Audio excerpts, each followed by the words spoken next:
Kathy's POV. Valentine's Day was the day that changed my life forever. I drove toward the packed supermarket, gripping the wheel tightly. My fingers were numb, not from the cold, but from exhaustion. Luna Helen had once again assigned me to buy ingredients for the grand feast tonight, a celebration I wasn't even allowed to attend as Kane's Luna. No, not his Luna. His maid. Luna Helen told me she would never see me as his Luna.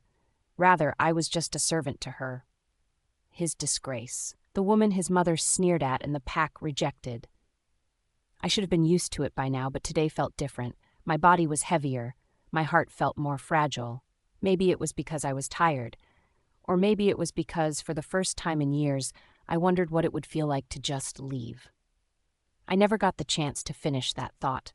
A blaring horn echoed on the road, screeching tires, the world spinning. My chest slammed against the seatbelt as a crash erupted around me. Metal twisted, glass shattered, and my vision exploded into darkness.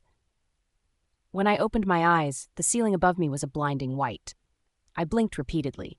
My limbs ached as if they had been crushed under a mountain of bricks. Where am I? The faint beeping of a heart monitor echoed in the silence. I struggled to turn my head, only to wince as I felt a sharp pain in my skull. I started to panic. Then the door opened. "Kathy?" The familiar voice was gentle, filled with concern. "James."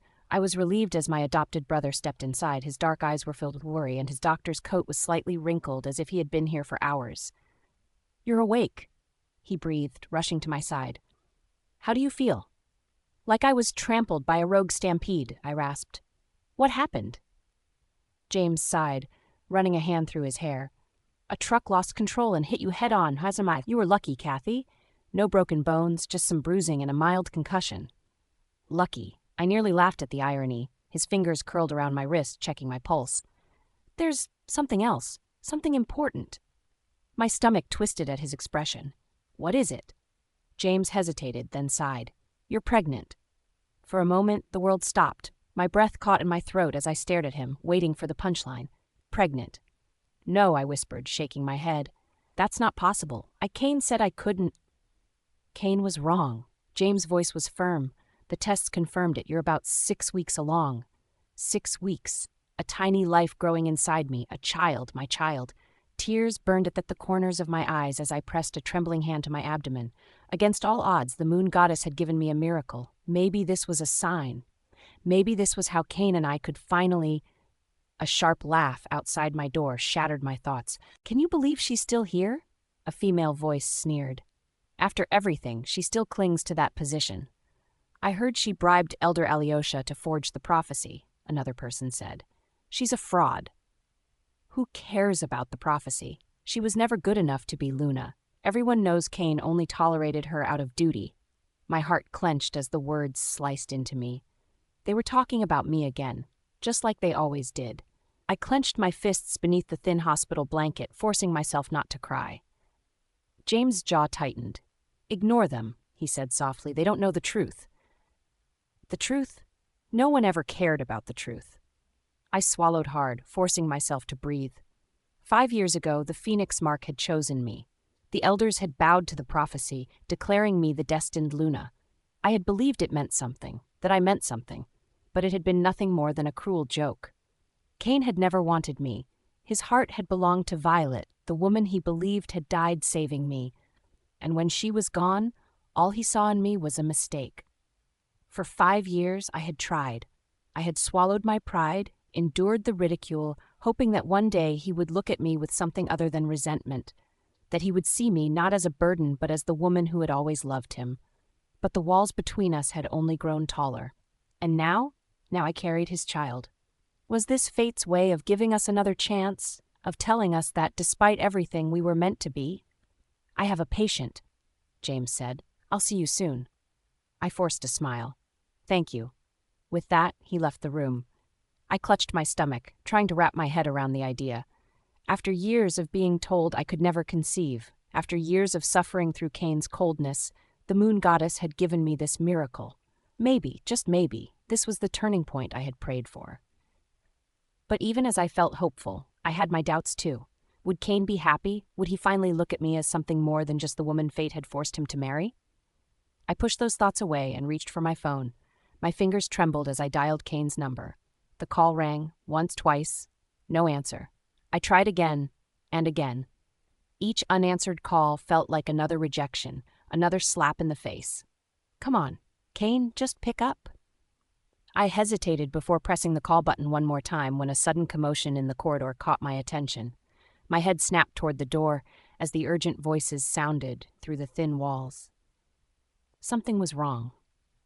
For some odd reason, I was curious. What was going on? Ignoring the sharp ache in my body, I struggled to get out of bed. My legs wobbled as I forced myself toward the door. Every step sent waves of pain through me. I reached the doorway just in time to witness a scene that shattered my heart into 1,000 pieces. Kane was rushing into the emergency room. He was carrying a woman close to his chest. His face, usually composed and unreadable, was twisted in desperation and fear. His lips were moving, shouting for a doctor, but I barely heard the words over the roaring in my ears. The woman in his arms. Violet. The woman who had disappeared for 5 years. The woman he had never stopped loving. My breath hitched. My fingers clutched the doorframe as I started to feel dizzy. No, it couldn't be. She was back. The pack had whispered about her for years. Everyone speculated if she was dead or had abandoned Kane, but in all that time, he had never let her go. Not in his heart. And now, seeing him hold her like she was his entire world, it hurt. More than the accident, more than the cruel words of the pack, more than all the nights I spent alone in our cold bed. I bit down on my lips so hard I tasted blood. I wanted to move, to turn away, but my feet were frozen to the floor. Just then my phone rang. I flinched and glanced at the screen. Helen, my mother-in-law. I hesitated before answering. The moment I did, her sharp voice came through the phone. Kathy, where are you? She snapped. My throat tightened. I'm at the hospital. There was an accident. Accident? She scoffed. You can't even do something as simple as grocery shopping without causing trouble? I swallowed the lump in my throat. I don't want to hear excuses, she interrupted coldly. You were supposed to be back by now. There are things to be done and you're lazing around. Get back to the palace now. I opened my mouth wanting to tell her about the accident, about my pregnancy, but the words wouldn't come.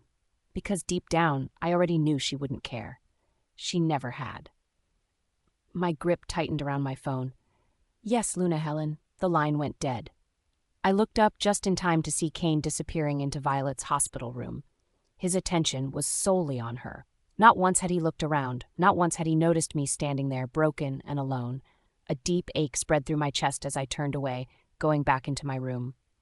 The moment I shut the door behind me, the reality sunk in. Violet was back, and I was still invisible. Kathy's Pove. I chose to take a taxi home since my car was broken. Every inch of my body still ached. James stood by my side as I climbed into the vehicle. Take care of yourself, Kath, he said. His voice was filled with brotherly affection. You just got out of the hospital, and you're already pushing yourself. I'll check on you later. I rolled my eyes playfully. You're worse than an overprotective mother. James chuckled and ruffled my hair, an old habit he had never abandoned. But his expression quickly turned serious again as he looked into my eyes. Are you sure you're okay? He asked. You can't fool me, Kath. I know you. I hesitated. For a moment I wanted to tell him everything, about the fear of Violet's return, the way Kane had looked at her in that hospital corridor like she was his entire world, but instead I forced a smile. I'm fine, James, I lied. Just tired.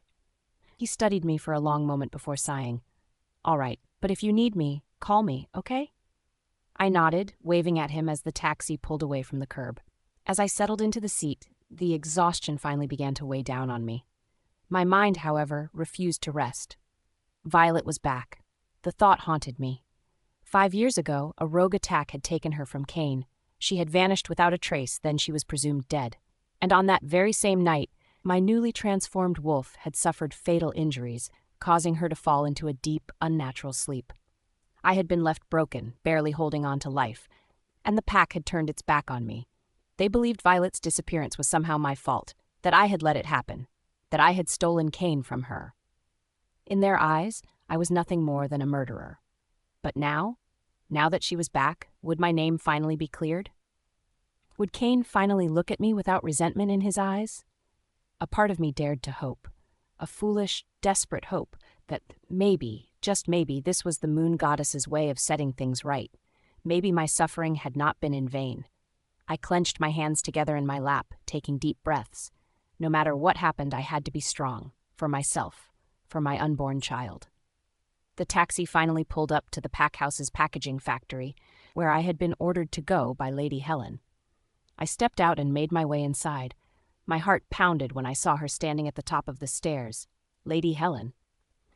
The former Luna had never looked at me with anything but hatred. Now was no different. "You truly are useless, Kathy," she said. "You can't even do something as simple as shopping without getting into a car accident. And now you can't even bear a child properly."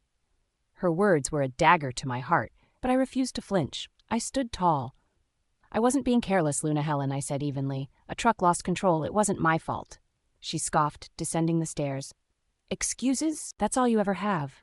I should have never let Cain be bound to someone like you. If it weren't for that ridiculous prophecy, you never would have been Luna." I swallowed the lump forming in my throat. "I'm doing my best," I whispered. "Your best isn't enough," she snapped. "You're a disgrace, a weak, pathetic excuse for a Luna. And now that Violet is back, maybe the moon goddess is finally correcting the mistake that was made." My breath hitched. Violet, of course, she had already heard. Of course, she was already thinking of how to push me out completely. "I don't know why the goddess marked you," she continued, shaking her head in disgust. "You should never have been by Cain's side. You should have never been a part of this pack." The words sank into me like a knife being stabbed at my back, but I refused to let her see me break. I had suffered too much already to let her see me crumble now. So I straightened my shoulders.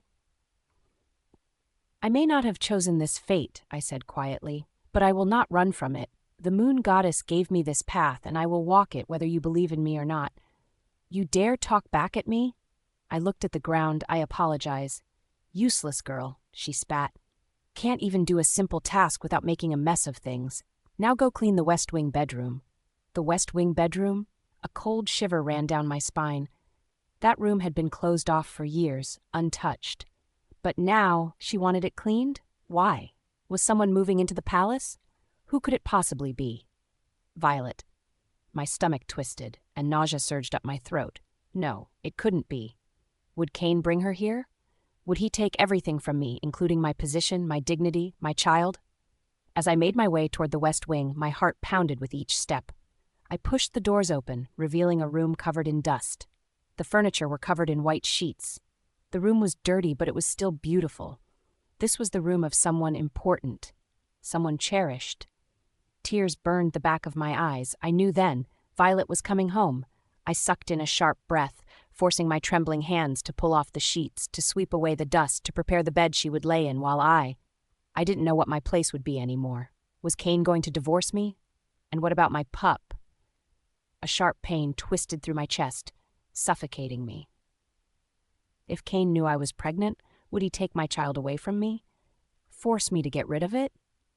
The thought made me grip the edge of the bed. I had spent years enduring his coldness, his hatred. But this child, it was mine. It was the only piece of me that mattered now. Tears spilled freely down my cheeks as I straightened the pillows. I had to keep going. I had to finish. No matter how much it hurt, I had to do what was expected of me.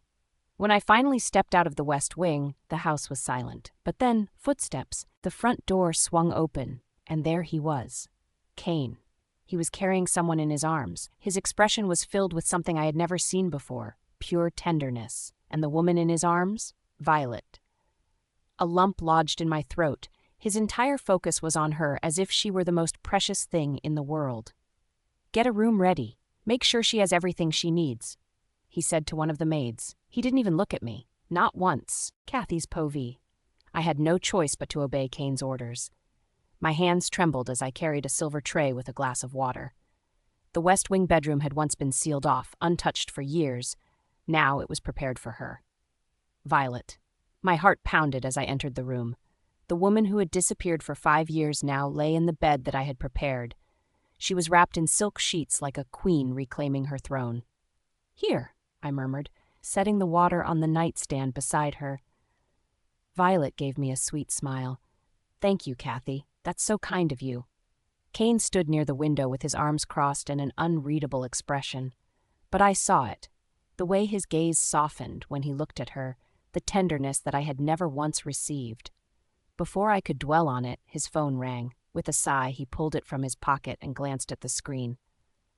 "I need to take this," he said, already turning toward the door. "Violet, rest. Kathy, make sure she's comfortable." The moment he was gone, the act dropped. Violet sat up slightly, smiling evilly. "Oh, Kathy," she purred. "Still so obedient, still so desperate for scraps of his attention. It's almost pathetic." I stiffened. "What?" She tilted her head. "Did you really think you could replace me? That Kane would ever truly see you as his Luna?" She scoffed. "You were just a convenience, a placeholder until I came back. And now? Now I'm going to take back everything that belongs to me." My nails dug into my palms. "Do as you wish," I said. "I have nothing to fight for." Her laughter was light. "Oh, but you do. Your position. Your pride." Tears burned in my eyes. I couldn't stay here another second. I turned and walked away. My heart was pounding so hard it hurt. A loud knocking woke me up from my restless sleep. Before I could fully wake, the door burst open and 2 werewolf warriors stormed in. My stomach twisted with fear as they grabbed me roughly by the arms. "What?" "Luna, Kathy," one of them said. "You are to kneel in the main hall. Now." I was confused. What the hell were they talking about? What is going on? I struggled against their hold, but their grips only tightened. "I demand to know what this is about."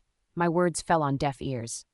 They dragged me through the halls with my feet barely touching the ground. When we reached the grand hall, my breath hitched. The elders of the Werewolf Council were there. Beta Jason, my adoptive father, Violet, Luna Helen, and Kane. Kane's eyes met mine, but there was no warmth, no concern. Instead, his gaze was focused on Violet, who stood beside him, looking pale and fragile, as if the mere act of standing took all her strength. The cold marble floor felt like ice beneath my knees, its chill seeping into my bones as I knelt there. My hands trembled as I looked at Kane, my mate, my alpha, my everything. But he did not move. He did not speak. His silence cut through me sharper than any blade ever could. "Kane," I whispered, "why am I here?" Violet's face was wet with tears. She sobbed softly. She was an actress, a damn good one. She was the villain in this story, and I was her prey. "You're here for your sentencing," an elder said. "Traitor." "How could you, Kathy?" Violet sobbed, voice trembling. You sent those rogues after me. They almost killed me. Do you hate me that much? Do you hate Kane that much?" Her eyes, those deceitful, cunning eyes, met mine, shining with artificial grief. "I thought you loved him." I clenched my fists. "I do love him," I turned to Kane, desperate. "I would never, never harm this pack. I would never betray you. Kane, please, you know me. You know my heart." But he remained silent. His jaw was set. His dark eyes were cold, unreadable. The mate bond between us seemed like it was breaking with every second he refused to speak. The elders stood in a semicircle before me. Their leader, Elder Marcus, stepped forward. He looked down at me with disgust. "Kathy," he said, "the evidence against you is overwhelming. Witnesses saw you meeting with the rogues days before the attack. Coincidence? I think not." "That's a lie," I cried. "I met no one. Who are these so-called witnesses? I demand to see them." Elder Marcus chuckled darkly. "The guilty always demand proof when they know the truth is against them. Do you think we would come here unprepared? We have everything we need to ensure justice is served." "Justice?" My voice cracked. "I didn't do it." I turned wildly, searching every face in the room, searching for someone, anyone to believe me. But all I found was condemnation. "Silence, traitor," another elder hissed. "Your lies will not save you." Tears burned my eyes. I shook my head violently. No, please." "Pathetic," Lady Helen said. "I knew you were never fit to be by my son's side. I knew the moon goddess made a mistake when she chose you for him." Her gaze was ice. "You have brought shame upon this pack, and now the goddess corrects her mistake." I sobbed. "I swear to you, I didn't do this. Please, Kane, say something. You're my mate." Still, nothing. Violet sniffled delicately and wiped at her perfect face. "Oh, Kathy," she whispered, "why did it have to come to this? You could have been happy, but your jealousy ruined everything. You always hated me. I tried to be kind to you. I tried to be your friend. And now, this." Rage flared inside me. I turned on her with all the fury of a wounded wolf. "You did this. You set me up." "You're lying." she gasped, stepping back into Kane's arms. She's dangerous, she whimpered. Kane, she scares me. His arms instinctively tightened around her.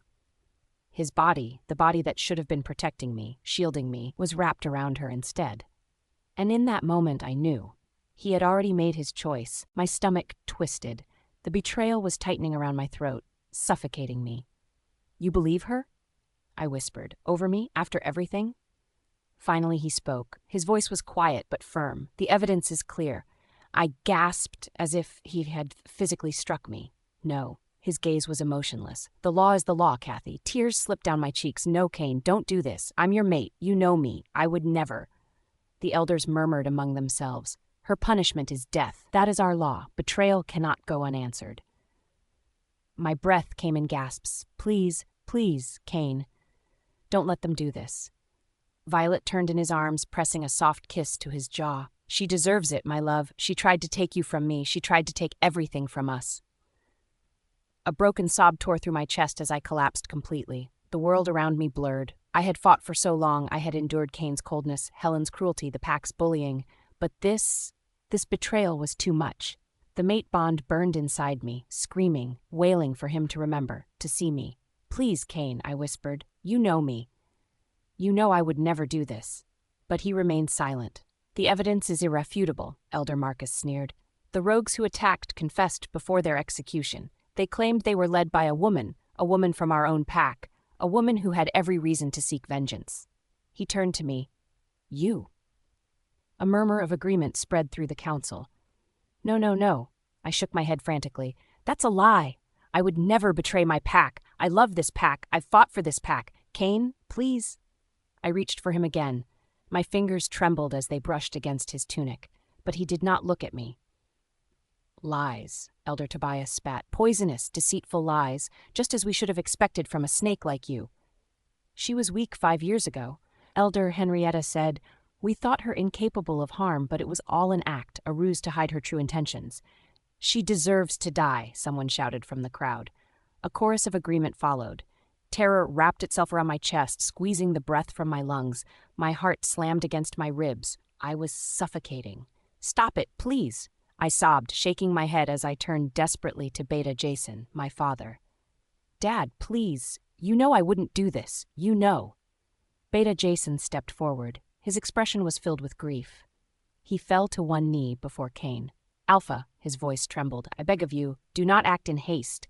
Kathy has been nothing but loyal to this pack. This accusation, it does not make sense.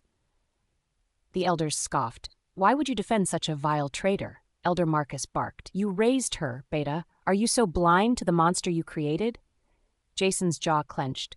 I do not believe she is guilty. Please, my daughter would never do that. You also did not believe she would be responsible for Violet's death 5 years ago, Luna Helen interjected. Yet here we are. I didn't kill Violet, I said. She's right there, alive. Helen moved forward and her hand met my cheek before I could react. A crack echoed in the air. I fell onto my side, stunned. My skin burned from the pain. My vision blurred with tears as I held my stinging cheek. You wretched girl, Helen spat. How dare you plot to kidnap Violet? How dare you try to destroy everything Kane and I have built? My blood ran cold. Kane and I? I turned my head, desperate for Kane's reaction, but he didn't move. He didn't speak. He didn't reach for me. He only held Violet tighter. A strangled sob escaped my lips, and I felt my soul shatter. Kane? I whispered brokenly. Please, enough, Elder Tobias roared. Guards, take her to the dungeon. She will face her execution soon. No, please. I pleaded as rough hands seized my arms. Kane, don't let them do this to me. I swear I'm innocent. Beta Jason lunged forward, but 2 guards restrained him. Kathy, no. I looked back one last time. Kane stood still, watching but not moving, watching but not saving me. Violet lifted her face, and for a brief second I saw it, the glint of victory in her eyes. I screamed, struggling against the guards, but they only tightened their hold, dragging me through the halls like a criminal. Laughter and whispers surrounded me. The guards sneered. I always knew she was trouble. Can't believe Beta Jason raised that. She should have died 5 years ago. My throat closed, my heart pounded in terror. My hands went to my stomach, protecting the tiny life inside me. They dragged me all the way to the dungeon. The old air of the dungeon hit me like a slap. The damp, moldy scent made bile rise in my throat. As the guards threw me inside a dark cell, I hit the stone floor hard, my hands scraped against the rough ground. Pain radiated through my body, but all I could do was clutch my belly. My tears fell freely now. I curled into myself, my entire body shaking. My mate had abandoned me, my pack had condemned me, and no one was coming to save me. I was alone, and I was carrying the child of a man who had just let me be thrown away like nothing. I closed my eyes and let the sobs take me. My heart broke into pieces, one breath at a time, Kathy's pove. I curled up in the farthest corner of the cell, cradling my swollen belly, as if my hands alone could shield my unborn child from the cruelty of this world. Every breath came out in shaky puffs, and my throat burned with thirst.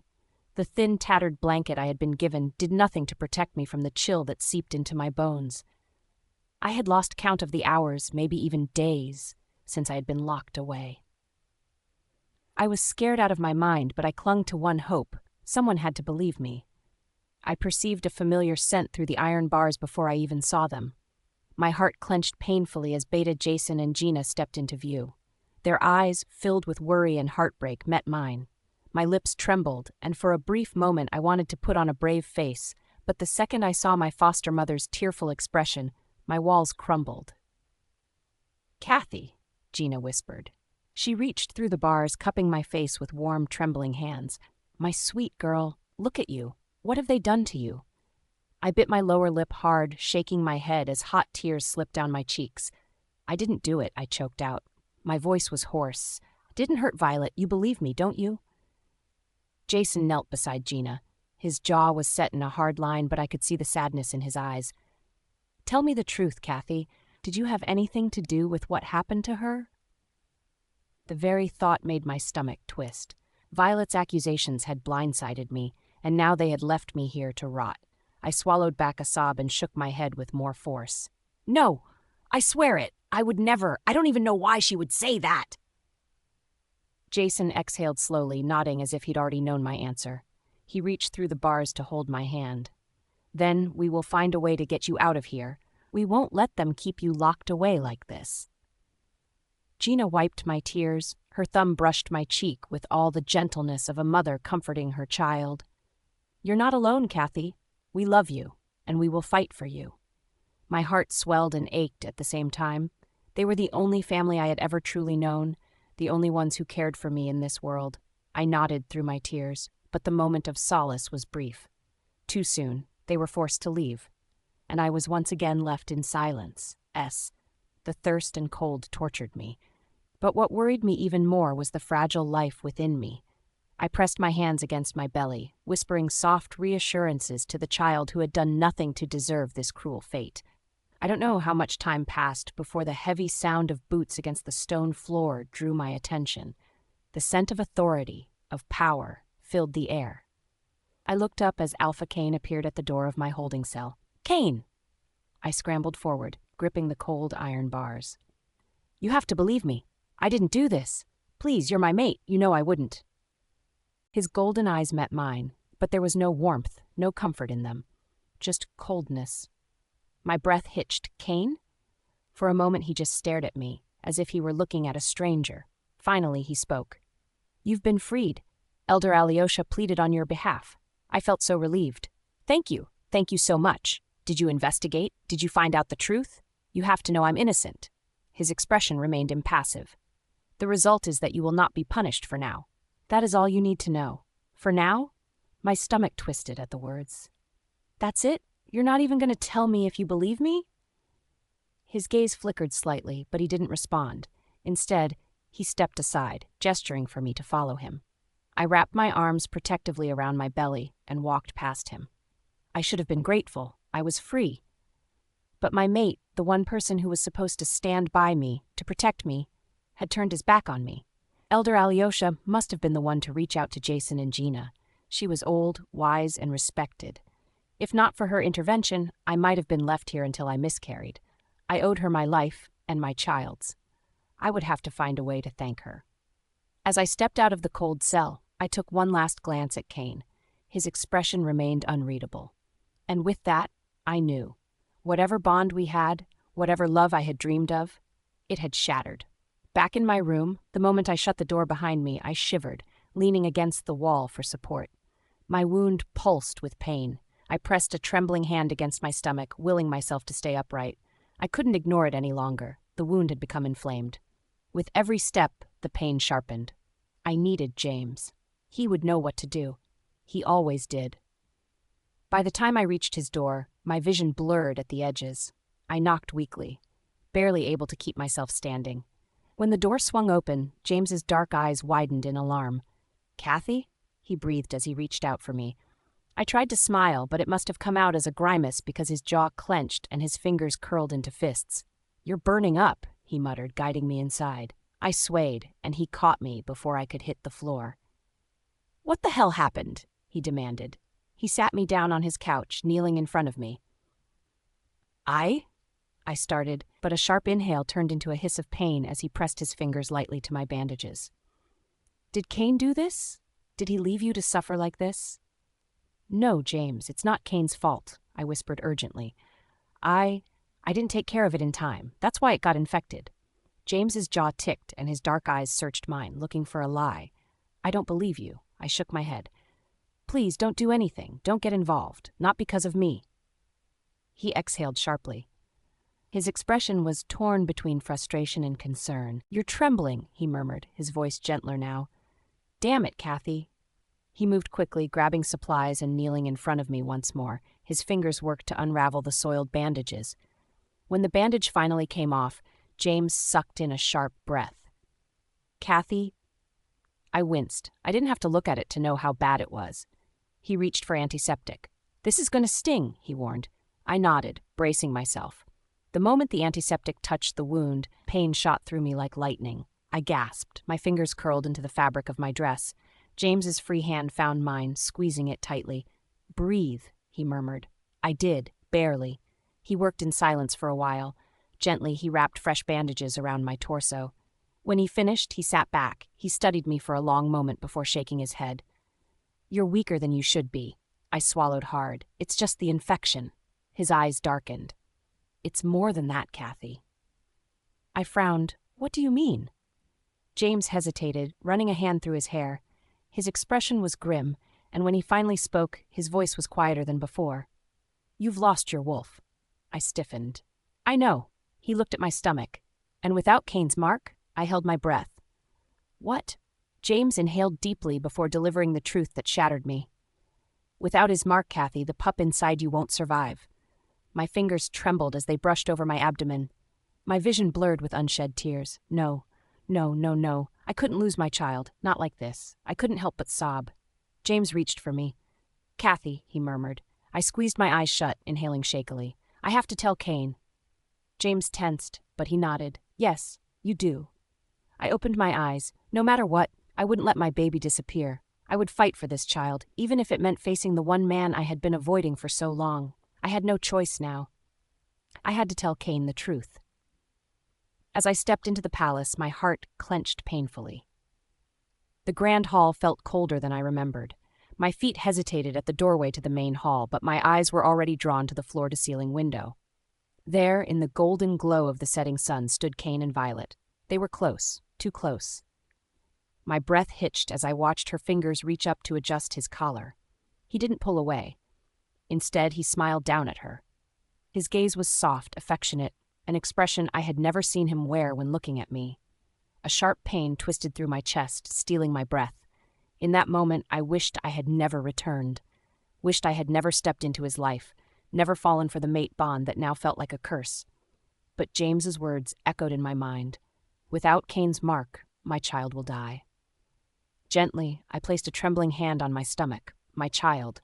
My last shred of hope. For them, I had to swallow my pride and face the man who had never once truly chosen me. Summoning every ounce of strength I had left, I stepped forward. My legs felt like lead. My heart hammered as I approached Kane and Violet. As if sensing my presence, Kane turned. His expression hardened as soon as he saw me. "What are you doing here?" he asked. Violet turned. She didn't step away from Kane. If anything, she angled her body closer to his, as if to remind me of my place, an outsider in my own mate's life. I swallowed the lump in my throat, forcing my voice to remain steady. I need to speak with you. Alone.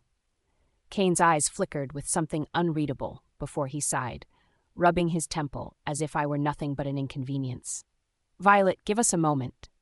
Violet hesitated. Of course, Kane.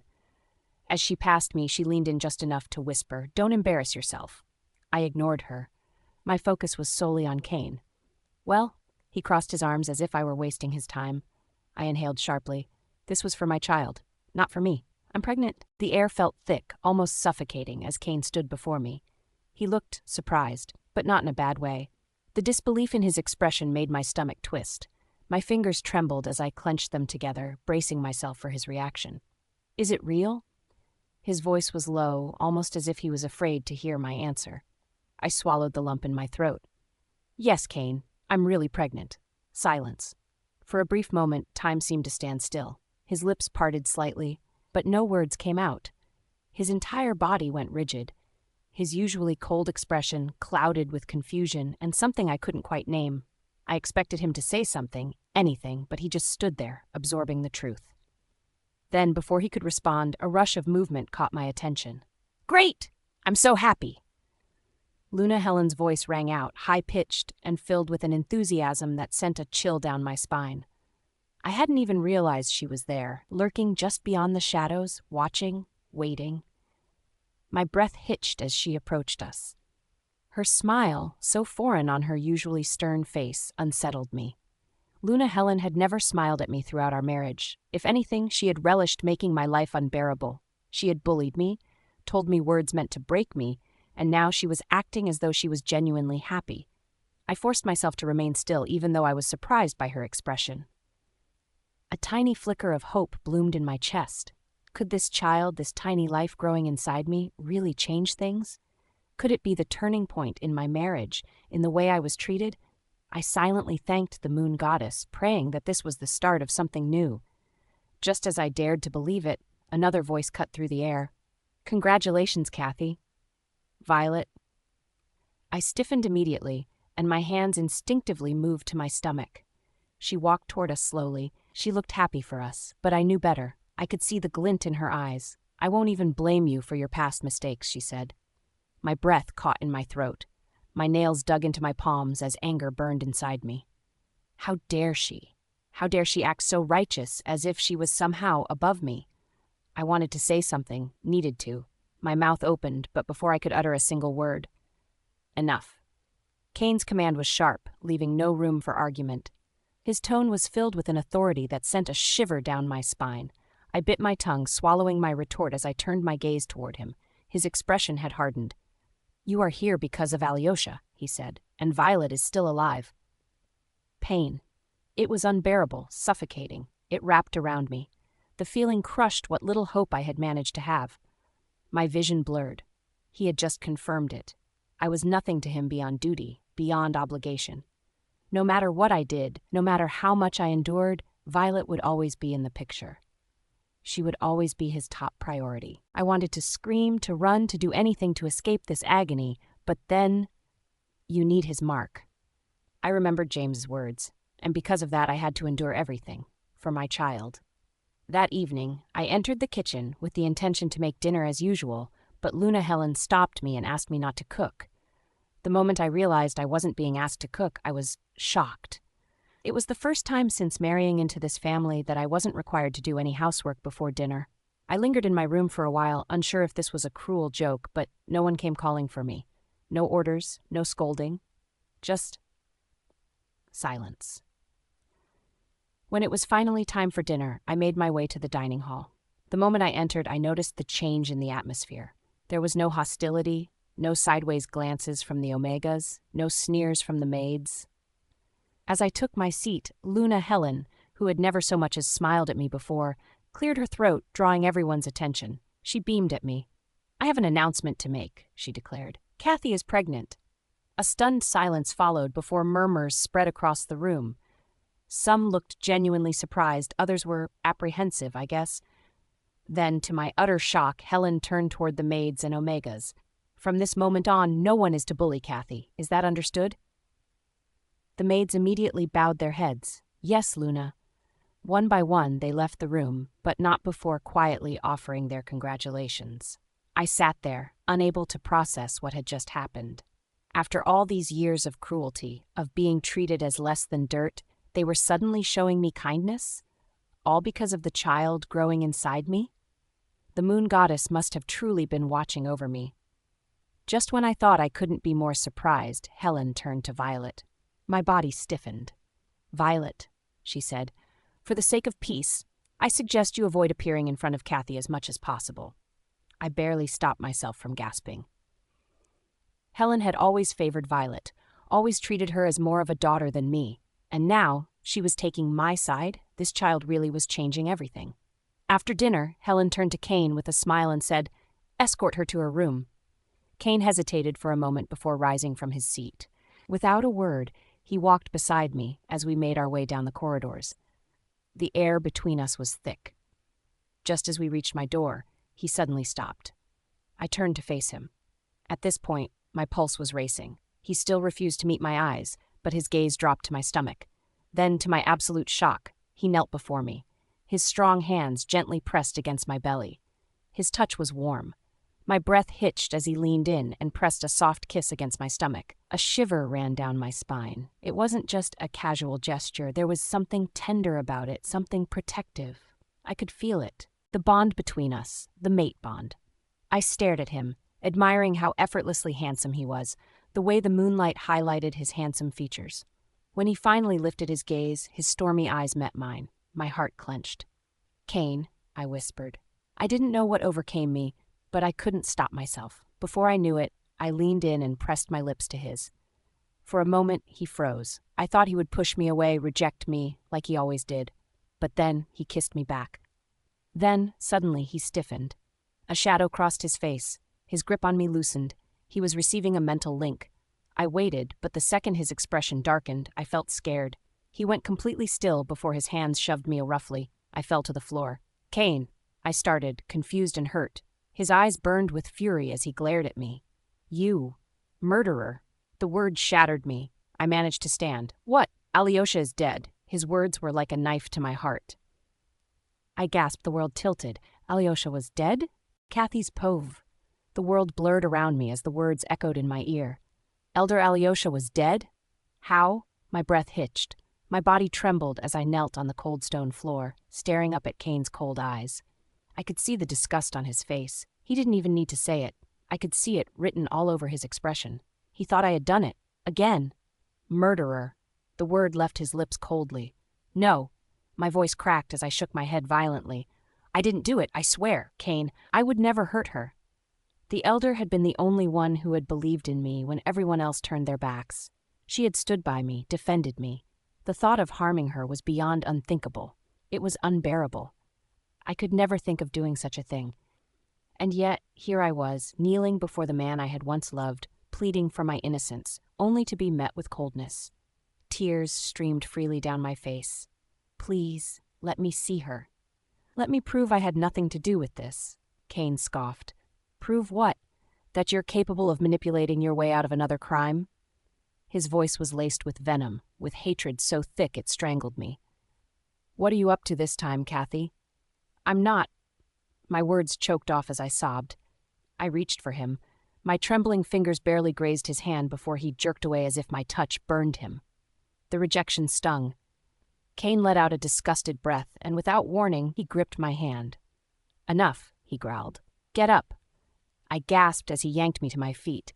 His strength made it impossible to resist. I felt pain in my wrist from the force of his hold, but it was nothing compared to the pain inside my chest. Why? Why wouldn't he believe me? Why was he always so quick to condemn me without even listening? I stumbled behind him as he dragged me down the corridor. My feet could barely keep up with his long steps. We kept on walking. I wondered where he was taking me. And then suddenly I was falling. Kane shoved me forward, and I barely managed to catch myself as I hit the marble floor of the grand hall. Pain flared up my knees, but I barely noticed it as I lifted my head. My eyes widened at the sight before me. The hall was already filled. Beta Jason stood near the fireplace. Beside him was Luna Helen, who was looking at me with an unreadable expression. And Violet stood a little to the side. The air was suffocating. I couldn't breathe. Kane spoke, "Tell her." Jason let out a heavy sigh, rubbing his temple before meeting my gaze. His features were filled with exhaustion, but there was something else there, too. Something that made my stomach twist. Pity. "Kathy," he began. "Elder Alyosha was killed tonight, a fatal blow to the head." My breath left me in a sharp gasp. "No," I whispered, shaking my head in disbelief. My stomach twisted violently. This couldn't be happening. Jason's gaze darkened. "Violet said she saw you." The words sent a cold shiver down my spine. Of course, Violet was behind this. I stared at him, hoping, praying that I had misheard, that this was all some horrific misunderstanding. But no. Elder Alyosha was dead. Murdered. And Violet had accused me of it. All of a sudden, a sound of laughter filled the room. I turned, and there she was, Violet. She leaned lazily against one of the Grand Hall's columns with a smirk playing at the corner of her lips, but in the blink of an eye, she wiped it away and replaced it with a carefully composed expression of pity. Fake sympathy dripped from her voice as she sighed, shaking her head. "What a shame, Kathy," she said. "I never wanted to believe it was you, but the evidence is damning, isn't it?" "No," I whispered, shaking my head. My whole body trembled. "No, I never went to her room. I swear on my life. Violet is lying." Violet chuckled softly. "Lying?" She stepped forward. "Oh, Kathy, are you really going to deny it? I saw you. I saw you with my own eyes heading toward Elder Alyosha's quarters. Why don't you just admit it already?" I swallowed, trying to steady myself, but the panic was already creeping into my bones. My chest tightened. My heart pounded against my ribcage like a wild animal trying to escape. "How could I possibly harm Elder Alyosha?" I choked out. My voice broke as I spoke. She was the only one who ever believed in me. She was kind to me when no one else was. Why would I ever do something like this? Kane stood nearby, silent. His arms were crossed. His expression was unreadable, but the cold glint in his eyes made my stomach twist. He didn't believe me. Again, my throat burned with unshed tears. "You're lying," Violet said, tilting her head. "If you didn't go to her room, then where were you? Surely you have an alibi?" I opened my mouth, then froze. Where had I been? I racked my brain, desperately trying to recall my movements throughout the day. But the more I struggled to grasp at my memories, the more they slipped through my fingers like grains of sand. My breathing grew uneven. I was... My voice faltered. Violet pounced on my hesitation. Her smirk grew wider. "Oh, you can't remember? How convenient." She turned to the gathered witnesses, feigning disappointment. "If she were innocent, she'd have an alibi, wouldn't she?" "She's stalling," someone muttered. "She's guilty," another voice whispered. The murmurs grew, filling the room with suspicion and doubt. I turned frantically to Kane, hoping, begging to find something in his gaze. Anything. But all I saw was disappointment, disgust. He believed them. He believed Violet.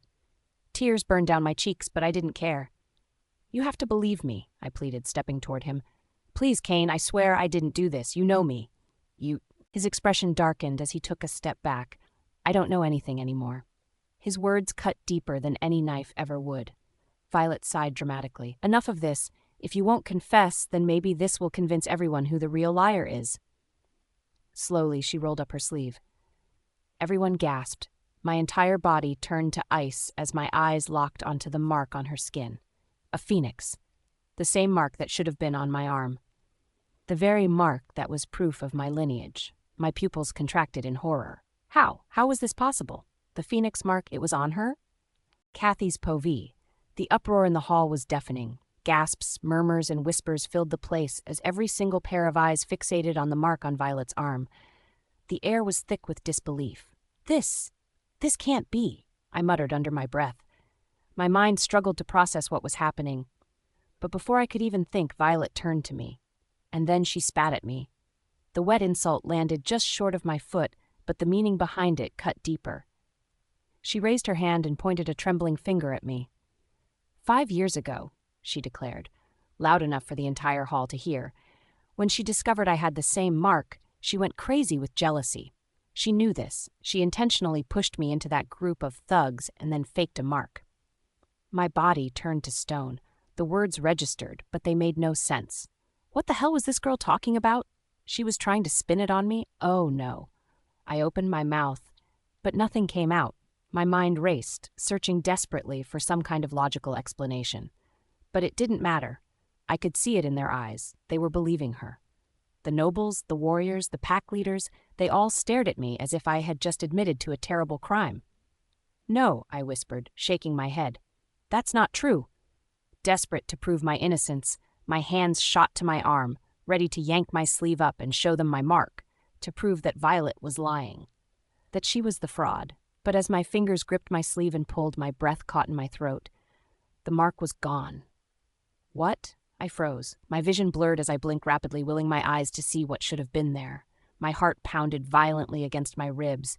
The absence of the mark sent panic spreading through my veins. I rubbed my arm frantically, as if wiping at it would somehow make the mark reappear. No, it had always been there. It had always been there, but now there was nothing. Just skin. What the hell was going on? Was this a dream? A sick feeling of dread coiled around my throat as the whispers around me turned into full-blown accusations. "She's a fraud," someone hissed. "She's evil," another voice sneered. Someone else said Beta Jason should have never taken her in. My head snapped up. I turned in the direction of the voice, but the betrayal was everywhere. Their faces blurred together.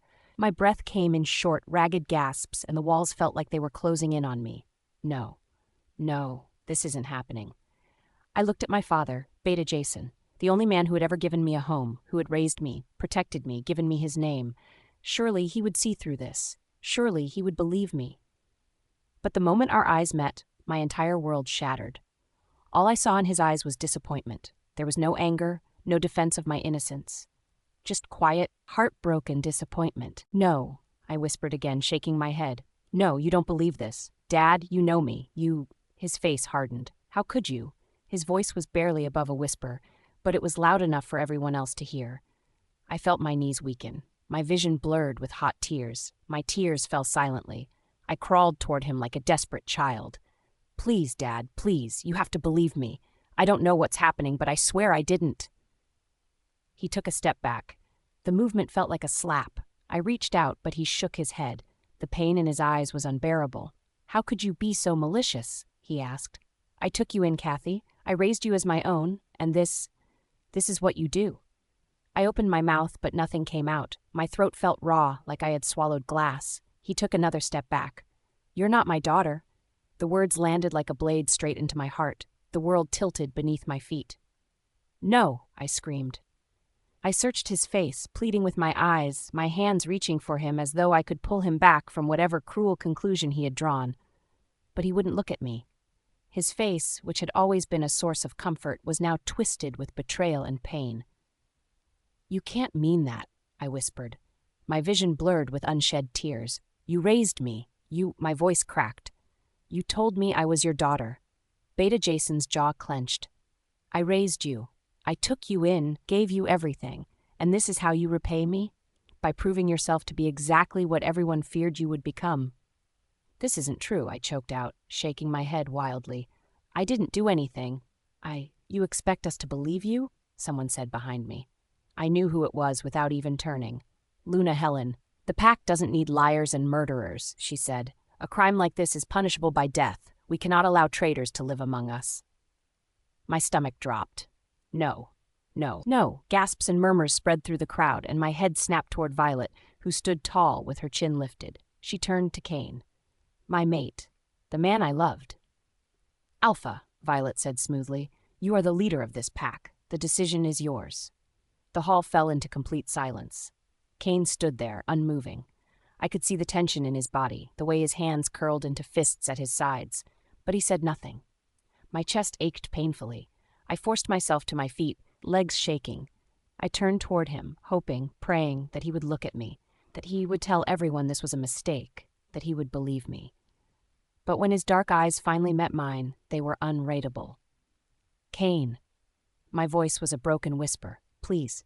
I didn't know what I was begging for. For him to believe me? For him to remember the fact I was carrying his child? Or was I begging for my life, for our child's life? His jaw tightened. What would his decision be? Kathy's Pove. This was it. I had always known that Cain would side with Violet. He always had. She was his beloved, the woman he trusted, the one whose words carried the truth in his eyes. And I was nothing but a disgrace, a murderer in their eyes, a traitor. Why was I even allowing myself to hope? The elders stood in a semicircle before us, watching Cain intently, waiting for him to deliver his verdict. Violet stood tall beside him. I could see the glint of triumph in her eyes. She knew she had won. The moment she requested my execution, I had seen the eager nods, the murmurs of agreement from the elders. Cain would grant her request, and that would be the end of me, the end of my child. I clenched my fists, trying to prepare myself. My baby. I was barely breathing as I waited for him to pass the sentence. My eyelids fluttered shut and my body braced for the inevitable. But then he finally spoke. "No, I will not kill her," he said. The words hit the room hard. Everyone gasped in shock. The elders stiffened and their murmurs turned to hushed outrage. Even Violet looked surprised. Her lips parted and her brows knitted together as though she hadn't heard him correctly. My eyes snapped open. I looked at him in disbelief. My heart stuttered. No? Had I imagined it? Did he refuse? Was he finally willing to believe me? Was there a chance he was opening his eyes, seeing the truth that I had been screaming all along?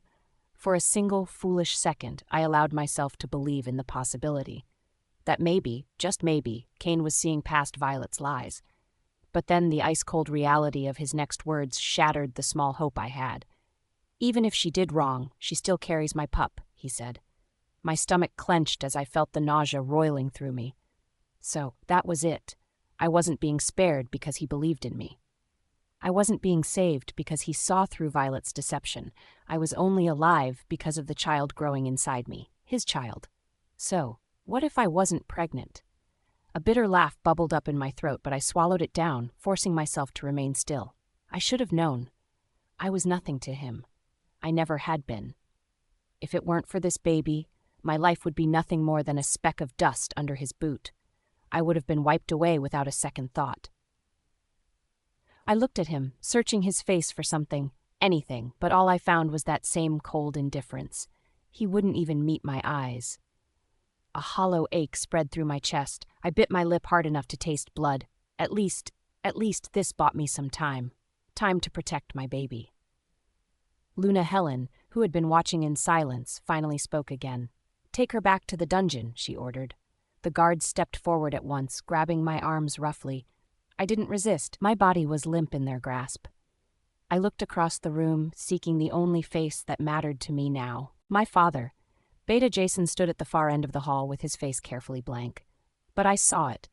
The disappointment in his eyes, the look in his eyes crushed what little was left of my heart. No, not him. I didn't care what the others thought. I didn't care about their whispers, their glares, their accusations. I only wanted him to believe me. "Dad!" My voice cracked as I called out to him. "Please, you know I didn't do this. You have to believe me." But he said nothing. His gaze didn't soften. He didn't step forward. He only turned away. A feeling of pain tore through my chest. It was far worse than any physical wound I had ever endured. I felt the last shred of my soul break. The guards dragged me away. My legs nearly gave out beneath me as I was pulled from the room. The guards didn't just drag me back to the dungeon, they tossed me like a piece of trash. My body hit the damp stone floor. Pain exploded through me, but I barely had the strength to react. My wounds throbbed from the rough treatment, and my already battered body screamed in agony. "Murderer," one of them sneered, spitting on the ground beside me. "Disgusting traitor," another muttered under his breath. Their words stung, but not as much as the betrayal in my father's eyes had. That was a wound no amount of blood or bruises could compare to. I curled up on my side and my arms cradled my belly. I could hear the distant dripping of water, the scurrying of rats. My breath came in shaky gasps as tears slipped silently down my face. This was my life now. Not too long ago I had been happy, safe. Now I was nothing but a condemned woman waiting for the next strike, the next insult, the next betrayal. My entire body tensed. I didn't have to look up to know who it was. The presence alone sent shivers down my spine. Gamma Clayton. He stepped inside with slow steps. In his hand he held a silver whip. My stomach twisted into a knot at the sight of it. "You should be grateful, you know," Clayton said. His voice was casual, as if we were discussing the weather. I didn't respond. I kept my head down. His Majesty, he continued, ordered me to punish you. He should have executed you today, but I suppose your little pup saved you. My fingers curled into fists. The words hurt, but not as much as the truth behind them. Cain hadn't spared me because he believed me. He hadn't protected me because he cared. He had done it because I carried his child. That was all I was to him, a vessel for his heir. Clayton uncoiled the whip, dragging the silver tip against the floor. On your knees, he commanded. I forced myself upright, and my legs trembled as I knelt. My entire body protested the movement, but I bit my lip and bore it. I knew there was no escaping this. The best I could do was endure. The first lash came without warning. The whip struck my back with a force that sent white-hot agony rippling through my body. My lips parted, but I didn't scream. I wouldn't give them the satisfaction. The second lash came, then the third. Each strike felt like fire was being burned into my flesh. The silver in the whip burned more than the leather ever could. I gritted my teeth, my hands wrapped protectively around my belly. No matter what happened, I would not let them harm my child. Clayton's voice was mocking. Not even a single scream? How impressive. I could feel the warm feeling of blood sliding down my back, soaking into my already torn dress. My breath came in heavy gasps. My body trembled from the effort of staying upright, but I refused to fall. Then I saw her.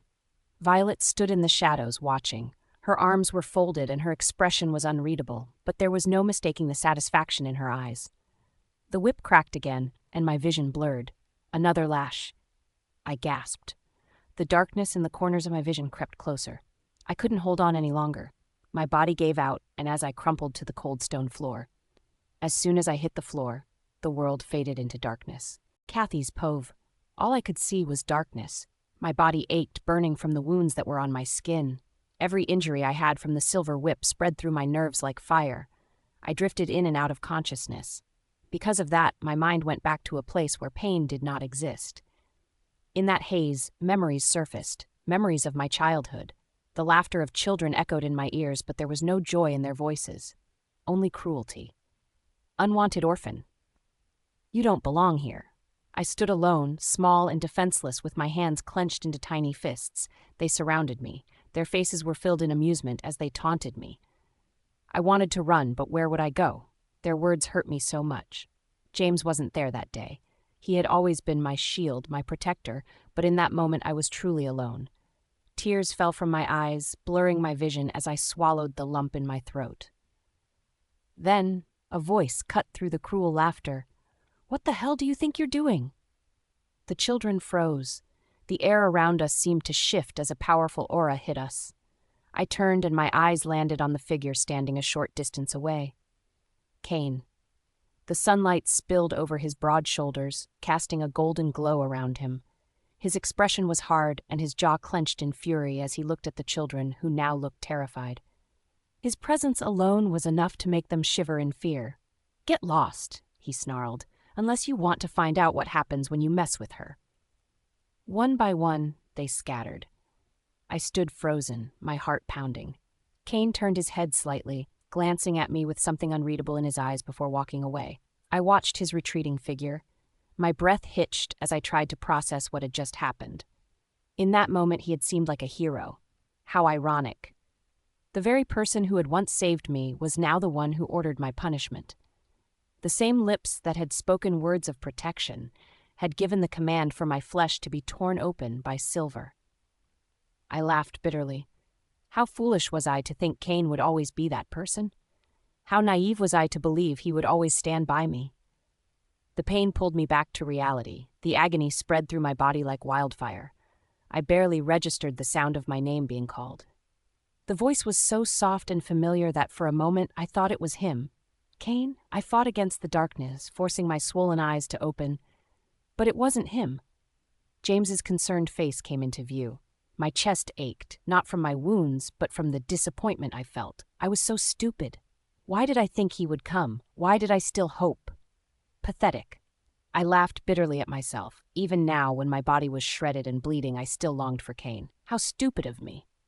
I felt a sharp pain in my body again. It hurt even more this time. I looked down and noticed that James was cleaning my wounds. I winced in pain. "Shh, Kathy," he murmured. I'm trying to be gentle. I trembled. My body flinched at the touch, not because he was hurting me, but because the wounds themselves were unforgiving. The silver had burned deep. James's fingers were careful, but the pain was too much. Kathy, his voice broke slightly as he poured some antiseptic into the cloth, then cleaned my cloth. I'm so sorry. I tried to swallow past the lump in my throat. It hurts? His hands paused for a moment before he set the cloth aside. Without warning, he pulled me into his arms. I stiffened at first, but slowly I relaxed. I'm sorry, he whispered. I hate that you had to go through this. I hate that I couldn't stop it. His words broke something inside me. I clenched his shirt in my fists, and in that moment, I felt my emotions breaking. I sobbed as I buried my face into his shoulder. I don't know what to do anymore, I choked out between sobs. James tightened his arms around me. You don't have to go through this alone, Kathy. I'll always be here. I was so grateful that James was here. Despite everything, he had come. My battered body felt lighter, and so did my heart. He pulled away, then continued cleaning my wounds. I flinched at the sting every now and then. Kathy, his voice was gentle, you need to take care of yourself. How could you let them do this to you? I chuckled, as if I had a choice. James shook his head. You're not an animal, Kathy. You don't deserve this. I'll be fine. You don't have to be strong all the time. It's okay to hurt. I swallowed, blinking away the tears in my eyes. I don't have the luxury of breaking down, James. He sighed, dabbing the cloth along one particularly deep gash. I flinched, and he instantly softened his touch. Breathe, he instructed. I followed his lead, inhaling slowly. The pain dulled just enough for me to think clearly again. There was a moment of silence between us before he finally spoke. I've been looking for witnesses. I turned to him in surprise. What? I'm trying to prove you didn't have the time to commit the crime. If I can find someone who saw you somewhere else at the time of Alyosha's murder, then we can get you out of here. My heart clenched in my chest. I had stopped believing in hope the moment they shackled me in this cell. But James still believed in me. I hesitated. You believe me? His brows furrowed as if the question itself was offensive. Of course I do, Kathy. You would never do something like this. The certainty in his voice made my throat tighten. It had been so long since anyone had defended me so fiercely. Kane certainly hadn't. Even my father didn't believe me. James reached out, tucking a stray strand of hair behind my ear. It was such an intimate gesture that my breath hitched. For a moment, he just looked at me. You're a sweet soul, Kathy, he murmured. Kane doesn't deserve someone like you. There was something in his eyes, something I had never seen there before, something that I couldn't understand. My lips parted, but before I could say anything, he shook his head and smiled, though it didn't quite reach his eyes. I'll get to the bottom of this, he promised. James, I swallowed, gathering my strength. Thank you. His expression softened. Don't thank me yet. Just hold on a little longer. I nodded, but then fear curled in my stomach. You need to leave. If anyone finds you here, it'll be over. James hesitated. Eventually, he sighed. I'll be back as soon as I can. I watched as he turned and disappeared through the dark corridor. The moment he was gone, the warmth of his presence vanished, and once again, I felt lonely. But I couldn't sit and wait anymore. I couldn't hope that things would magically resolve themselves. If James was fighting for me, then I needed to fight, too. Elder Alyosha's death, it had to be connected to Violet, the phoenix mark appearing on her, mine vanishing, the sudden, suspicious timing of everything. No, this wasn't coincidence. I needed evidence. I needed to prove my suspicions before it was too late. Kane's Pove. When Violet suddenly appeared in the pack after 5 long years, my heartbeat almost stopped. I could scarcely believe my eyes. She was really back. For 5 agonizing years, I had prayed every night to the moon goddess for her safe return, clinging to the hope that she would come back to me. And now, as she stood before me, alive and well, it felt like the moon goddess had finally answered my prayers. Memories crashed into me all at once, the way she had risked everything to save me, throwing herself into danger without hesitation. If it hadn't been for her selfless courage, I would have died in that accident. That day, I had sworn an oath to the moon goddess. I would always love Violet. I would make her my Luna. But fate is cruel. For the future of the pack, I had to choose Kathy. Kathy, who bore the phoenix mark, the sacred symbol of the pack's chosen Luna. It had been the hardest decision of my life. I had convinced myself that I was making the right choice, that sacrificing my happiness for my people was my duty. I had forced myself to let Violet go, burying my love for her beneath layers of responsibility and obligation. Yet now Violet stood before me once more. And not only that, she bore the phoenix mark on her arm. My mind became confused at the sight. My stomach twisted into knots when I saw it. If Kathy's mark was a lie, then everything I had given up, everything I had endured, had been for nothing. It meant that I could finally be with Violet, openly and without shame. So why didn't I feel the overwhelming happiness I had expected? Instead, I felt doubtful a bit. Violet had returned with a vengeance, demanding Kathy's execution. The fire in her eyes, the coldness in her voice, it was unlike the Violet I had once known. The woman who had once been my salvation now felt like a stranger. Her actions were too calculated, but I brushed it off. My wolf stirred uneasily within me. He had never truly accepted Violet the way I thought he would, and now, as she pressed for Kathy's death, he was angry. "She's not the same," my wolf growled. I clenched my fists. "What are you saying? This is Violet. She's my mate. She's always been my mate." "Was she?" he challenged. "Or was she a choice?" Anger flared in my chest. Of course she was my mate, I swore to the moon goddess. And yet I refuse her, my wolf interrupted. "I never wanted her, Cain. You made the choice, but I never did." The words sent a jolt through me. The feeling was cold and sharp like ice water down my spine. "Then who do you accept?" I asked, dreading the answer. A low growl rumbled in my chest as my wolf's presence surged with intensity. "Kathy." I sucked in a sharp breath. "That's impossible." "Kathy is innocent," my wolf insisted. "She never should have been sentenced." I shook my head, trying to clear the conflicting thoughts battling for dominance in my mind.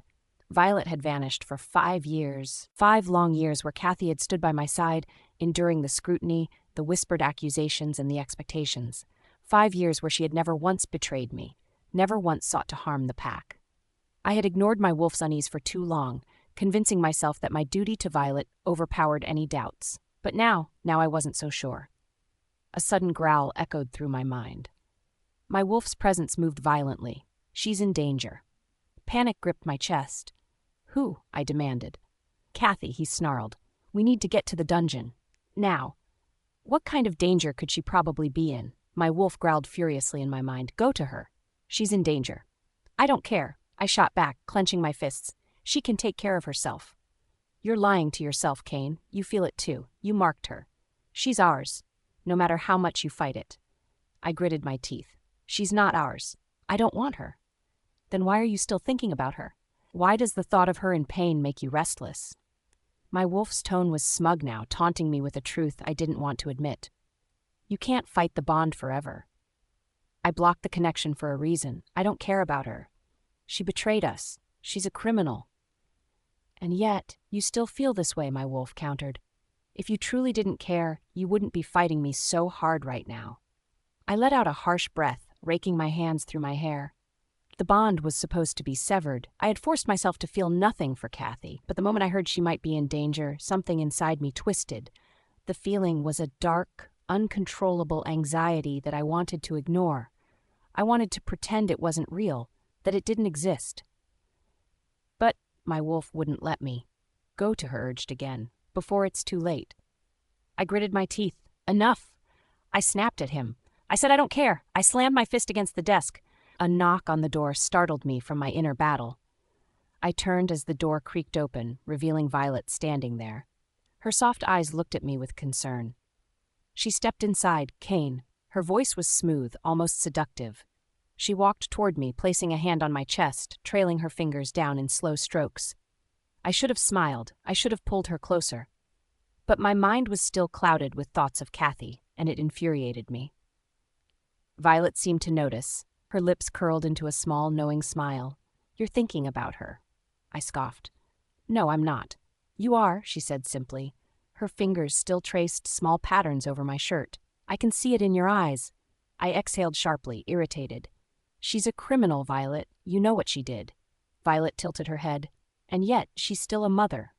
Her voice was gentle, laced with something almost sad. "No matter what she did, No child should lose their mother, and no matter how much you hate her, I know you don't want that on your conscience. I clenched my jaw. She made her choices. And now she's paying for them, Violet agreed. But she's still human, Kane. She's still someone's mate, someone's mother, and right now she's suffering. I sighed, rubbing the bridge of my nose. Why do you even care? Violet's smile was faint but sincere. Because it's the right thing to do. She leaned up and pressed a kiss to my forehead. Her warmth calmed me down a little. Come with me, she whispered. Bring her medicine, bring her food. I exhaled slowly, fighting the war raging inside me. I didn't want to care. I wanted to leave Kathy to her fate. But Violet's words made it harder to hold on to my cold indifference. Reluctantly, I nodded. Fine. Violet beamed, kissing me softly. Thank you, she murmured against my lips. This is why I love you, Kane. Because deep down, no matter how much you try to hide it, you have a good heart. I was surprised to hear this from her. Even with everything Kathy did to her, Violet was still compassionate towards her. She had a kind heart. It was one of the things I loved about her. I pressed a kiss to her forehead before pulling away. I'll get the food. Meet me outside the dungeon. She nodded with a smile. Quickly, I grabbed the food and medicine before heading toward the dungeon. My steps were slow as I walked. But the moment I stepped inside, I froze. There, standing inside Kathy's cell, was James. He was speaking to her. His posture was too close. His voice was low and intimate. Kathy was looking at him with something that sent a feeling of rage igniting through my veins. Mine. The possessiveness crashed into me like a huge wave, drowning out every rational thought. My wolf howled in fury. The sight before me set my blood on fire. James, talking to my mate, Kane's povee. The sight before me was unbearable. My fingers curled into fists at my sides and my nails dug into my palms as I stared into the dimly lit cell. James and Kathy. She was sitting on the floor and James, that bastard, was crouched before her. His hand brushed against her face as he tucked a loose strand of hair behind her ear. It was such a simple gesture, but it set my blood on fire. My wolf growled within me. It felt like a raging storm barely contained. He snarled and snapped, demanding I tear him away from her. That was my mate. Jealousy burned through me like acid, poisoning every rational thought I might have had. Why was she letting him touch her like that? Did she feel something for him? I knew they were adoptive siblings, but it didn't make the sight any more easier. I clenched my jaw so tightly I heard my own teeth grind. The mere possibility that she might prefer him over me made my vision blur with red-hot fury. She was mine. Violet's voice rang out from behind me. Kane, why are we just standing here? Aren't you going in? I didn't respond. I couldn't. I was too caught up in my own torment, locked onto the scene in front of me. My breathing was heavy. James leaned closer to Kathy, whispering something to her. She looked up at him with a soft expression, grateful even. A low growl rumbled in my chest. My whole body tensed with the need to act, to stake my claim, to remind Kathy who she belonged to. My wolf's furious howls echoed inside my head, urging me to make James pay for daring to touch what was mine. Violet shifted beside me, watching me closely. Then she followed my gaze into the cell. Her lips curved into an amused smirk. Well, well, she hummed. Looks like James is quite the gentleman. Look how gentle he is with her. Her voice was dripping with amusement, teasing, but each word stabbed me like a blade. Very attentive, isn't he? The way he's looking at her, like she's the most important thing in the world. She chuckled. To an outsider, they'd look just like a couple. My breathing turned shallow. I felt unhinged. The tension coiled tighter inside me. My wolf clawed to get out and ripped James apart limb by limb. But I remained rooted to the spot, frozen in my own fury. Violet nudged me lightly. Aren't you going to check on her? You are the alpha, after all. You're her mate, aren't you? Gritting my teeth, I finally spat out. With James taking care of her, that traitorous woman doesn't need my concern. The words tasted bitter like venom on my tongue. My wolf roared at me in protest. The sheer force of his anger slammed into me hard. You're a fool, he snapped. She's hurt, and you're just going to leave her to him? She made her choice, I bit back. Look at her, accepting his touch so easily. You don't know that, my wolf howled. She's ours. You can't just turn your back on her. Pain spread through my skull. I was barely holding it together. Every muscle in my body was screaming for action. for violence. But I did nothing. I stood there, burning, breaking, consumed by my own rage. And then I turned away. "Let's go," I told Violet. I walked through the corridors. Violet walked beside me. I couldn't help but notice the way her eyes held a mix of amusement and desire, as if she already knew what would come next. But not tonight. Tonight my mind was elsewhere, on her. When we reached Violet's room, but all I could think about was Kathy. I couldn't shake the image of her with James. My wolf raged inside me, demanding I do something, anything, to fix what felt like a betrayal. Violet tugged me inside. Her hands moved to my chest as she pulled me close. Her breath was hot against my ear. "You've been so distant tonight, Kane," she purred, her lips brushing against my skin. "Let me help you forget your troubles." I stiffened. I pulled back just enough to look her in the eye. There was a brief look of confusion in her gaze before she tilted her head, trying to read me, but there was nothing to read. Not anymore. "I'm not interested, Violet," I said firmly. Her eyes widened, and for a second I saw real surprise there, perhaps even hurt. She had never been one to shy away from my attention. Never once had I turned her down.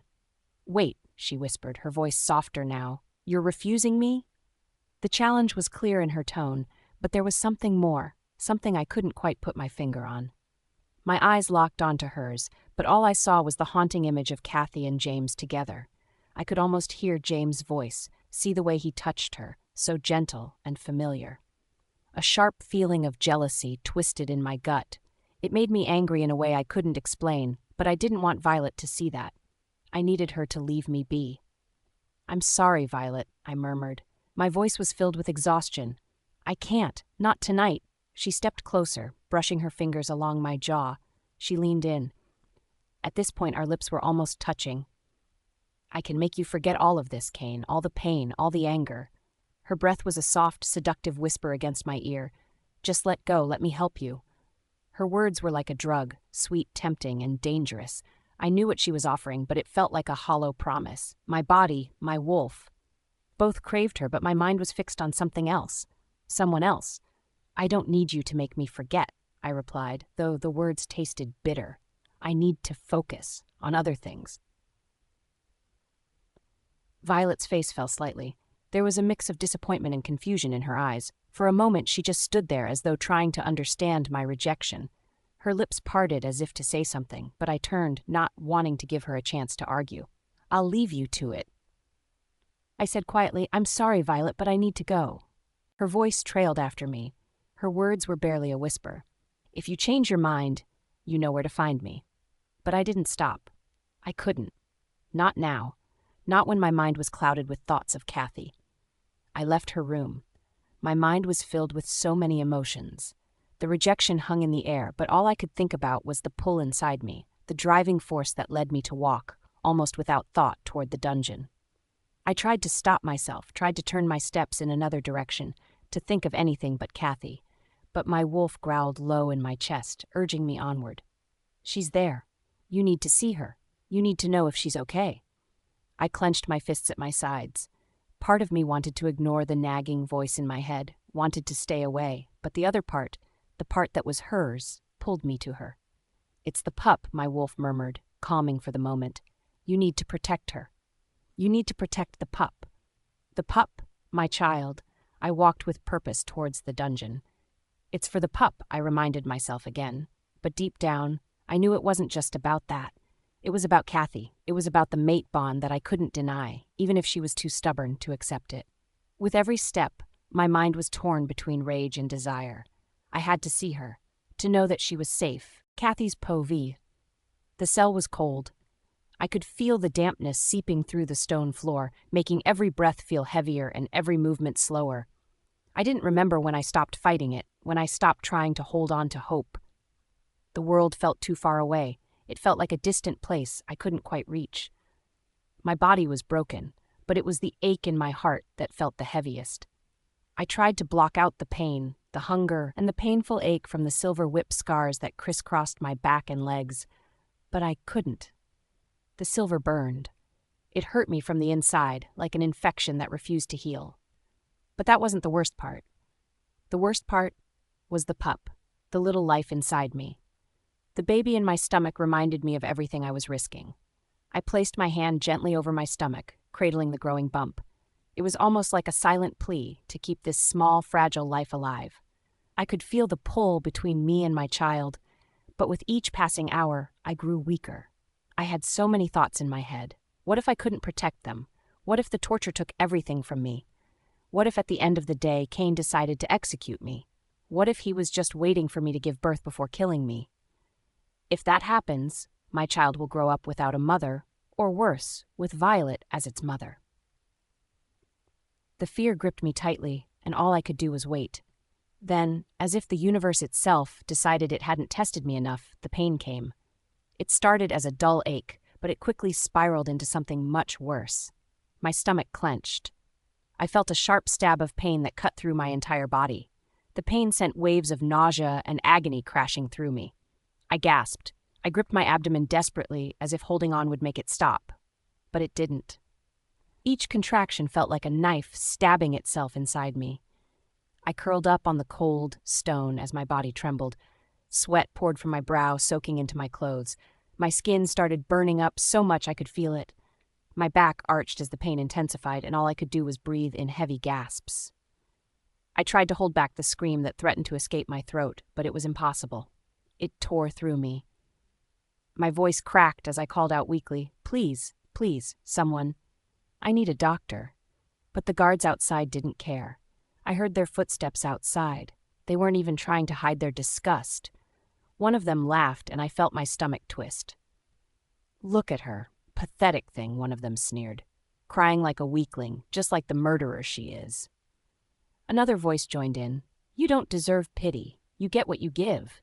Don't you know that?" Someone else laughed. "The Alpha's little whore thinks she'll get away with killing our people. She's nothing but a piece of trash. Too bad the pup won't survive." The words hurt me deeply, but it was the mention of the pup that nearly broke me. "She's just a killer," another voice laughed. "Who cares if she dies? Good riddance." I shut my eyes, trying to block it all out, but their voices echoed in my head, even as my vision blurred with tears. No, my baby couldn't die. Moon Goddess, help me, please. A part of me wanted to scream at them, to throw something, anything, but I couldn't move. The pain was too much. It kept growing, tightening around my chest, suffocating me as the world spun. I couldn't even think clearly anymore. Through the pain and exhaustion, I wrapped my arms around my abdomen, pulling myself tighter into a ball. My body trembled from the cold and the agony. I closed my eyes, trying to hold on, trying to keep it together just a little longer. But I felt so helpless, so alone. The dark edges of my vision began to close in. I couldn't die here. Not now. Not with my pup still inside me. I was all they had. I needed to fight. But the strength was gone. Everything was slipping away. My eyelids fluttered. The pain was unbearable. Then a scent hit me. So familiar, so calming. The scent alone was enough to calm me and my wolf instantly. It made my heart skip a beat. I could recognize that scent even if I was unconscious. Cain? Could that be him? Was he here to save me? I could feel it in my bones, in the way my wolf stirred faintly, like a spark of life igniting deep within me. It was as though the universe was pulling me back from the darkness. But I didn't have the strength to open my eyes. I wanted to reach out, to call for him, but my body betrayed me, too weak to even move. I could hear footsteps. My heart skipped. Was it him? Was he really here? His scent filled my lungs. I needed him. But as the world faded once again, I could only lie there with my body shaking and my heart desperate for him to make it in time. "Please, Cain." Kathy's povee. I woke to a blinding white light and the strong scent of antiseptic. I could hear a faint beeping sound in the background. My head ached, my body felt heavy, and I was momentarily disoriented. As my eyes focused, I realized I was lying in a hospital bed. I could feel the dull ache in my limbs from the whipping I received. But it wasn't the pain that caught my attention. It was the figure sitting beside me. Cain. He was there, and the sight of him sent a strange feeling through my chest. I was surprised to see him here. My heart beat faster, and I felt a flood of emotions rushing through me. There was so much I wanted to say, but the question that burned in my mind was simple. Why had he saved me? I turned my head slightly. My voice was hoarse when I spoke, and I had to clear my throat before asking, "Cain, did you bring me here?" He didn't look at me. His eyes were focused on something distant, as if he couldn't bring himself to meet my eyes.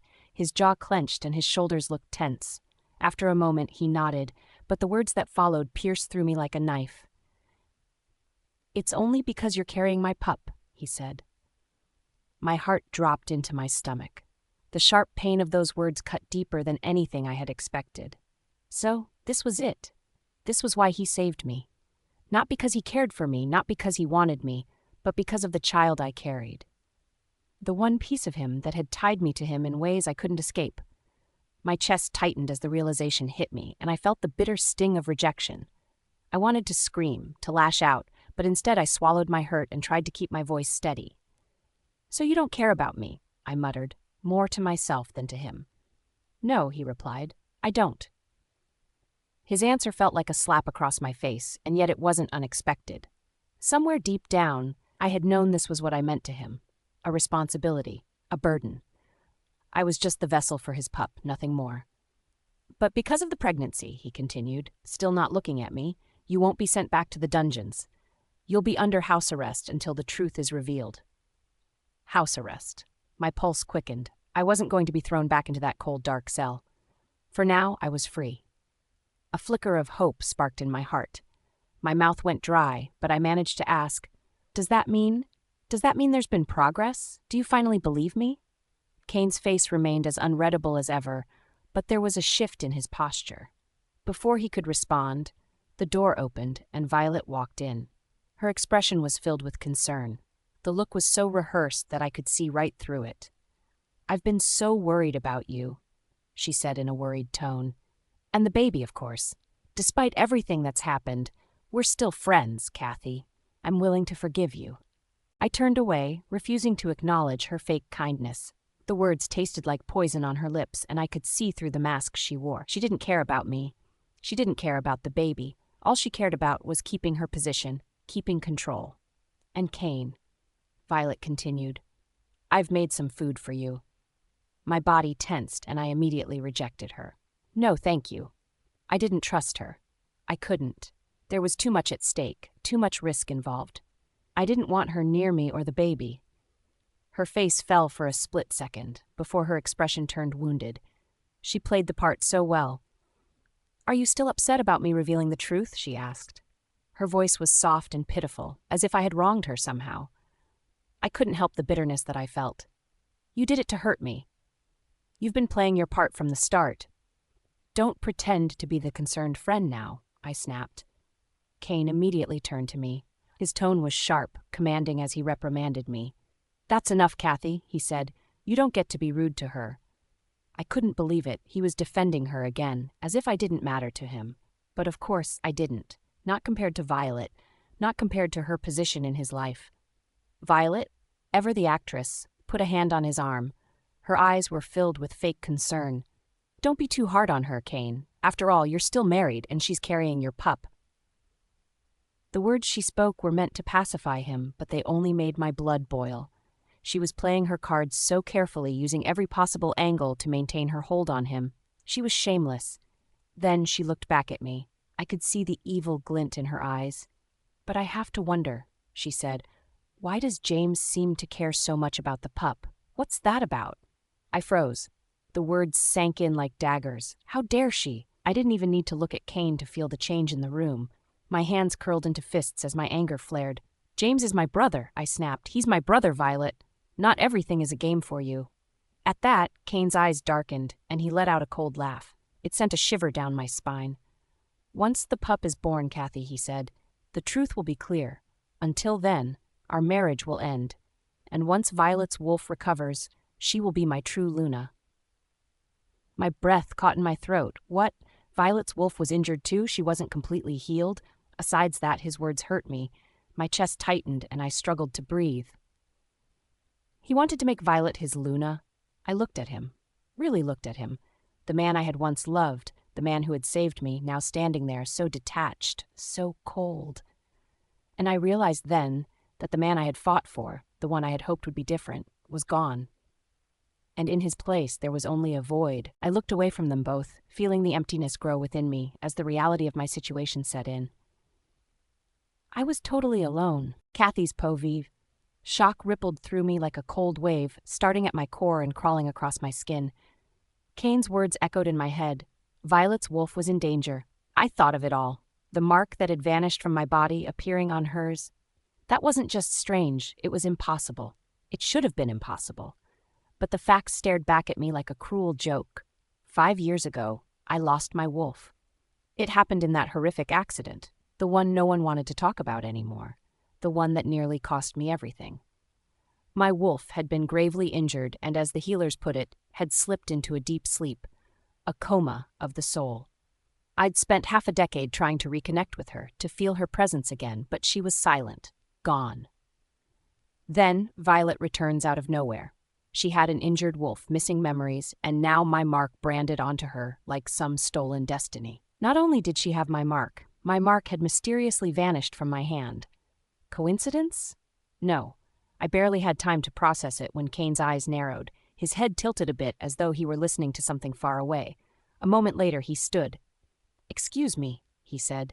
There was a hint of urgency in his tone. "I have to go." Before I could ask anything, Violet was already up from her chair. "I'll come with you," she said quickly, too quickly. Her tone was eager and falsely sweet. Kane stopped at the door, turning to her with a look that surprised me. "No," he said firmly. "It's pack business. Go back to the Alpha residence and rest." The corners of Violet's smile twitched. That fake mask of gentle concern slipped for the briefest moment, and I saw something beneath, annoyance, maybe even anger. But then she forced her features back to neutral again. "I just want to help," she said, stepping closer to him. "You've been working so hard lately." She leaned in, her lips parted slightly as she moved in to kiss him. But he dodged, smoothly, like it was second nature. He didn't even flinch, just turned away at the last second and opened the door without giving her another glance. I saw her freeze. Kane had never refused her before, but he did now, without hesitation. But why? Trouble in paradise? Even I was surprised. I watched it all from the bed, trying to keep my face blank, but inside? I was amused. Her little performance, her dew-eyed act, her manipulative sweetness, it was crumbling, and she knew it. She could see it slipping through her fingers, and it was killing her. Kane left, and the second the door clicked shut, the air shifted. I turned my head slowly toward her, ready to politely tell her to leave. She didn't need to pretend anymore. Kane was gone. But the woman standing before me was no longer wearing the mask. The gentle smile was gone. Her soft gaze had turned evil, as usual.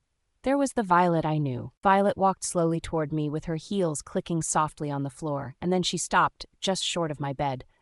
Her expression twisted into a sneer, and her voice dropped, colder than ice. "You should stop poking around, Kathy," she said. "Stop digging for answers. It won't end well for you." I blinked, stunned by the sudden shift. "Excuse me?" She leaned in a little, close enough for me to see the wicked glint in her eyes. "If you value your miserable little life," she said in a low tone, "if you care about that thing growing inside you, you'll keep your mouth shut." My chest tightened. My hand moved to my belly, my pup. "You're threatening my child?" I whispered in disbelief. "I'm warning you," she said with a cruel smile. "I don't have to lift a finger. Accidents happen all the time. Miscarriages, falls, poison in tea." "You're sick," I breathed. "And you're stupid if you think this is a game you can win," she said, stepping back with her arms folding over her chest. The rage in me spread, but I held it down for my pup. "I knew it," I said, voice shaking. "It was you. You killed Elder Alyosha." Her smile didn't falter. "I think you're confused. Wasn't it you they found going to her house that night? The one everyone whispered about?" My fists clenched. "You framed me." She tilted her head. "You framed yourself, darling. You were there. You went to her house. You were the last person to see her alive. All I did was help people see the truth. You manipulated everything. Don't be so dramatic." Her tone was light, teasing. "You're not the first to fall for Kane. You won't be the last. But you," she pointed a well-manicured nail at me, "you're the only one foolish enough to stand in my way. I'm not scared of you. You should be," she said, turning toward the door. "Why?" I called after her. "Why frame me? Why do all this?" She paused at the door, and I thought maybe, just maybe, she'd answer. But all she did was glance over her shoulder with a smirk. "Because I could," she said. And with that, she left. I stood there, trembling with silent anger. My hand rested on my belly, feeling the gentle swell of new life. She was evil. She was a liar. But more than that, she wasn't alone. She couldn't be. There had to be someone helping her. Something bigger was going on here. Someone else was backing her. Someone powerful. Violet didn't have the strength or reach to pull off a murder, a cover-up, and manipulate Kane and the whole council like that all on her own. No matter who else was involved, I wouldn't let them harm my child. I wouldn't let them destroy me again. Third person's POV. Beta Jason walked up the steps of his home. His shoulders were slumped with exhaustion. Every movement of his was heavy, as though he had the weight of the entire pack on his back. He barely had time to take off his boots before a familiar pair of gentle hands reached out to him. "Sit," Gina said softly. He didn't argue. He collapsed into the chair near the window. Gina moved around the room. She poured him a glass of water and brought it over. Jason took the glass but didn't speak. "I've been thinking," Gina began quietly, sitting across from him, "about Kathy." His hand paused halfway to his lips. The water trembled slightly in the glass. "I still believe she's innocent," she continued. "Jason, she's our daughter."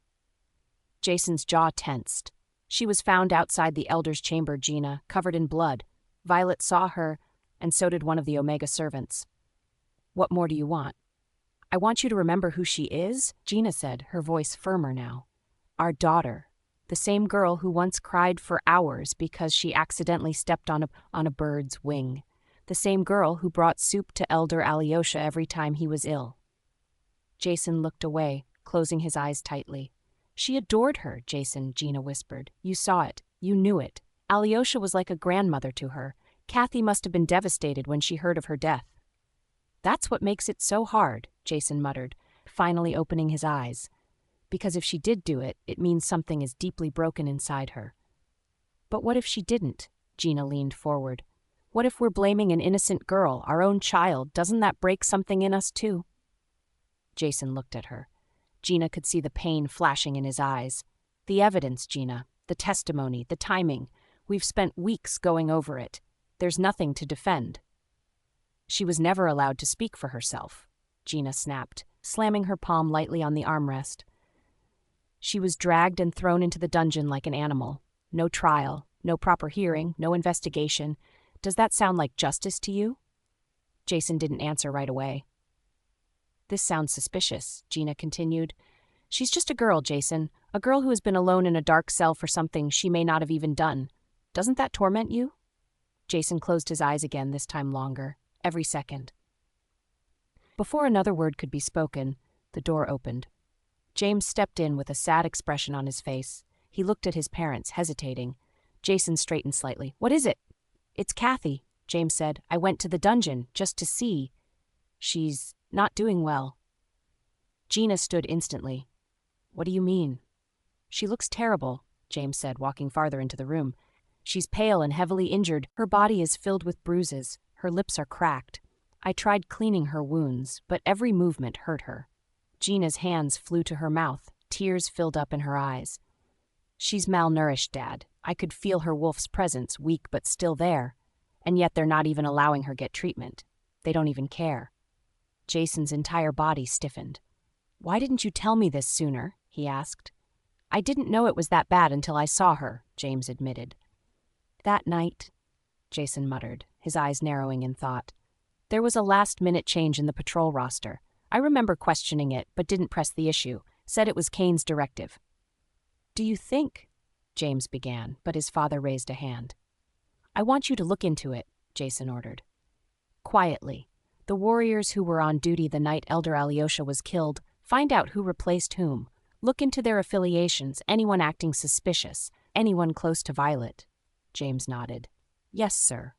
Jason stood, and for the first time in weeks there was fire in his eyes again.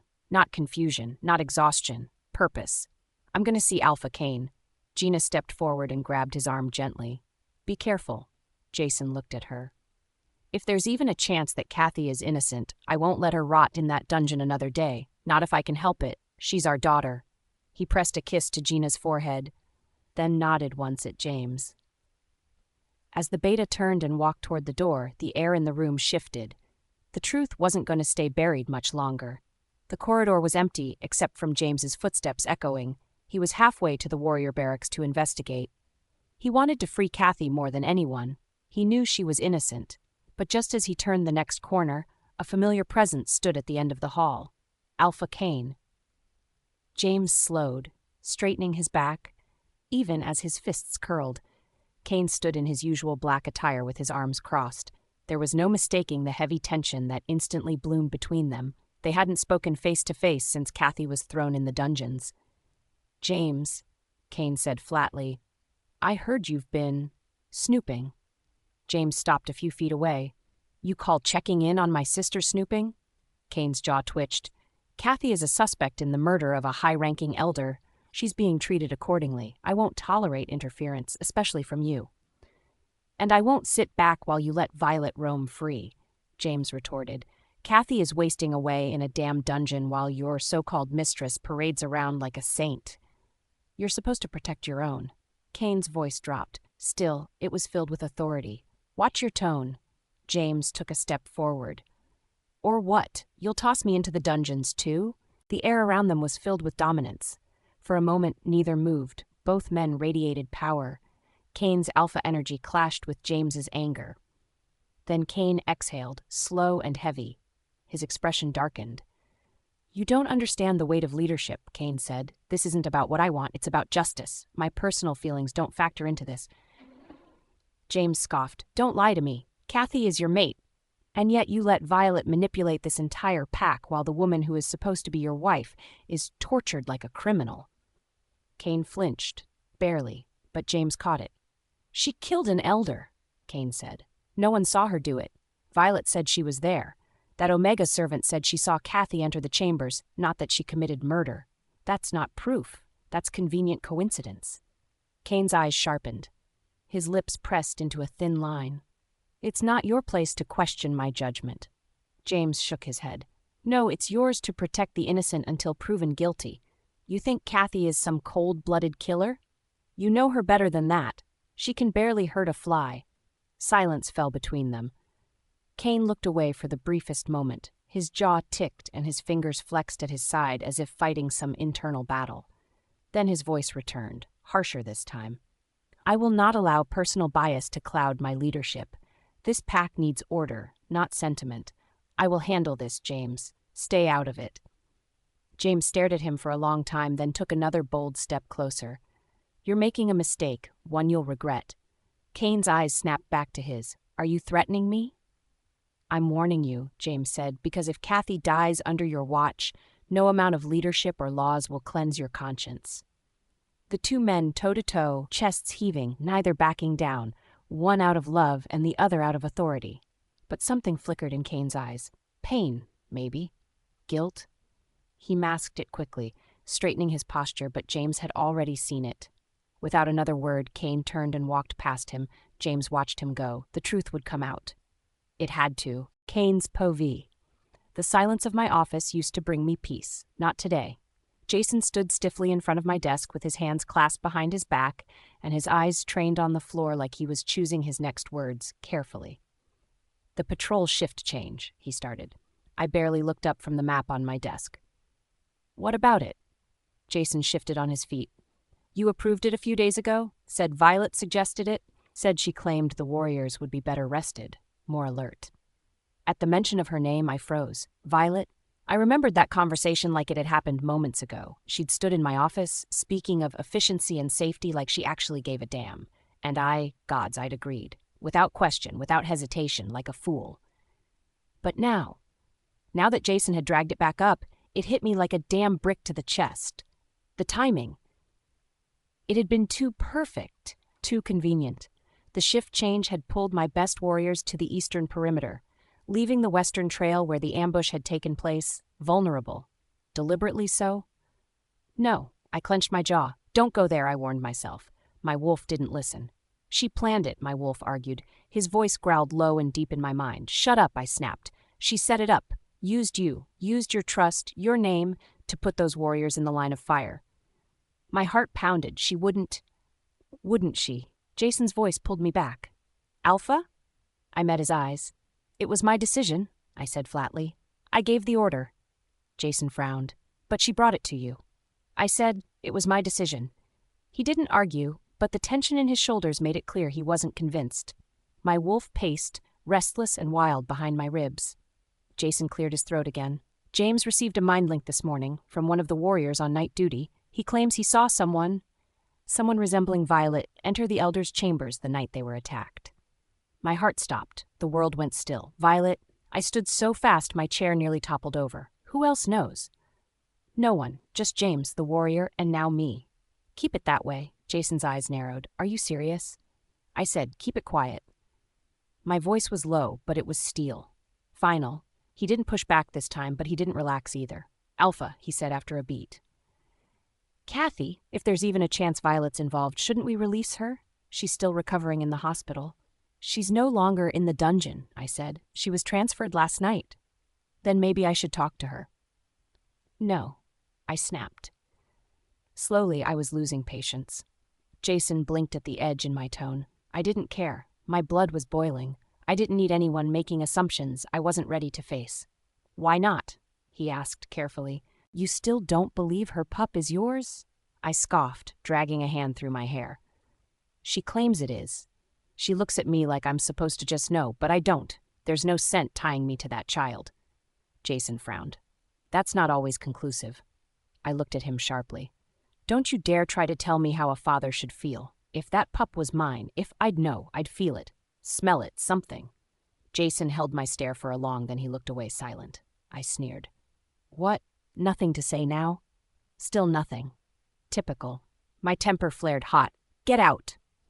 Jason's head jerked back slightly, but he nodded once. Without a word, he turned and left, closing the door quietly behind him. The silence that followed wasn't peaceful. It was suffocating. I leaned against my desk, breathing hard. My wolf raged against the bars of my restraint, clawing to be let loose. I slammed my fist against the desk, breaking the edge. My breath came in short, heavy gasps. I didn't want to believe it. Not about Violet, not about Kathy, not about the pup. But the pieces were starting to fall together, and what they painted was an ugly, twisted truth. I felt like the ground beneath me had shifted. Like everything I'd built, everything I thought I knew, was starting to rot from the inside out. And I had let it happen. I had to find out the truth. After Jason left my office, I sat in silence for what felt like hours. My fingers were digging into the edge of my desk, and I didn't even realize it until the wood creaked beneath the pressure. My thoughts all over the place, and I couldn't control them no matter how much I tried. The more I tried to rationalize, the more my wolf got mad at me. He was right there, baring his teeth inside me. Stop pretending, he said to me. I ignored him again. I had to. If I didn't, I'd lose my grip completely. I didn't mean to leave the office. One second I was pacing the floor, the next I found myself walking out of the office and down the corridor as I made my way to the hospital wing. And then, there she was, Kathy. She was curled up on the narrow hospital bed like a child who had been through war. Her hair was damp against her temple, her lips were pale, and her arms were wrapped tightly around herself like she was trying to hold her soul together. My breath hitched before I even reached the door. I stood there, staring. What was I even doing? She wasn't supposed to matter. She wasn't supposed to still look like that, like a piece of me. My feet moved on their own, quietly, slowly. I didn't say a word as I reached her side. I didn't trust myself to. I just reached out. My hand brushed her forehead, checking for a fever. That was all. Just a simple, necessary action. At least that's what I told myself. But my wolf, he howled in triumph. You care. You never stopped. Shut up, I muttered under my breath. My hand lingered longer than it should have. She's your mate. No, I growled lowly. She's a liar, a manipulative little... But the words felt hollow. They always did when I was near her. She stirred at the sound of my voice. Her eyelashes fluttered open, and for a brief second her eyes locked on mine. I wasn't prepared for what I saw. Not hate, not anger. Surprise, then fear. That shattered me more than I expected. She blinked quickly, as though unsure if I was real. Kane? Her voice was soft, raspy. Did I do something wrong again? I froze. That question, that damn question. What the hell had I done to make her think like that? I took a step back and my hand fell away like I'd touched fire. My fists clenched at my sides as shame spread in my gut. Was she really afraid of me now? Kathy's pove. A gentle warmth brushed against my forehead, like a summer breeze slipping through a crack in a closed window. For a moment, I let myself lean into it, craving the comfort. My eyelids fluttered open slowly. At first, my vision was blurry, only to clear into a familiar face, Kane. He was leaning over me, close enough that I could see every detail. The dark strands of his hair falling over his furrowed brows, the sharp line of his jaw tense, his beautiful blue eyes, his lips pressed into a thin line. I blinked up at him, disoriented, and my heart betrayed me. It leapt with a desperate, reckless hope. He's here, he's checking on me, he cares. But then I saw it, the emptiness in his eyes, cold, detached, not a hint of tenderness. The warmth I'd felt moments ago had never truly been his. It was a trick of the body. The man I loved, my husband, was not here for me. Only for the child in my womb. I curled up instinctively, wrapping my arms around my stomach as if shielding the one thing I had that might still matter to him. My voice was fragile, barely more than a whisper. "Kane," I whispered. Did I do something wrong again?" He didn't answer right away, just stared. That same unreadable expression carved into his face. I bit my lip, feeling scared. Then, suddenly, he spoke. "Kathy," he said in a low tone, almost too quiet to hear, "tell me the truth. Did you really have nothing to do with Elder Alyosha's death?" My mouth parted in shock. I stared at him. "Is that what this is about?" "Not my health. Not the baby. Not me. Just suspicion. Just accusations." I tried to speak, but no sound came out at first. "How do you answer when the person you love thinks you're capable of murder?" I swallowed hard, struggling to form words that wouldn't drown in my emotion. I didn't. Before I could finish, movement caught my eye. The door creaked open, and Violet stepped in like a ghost. Her eyes scanned the room, wide and glistening with what looked like concern, but I knew better. I'd seen this play before. "Kane?" she said.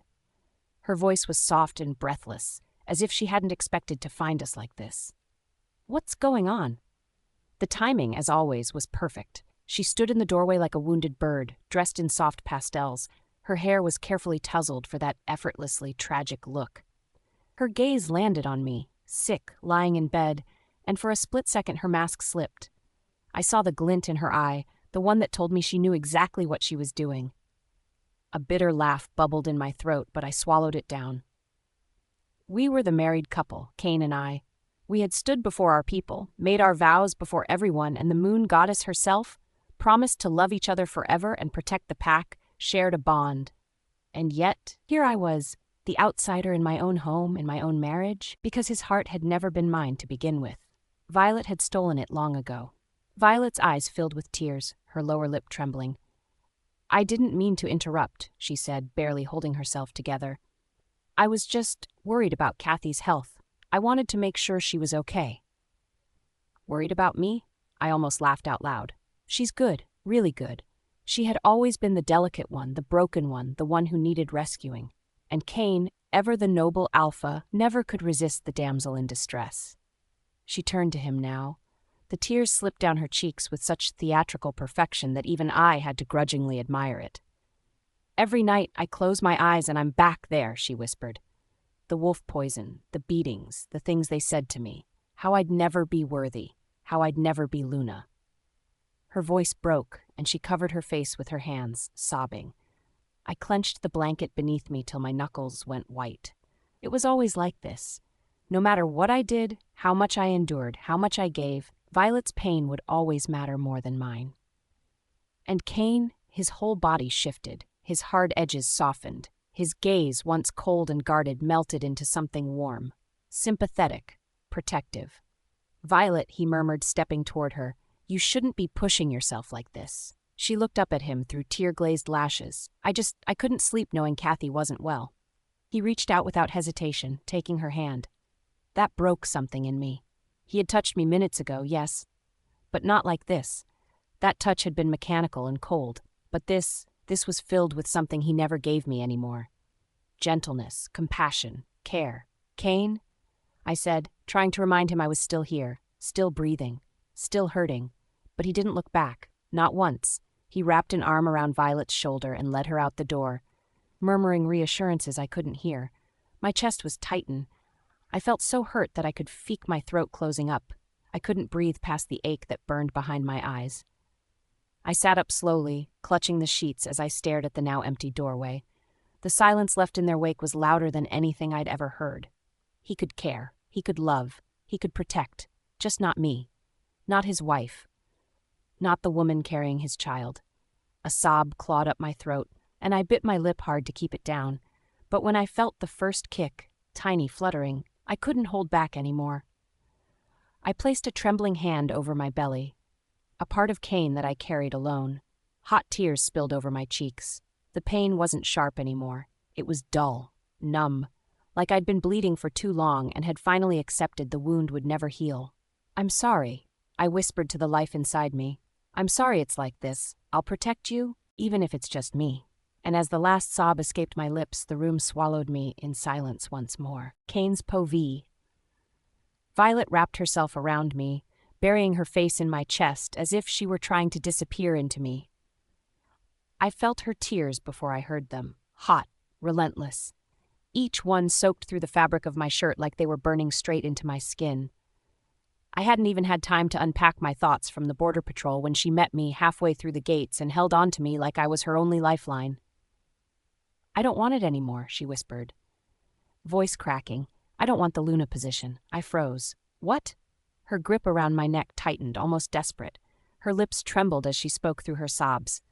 I thought I wanted it because it would mean something, that maybe I could fix things, find a purpose. But everything I do just makes it worse. I keep hurting people, hurting her. And today, Cain, today I heard them," she said. I didn't speak, didn't move. I only listened. And I held her. "I heard the pack talking about Kathy." Her voice cracked again, barely a breath. "They were saying it was only a matter of time before she was punished. Some even said executed. And the way they spoke about her, it was like she was already dead." Her body started to tremble harder in my arms. "I don't want this title, Cain," she cried. "Not if it comes with so much blood. I don't want to be Luna if it means watching people I care about suffer just to keep up the appearance of being strong." My heart clenched. I tightened my arms around her without thinking. "I don't care about the title," I murmured against her hair. "Violet, Luna or not, you are still the most important person in this pack to me. I will protect you no matter what." She sobbed harder at that, and the sound made my heart ache. But then her hands flattened against me, moving up to press gently over my chest like she could feel my heartbeat. She looked up with red eyes, eyes that searched mine for something I didn't know how to name. Her next words took the breath right out of me. "You've fallen for her, haven't you?" I stiffened. "What?" "Kathy," she said. "You've fallen for Kathy." "No," I said instantly, too fast. I would never fall for someone who could be that cruel. But even as the lie passed my lips, my wolf growled in protest. "Liar. You remember how you reacted when she was with James. You nearly lost your mind." I clenched my jaw. My fists curled at my sides. Damn him. Damn my wolf for seeing what I was too stubborn to admit. I had felt something dangerous, something real. The way Kathy had looked at me with those scared eyes. How her voice cracked when she said she didn't do it. How broken she looked when no one believed her. How I couldn't stand the thought of another man touching her. It wasn't just possessiveness, it was something deeper. I didn't answer. Not out loud. Violet's hand moved slowly across my chest again. She looked tired, too tired. I knew she'd been bottling it all in since I left this morning. Guilt, pressure, fear. It was bleeding through every inch of her now. "You're tense," she said softly, her palm sliding downward. "Too tense, too exhausted. Let me help." I stared down at her as she began to reach for my belt. "Violet, I'm not trying to seduce you," she said quickly, meeting my eyes. "I swear, I just want to help you relax. You've been carrying too much alone." And just for a moment, I believed her. I believed her sincerity, her kindness. But then that same feeling returned. That familiarity, the warmth. The way she used to crawl into my arms when we were younger and tell me she'd never let anyone hurt me. And yet, it wasn't right. Not anymore. I caught her wrist before she could go further and gently pushed her back. "I can't," I said. "Not while things between Kathy and I are still unresolved. That's the least I owe both of you." Violet blinked, then let out a breath that was part laughter, part something else. "I told you I wasn't trying to seduce you," she said with a sad smile. But I appreciate your honesty." There was a long pause. Then I remembered something Jason had said before I left that had been pulling at the back of my mind. "Violet," I said slowly, "did you meet with Alyosha before he died?" She flinched. It was quick, so quick that I would have missed it if I hadn't been watching her closely. But it was there. A tiny hint of fear behind her eyes, a moment of hesitation too sharp to ignore. "No," she said quickly, too quickly. "Of course not. Why would I?" My blood ran cold. I didn't respond right away. I couldn't. I just stared at her, trying to read the truth behind her mask. Because for the first time, I wasn't sure I knew her anymore. Was James lying when he said Kathy had nothing to do with Alyosha's death? Or was this all just another game of lies? That was when James's voice burst into my mind like a bullet. He was talking to me through the mind link. "Alpha Kane, we got her. The Omega who was taking care of Elder Alyosha. She was caught trying to cross the border." I straightened. "What?" "She tried to run. We're bringing her in now." I felt Violet shift next to me, probably sensing my sudden change in posture. But I couldn't look at her. Not anymore. Why would the Omega run? What the hell did she know? And more importantly, who was she running from? The weight in my chest grew heavier. I had to find out now. Kane's peau vive. My fists clenched at my sides, trembling with the effort it took not to let my rage show. I stared down at the trembling figure curled up in the corner, the Omega servant. Her skin was pale. Her eyes were wide, full of fear that went bone deep. She looked like a ghost who hadn't realized she was already dead. She hadn't said a word since we brought her in. Her silence screamed louder than any confession could have. "Why did you try to escape?" I demanded. I can't," she whispered. "Please." "Who are you afraid of?" I pressed, narrowing my eyes. "Tell me the truth." She shook her head violently, hugging her knees tighter, lips trembling. "If I talk, I'm dead. I'm already dead." My patience was getting thinner by the moment. I stepped closer. My shadow fell over her. My wolf snarled in my chest, demanding submission. I let a small wave of alpha power roll off me, not even half of what I could unleash. And it was enough to send her crawling backward until her back hit the wall. "Speak," I growled in my alpha tone. "Now." She let out a strangled sob and crumbled. Her forehead hit the floor. "I saw her. I saw who went into Elder Alyosha's room that night." My breath caught. "Who?" I barked. She looked up slowly. It wasn't Kathy. I lied. I lied because I was afraid. The last person to go into his room, it was Violet." A deafening silence filled the room. I didn't hear her. I couldn't have. "What?" I said slowly. She was shaking uncontrollably now. "I saw her, Alpha. Violet. She was wearing that dark cloak with the silver edge. She went in late. I was going to fetch the laundry by the hall. Then I heard the door slam shut. I saw her, clear as day." "You're wrong," I said flatly, but my own voice sounded distant. "I swear it," she cried. I didn't say anything because I thought she'd kill me too. She looked like she'd done something awful. I hid. I didn't breathe. Then the next day everyone thought it was Kathy, and I thought maybe she'd be safe if I said nothing. But I couldn't take it. I tried to leave. "Please don't kill me." I turned away. Her words played over and over in my head. I couldn't believe it. Violet, not Kathy. I staggered slightly, gripping the table for balance. My head spun. My breath came in short, shallow gasps. Violet. The woman I trusted more than anyone. The woman who, suddenly, it all clicked into place, like dominoes falling one after another. That day, she insisted we switch the patrol route. I thought it was just Violet being thorough, but she knew where Alyosha would be. She held me when I blamed Kathy. She said she saw Kathy there that night. Gods, she let me blame her. I felt sick. I stormed out of the interrogation room with my wolf roaring in my chest. He was furious, betrayed. My pace quickened with each step. My claws threatened to rip through my skin. I needed answers. Now. I found her in the garden behind the east wing, the place she went to when she wanted peace. She stood by the fountain, hugging herself against the breeze. Her long hair fluttered gently in the wind, and when she turned to look at me, her eyes widened. "Kane?" she asked. I didn't stop walking until I was toe-to-toe with her. "Tell me it's not true," I growled. "Tell me you didn't go to Alyosha's room that night." Tell that her breath caught. She paled. "You lied to me," I said, stepping closer. "You let me blame Kathy while you kept this secret." She closed her eyes. One tear escaped and trailed down her cheek. I didn't mean for it to happen like this, she whispered. I didn't want anyone to get hurt. Then why, Violet? I barked. Why didn't you say anything? Why go to him in the first place? I went to ask about the phoenix mark, she choked out. I thought maybe he knew something. He was one of the oldest elders. He might have known where it came from. My chest tightened. The phoenix mark, the very reason my world had started to unravel. He snapped the moment I asked, she continued. He said I wasn't supposed to know, that I should never have seen the mark on me. He attacked me, Kane. He tried to kill me. She took a deep, shuddering breath. I panicked. I fought back. I hit him and he fell. He didn't move. I didn't mean to kill him. I just wanted him to stop.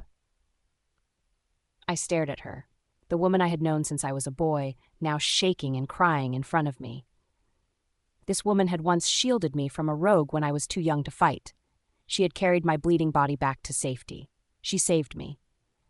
And now she stood before me, broken by the guilt of something she hadn't even meant to do.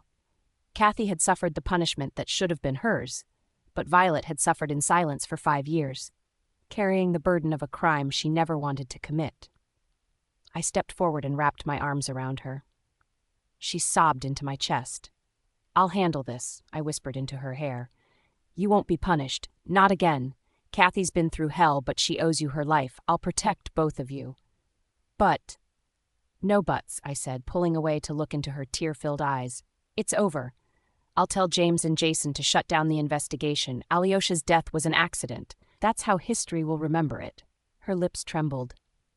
Why are you doing this for me? Because you once carried me out of hell, I murmured. Now it's my turn. Later, I did exactly what I promised. I met with Jason and James, dismissed the investigation, and declared Elder Alyosha's death an unfortunate accident due to old age and a fall. No one would question me, not when the peace of the pack depended on it. But my heart hadn't settled. I found myself walking down the hospital hallway to Kathy's room. My chest felt tight with guilt. I had let her suffer. I let her carry the weight of the murder. Her body had been broken, her reputation destroyed. My wolf growled, snapping at the chains around my heart. Go in, now, face her, he urged me. I raised my hand to knock. Then I heard it, voices inside. One of them, James. Rage flared in my chest. What was he doing there? Kathy's pove. The smell of the hospital room was starting to feel like a second home to me. My days here had settled into a rhythm. James was here. He was my anchor during these long, silent hours. His visits were like lifebuoys thrown to me in an ocean. He was kind and patient. I loved his visits. It was comforting, but it also reminded me of how isolated I had become, how far I had drifted from the life I once knew. That morning he had brought good news. News that made my heart flutter with hope. He told me that the police had caught an important witness, someone who had seen Violet kill Alyosha. My breath caught in my throat when he told me. The possibility of justice, of truth finally coming to light, felt like the first real breath of air after being submerged underwater for far too long. I couldn't contain my excitement. Without thinking, I threw my arms around him, pressing my face into his chest. His arms wrapped around me, holding me tight as if he could feel the weight of my relief. I breathed in his familiar scent. I was grateful for him. He was someone who had been there through everything. Then the door slammed open. The sound was loud, and I jerked back, startled. Kane stood in the doorway with an annoyed look on his face. His glare was cold enough to freeze the blood in my veins. His eyes moved between the two of us, James and me, and his eyes narrowed. His lips curled into a sneer. Am I interrupting something? Kane's voice was thick with sarcasm. I froze. My heart began to beat faster, but this time, it was fear that made my pulse quicken. It wasn't the kind of fear that I had when Violet was near. No, this was the fear of knowing that no matter what I said or did, Kane would always twist things, would always find a way to make me feel like the guilty party. I opened my mouth to explain, to tell him that nothing was happening, but before I could, James spoke up. His voice was calm. We're siblings, Kane, James said. Kane's eyes turned to James, then flicked back to me. He sneered. Siblings? You're not related by blood. The words hit me harder than I expected. The insinuation, the way his voice twisted the situation into something filthy, it made my skin crawl. My face flushed, both with anger and shame that I shouldn't have felt. James had always treated me like a little sister. But Kane's mind was so poisoned by his own insecurities that he couldn't understand what real affection looked like. Before I could retort, James shot back. James was usually a calm person, but right now his voice filled with the kind of fury that only came when he was truly pissed off. Maybe you're so used to cheating and betrayal that you see it in everyone else too. But I'm not you, Kane, James said. Kane's eyes narrowed, but before he could say anything, James turned to me. Take care of yourself, Kathy, and take care of the little pup growing inside you, he added. His tone softened when he mentioned the baby. He nodded at Kane as he got up and walked away from me. Then, James deliberately shouldered past him on his way out, not sparing him a second glance. The door slammed behind him, and the air in the room grew so heavy it felt like I couldn't breathe. Kane's presence seemed to fill every inch of the space now. His eyes were sharp on me as if I were his prey. I could almost feel the heat of his anger, his possessiveness, as he walked toward me. Each step he took sent a chill down my spine. Remember your place, Kathy, Kane growled. You're not the one in control here. I wanted to snap back at him, wanted to scream at him that he was the one who had ruined everything between us, that he was the one who had betrayed me in the worst possible way.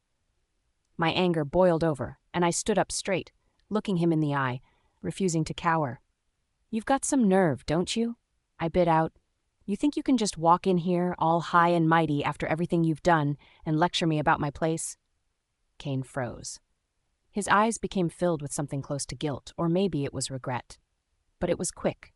It vanished as quickly as it had come, and all that was left was the same cold mask he wore so well. I'm sorry, he muttered, though the words came out as if they were being forced from him. I shouldn't have said that. I'll make it up to you, Kathy. I promise. I almost laughed, but the bitterness that was inside me was too much to choke down. Make it up to me? What could he possibly do to fix what he had broken? What could he do to undo the betrayal, the lies, the years of manipulation? But before I could speak, a sharp pain hit my abdomen, sudden and intense. It was so painful that it stole the breath from my lungs. I gasped, and my hand moved to my stomach, but Kane was already there. Ho's expression turned into one of panic. Kathy, his voice was cracked with genuine concern. Are you okay? The tenderness in his tone made my chest tighten, and for a split second everything else disappeared. The pain, the anger, the frustration, it all seemed to fade into the background, leaving just the two of us standing there. For a moment, it felt like we were a couple again, like the years of torment had never happened. But I knew it wasn't real. We weren't a couple. We never would be again. I winced, clutching my stomach, and Kane's eyes softened. He moved closer, his hand hovering near me as if he wanted to comfort me but didn't know how. The vulnerability in his gaze was almost too much to bear. I felt a flicker of something inside me, something I couldn't explain, but it wasn't enough to make me forget everything. I needed him to mark me. The baby needed him. But it didn't change the truth of what had happened. With a sudden burst of courage, I grabbed his collar, pulling him down to me. I kissed him. My lips crashed against his with an intensity that surprised us both. My heart raced as the world around us seemed to disappear. For a moment, I told myself this was all for the baby. It wasn't for me, not really. I had to force myself to believe that, to remind myself that my actions had a purpose. But the truth was, I wasn't sure anymore. His skin was warm against mine. His arms were curled tightly around me, like I was something precious, something to be protected. Kane's steady heartbeat thumped against my back as I lay in his embrace. I felt our baby settle inside me, moving gently as if it too had found comfort in Kane's hold. He pressed a soft kiss to my forehead. I swear to you, he whispered, I'll keep you and our child safe. You're mine, Kathy, always. My heart swelled with a tender ache, and for a moment I let myself believe those words completely. I let myself believe that the Kane I had just made love to, the one who held me like I was his whole world, was the only version of him that existed. I wanted so badly to think that all the pain, all the miscommunication, all the betrayal between us was finally behind us. I turned in his arms slightly, my hand resting over his chest. His eyes were softened. For the first time in a while, he didn't look at me with that cold gaze. It gave me the courage to ask. Now that there's a witness, now that it's been proven Violet killed Elder Alyosha. I trailed off, watching him closely. What are you going to do with her? His body tensed. That was my first warning. Before I could even finish the sentence, his hand slipped away from my waist, and he sat up abruptly. The softness in his expression vanished, replaced with something hard and unreadable. "Kathy?" he said.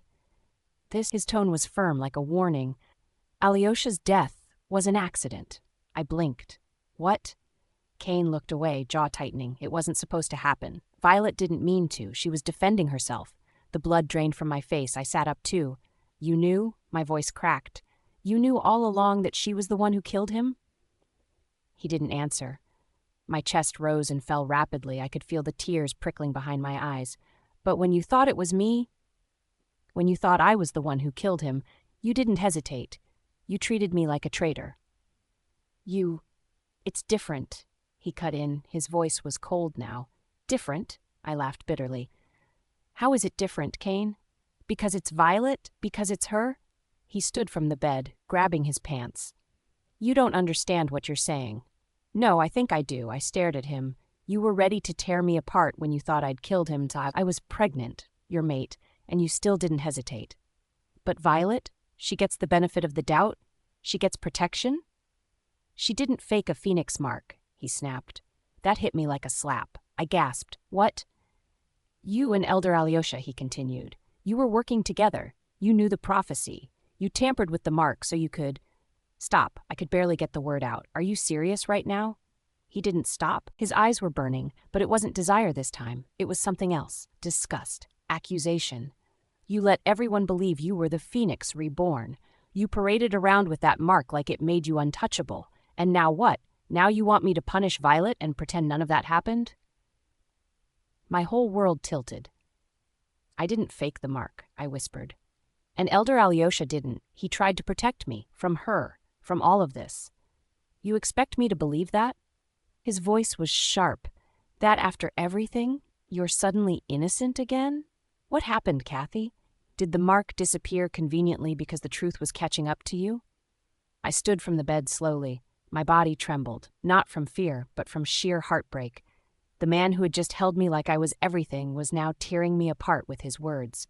I had never been more disappointed. My throat tightened painfully. "I thought we'd moved past this. I thought we understood each other now. I thought you believed me." He didn't say a word, just silence. And that silence cut deeper than any blade. My eyes became filled with tears. "You were supposed to protect me. You were supposed to trust me, but instead you trust her, the one who actually committed the crime. You protect her because what? Because she's always been there? Because you want to believe she's not capable of it?" His face twisted. "You're twisting this." "No," I said through clenched teeth. "You are. You're twisting everything to suit your own guilt." I stepped closer, pointing a shaking finger at him. "You abandoned me when I needed you most. You humiliated me in front of the pack, stripped me of everything, and now you have the audacity to accuse me of conspiring? After everything we just shared?" His mouth opened slightly. There was a flicker, just a flicker of regret in his eyes. But it wasn't enough. "Kathy." "No," I interrupted. Tears running freely down my cheeks. "I can't do this again, Kane. I won't. Just leave." The pain in my chest was unbearable, like 1,000 glass shards piercing straight through my soul. I looked at him, really looked at him, and all I could see was the man who didn't trust me, the man who would never truly see me. "I believed you when you said you'd protect me," I whispered.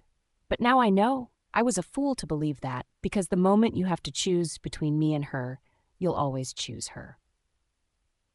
Kane took a deep breath, and without another word, he walked out, banging the door behind him. I closed my eyes. I had never felt more disappointed in my life. That was the moment I completely lost faith in Kane. Kane's povee. The silence in my office had become suffocating. Even the rustle of papers or the occasional crackle from the fireplace did nothing to chase away the growling presence in the back of my mind. "You need to fix this." My wolf's voice had been relentless all day. Not just a whisper in the shadows of my thoughts, but a constant growl. "She disrespected Violet," I muttered under my breath, leaning forward and gripping the edge of the desk. "She kept pushing, even when I told her to stop. And you pushed harder, he snapped. She's carrying your pup. You should have shown control. You're her mate, not a beast biting at the closest threat. I closed my eyes. I remembered the look on Kathy's face when I raised my voice, the way her hands instinctively went to her belly, protecting the pup from me. I remember the hurt in her eyes when she realized I was going to protect Violet. The guilt sank deep inside me, even though I wanted to deny it. She shouldn't have. Excuses, my wolf growled. You think we're justified because she bruised your pride? What about her pain? Her fear? You weren't there when the doctor said her blood pressure was spiking. You heard his reports, but you did nothing. You were too angry to care. I swallowed hard. My wolf continued, she's still standing even after everything, still carrying your child, and you gave her nothing, not protection, not affection, not even a shred of kindness. I leaned back in my chair, dragging a hand down my face. For a moment, I just sat there, staring at nothing, listening to the ache inside me grow louder. Then what do? I asked aloud. Apologize. At the very least. I let out a long breath. I was a king. Apologizing didn't come easy to me. Fine, I murmured. I'll do something, for her, and the pup. A few hours later, I stood outside the doors of the Mooncrest, the pack's most luxurious and exclusive restaurant. Violet and I used to come sometimes. The owner, a tall man named Emile, came hurrying out the moment he caught my scent. He was smart like that. Alpha Kane, he said, bowing his head deeply. An honor. It's been a while. I need a private room, I told him. For 2. Something special, 3 nights from now. Of course, Alpha, Emile said immediately. I'll prepare the chef's best courses. Do you have any preferences? No seafood. She hates it, I muttered, realizing it far too late. Had I ever really tried to know Kathy's tastes before now? And your best non-alcoholic wines. He nodded, taking notes. It will be perfect, I promise. I gave a stiff nod and left, without another word. On the day Kathy was going to be discharged, I went to the hospital to pick her up. She stepped out of her room slowly, cradling her small bump. When she saw me leaning against the hallway wall, she froze. Kane? Her voice was unsure. She sounded surprised. I didn't blame her. I came to pick you up, I said simply. Her brows furrowed. Why? Because you're carrying my pup, I replied. You shouldn't be walking or taking cabs. You need rest. She shifted on her feet, looking visibly uncomfortable. You don't have to do this. I can manage fine on my own. My jaw tightened. I know I don't, but I'm doing it anyway. She stared at me for a long second, then sighed. Fine. She walked slowly beside me, and I adjusted my pace instinctively. Every few steps, I caught her rubbing her back or shifting to ease some hidden discomfort. Guilt spread in my chest like smoke. I should have been there more. I should have asked more questions, checked on her, held her, maybe. When we got into my car, I helped her settle in. She kept her eyes on the window, as if looking outside would keep me at a distance. It was only when she realized the driver wasn't taking the usual route to the palace that she turned to me sharply. This isn't the way home, she said. I know, I said calmly. Then where are we going? She asked. I hesitated, then spoke. I'm taking you on a date. The silence between us stretched. You heard me. She blinked. Why? I glanced at her briefly. Because you deserve it. Her lips parted in disbelief. For a second, I thought she might laugh. But then she just stared at me. I noticed all the emotions in her eyes. Anger, surprise, maybe even pain. She said nothing after that, but I kept sneaking glances at her. And that's when I noticed it. Her wrists were thinner than I remembered. Her cheeks hollowed slightly, like she hadn't been eating well. She held her stomach gently, but with a kind of silent desperation that made my throat tighten. She'd lost weight, a whole lot of it. Was the pregnancy draining her that much, or was it something else? Stress? Pain? Me? You look pale, I said. I'm pregnant, she replied flatly, not even looking at me. It happens. I winced. I didn't mean it like that. She shook her head. Of course you didn't. I didn't know if tonight would fix anything, but it was a start, and right now that's all I had. Kathy's povee. A date? Was this really Kane's idea of an apology? I sat in the passenger seat of his car with my fingers gently resting over the small swell of my stomach. The silence between us was thick. Now he wanted to take me on a date?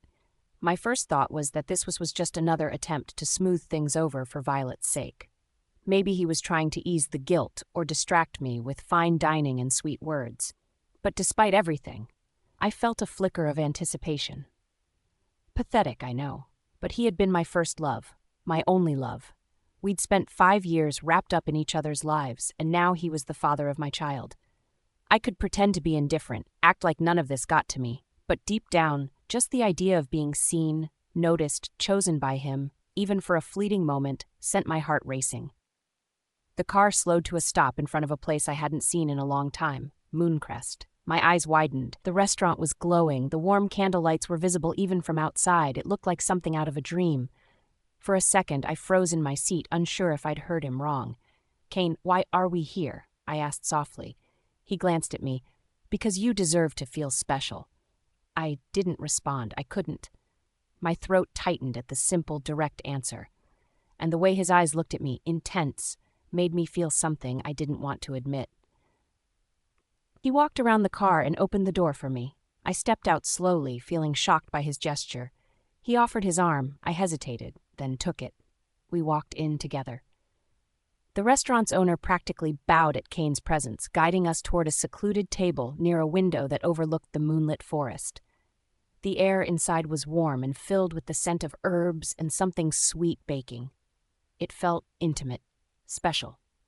As we sat down, I took in the details of the table: soft white linens, a single rose in a glass vase, and 2 candles flickering gently between us. The whole place was perfect, like something out of a romance novel I used to read when I was still foolish enough to believe in happy endings. For a moment, it brought a feeling of sweetness to my heart, one I hadn't felt in a long time, until the waiter brought the first course. Lemon-infused roasted duck with honey glaze and rosemary potatoes. My heart sank. Then came the truffle risotto with asparagus, and the sparkling berry water. I stared at the dishes as each one arrived, my stomach twisted with each one. These were all Violet's favorite foods, every single one. Not a single favorite dish of mine was here, so even this night that he had prepared for me was rooted in her. My lips pressed into a tight line. I could feel the bitterness crawling up my throat like bile. I picked at the food quietly. I was no longer hungry. Kane must have sensed the shift in my mood. "I know what you're thinking," he said after a moment. His voice was unusually gentle. "And you're right, a lot has happened since Violet returned." I kept my eyes on my plate, saying nothing. "I haven't handled it well," he continued. "I've been inconsiderate, distant." I looked up at him then, surprised by the sincerity in his voice. "I hurt you," he added, "and I hate that I did, especially now when you're carrying our pup." My breath hitched slightly. "I won't pretend like I have all the answers," he said, "but I promise I'll do better. I'll be more mindful of you, of the baby, of what you both need." His words were simple, but they struck something deep inside me. He leaned in slightly. "I've already started working on a new security detail, a guard rotation just for you. You'll be safe. Always." That sounded like the Kane I remembered, the alpha who always took care of his own. The man I had fallen in love with, the one who could command a room and yet still find time to kiss my forehead when I couldn't sleep at night. The atmosphere between us began to soften. We talked about little things: the pup's name, the nursery, his ridiculous Gamma who couldn't remember where he parked his own car last week. Then Kane smiled. It wasn't one of those polite, tight-lipped ones he gave during meetings. No, this was different. It was genuine, unguarded, filled with warmth I hadn't seen in years. It stunned me. Before I could fully process it, he leaned forward, reached across the table, and with a gentle swipe he dabbed a napkin at the corner of my mouth. "You had a little sauce," he murmured in a teasing tone. My cheeks burned instantly. Goddess, why was he still able to do this to me? That boyish grin, the husky rumble of his voice, the look in his eyes that made me feel like I was the only woman in the room. I could hardly breathe. "You planned this on purpose," I said, narrowing my eyes at him. "What?" He feigned innocence. "The food, the candlelight, the charm." He chuckled. "Maybe I just wanted to remind you that I can still make you blush." I laughed, genuinely laughed, before catching myself. He saw it too, the way I tried to hide my smile. "Don't be surprised," he said with a smirk. "I am still devilishly handsome. And ridiculously arrogant," I muttered. He grinned wider, only when it works. We talked more, and he even cracked a few jokes, one about the time his wolf panicked at a squirrel during a border patrol. I found myself laughing more than I wanted to, easing into the conversation, letting myself forget, just for a moment, everything that had come before. Just as I began to genuinely enjoy myself, I heard her voice, high-pitched and familiar. "Dominic," Violet's voice echoed through the room. "Are you on a date with Kathy?" Oh no, Kathy's pove. I should have known. I blinked, hoping it was someone else, someone who just sounded like her, but no. I turned toward the entrance of the restaurant just in time to watch her saunter in. Her glossy black hair bounced with each step. There was a smirk already playing on her lips, like she owned the place, like she owned him. And maybe she did. I felt Kane stiffen slightly beside me, but his expression didn't change, not a flicker of guilt or hesitation. Just a cool, casual, "Violet, hey." I froze. That was all he had to say? Violet didn't wait for an invitation. She slid right into the seat next to him, her thigh pressed against his, her hand grazing his arm like she had every right. He didn't flinch, he didn't even look at me, just leaned a bit closer to her, murmuring something that made her giggle like a teenager. "Kane," I whispered. My voice was small, too small. "What's going on?" He glanced at me briefly, barely, then back to Violet. "It's not what you think, Vi. We're not on a date. She just got discharged, and I thought I'd be nice enough to give her a proper meal." A proper meal? That was what I was reduced to. Those words hit harder than they should have, after everything, after the way we connected tonight. Violet gave me a glance, like I was an annoying little fly buzzing around her moment. "Oh, I'm sorry," she said innocently. "I didn't mean to interrupt anything." "You're not," Kane said. "I assure you, I'm glad you're here. Things were getting a bit boring anyway." My chest tightened, like someone had clenched a fist around my lungs. The warmth and laughter we'd shared just an hour ago had evaporated, like it never happened. And now, he was here, laughing with her. I watched in stunned silence as he picked up a piece of food, something from the appetizer plate we were supposed to share, and held it up to Violet's lips. "Here, try this," he said softly. And she did. Her eyes were locked with his the entire time. I felt sick. I stood up, pushing back from the table on shaky legs. Neither of them looked up. I barely made it to the restroom before I stumbled into a stall and dropped to my knees. My stomach twisted violently, and I threw up everything I had eaten. My tears mixed with the nausea as it all poured out of me in hot, bitter waves. This wasn't just food. It was every bit of hope I had tasted earlier. Every soft moment we shared, every stupid fantasy I let myself believe, all of it was gone, just like that. When I finally stood, my face was pale. My hands were trembling as I washed them. My reflection looked hollow. I didn't recognize the girl staring back. She looked too fragile, too easily shattered. I returned to the table, not because I wanted to, but because I didn't want to give her the satisfaction of seeing me run away. Violet glanced up with feigned surprise. "Oh, Kathy, are you okay? You look so pale." I ignored her, sitting down slowly. I kept my gaze fixed on the tablecloth. I didn't trust myself to speak. My throat felt raw from vomiting, but it was nothing compared to the rawness in my chest. Kane finally glanced at me. "Kathy, are you feeling unwell?" I didn't respond. He reached across the table. "I can take you home if you're not feeling up to it." "I'm fine," I whispered, cutting him off. But then Violet clung to his arm like a lifeline, pressing against him with wide, anxious eyes. "Kane, wait, don't leave me," she said, her voice trembling. "You know how bad my anxiety's been lately. You said you'd help me through it. Please, I don't feel safe alone." I blinked at her. "Seriously?" Kane hesitated. "Kathy," he said slowly, "the driver can take you back. I'll check on you later." I nodded stiffly, not trusting myself to speak. I stood and walked out without another word. My legs were numb. My chest had a painful ache that wouldn't go away. He never came back that night. The scent of eggs and butter woke me before the sunlight did. For a moment, I imagined Kane had gotten up early and decided to make breakfast as an apology. I imagined an explanation waiting in the kitchen. Something, anything to make this nightmare make sense. But I knew that would never happen. Kane was a proud alpha. He'd never make such a gesture. It's one of the reasons I was surprised he even took me out on a date last night. A girl could only dream. I went downstairs and walked down to the kitchen. As soon as I entered, I came face to face with Violet.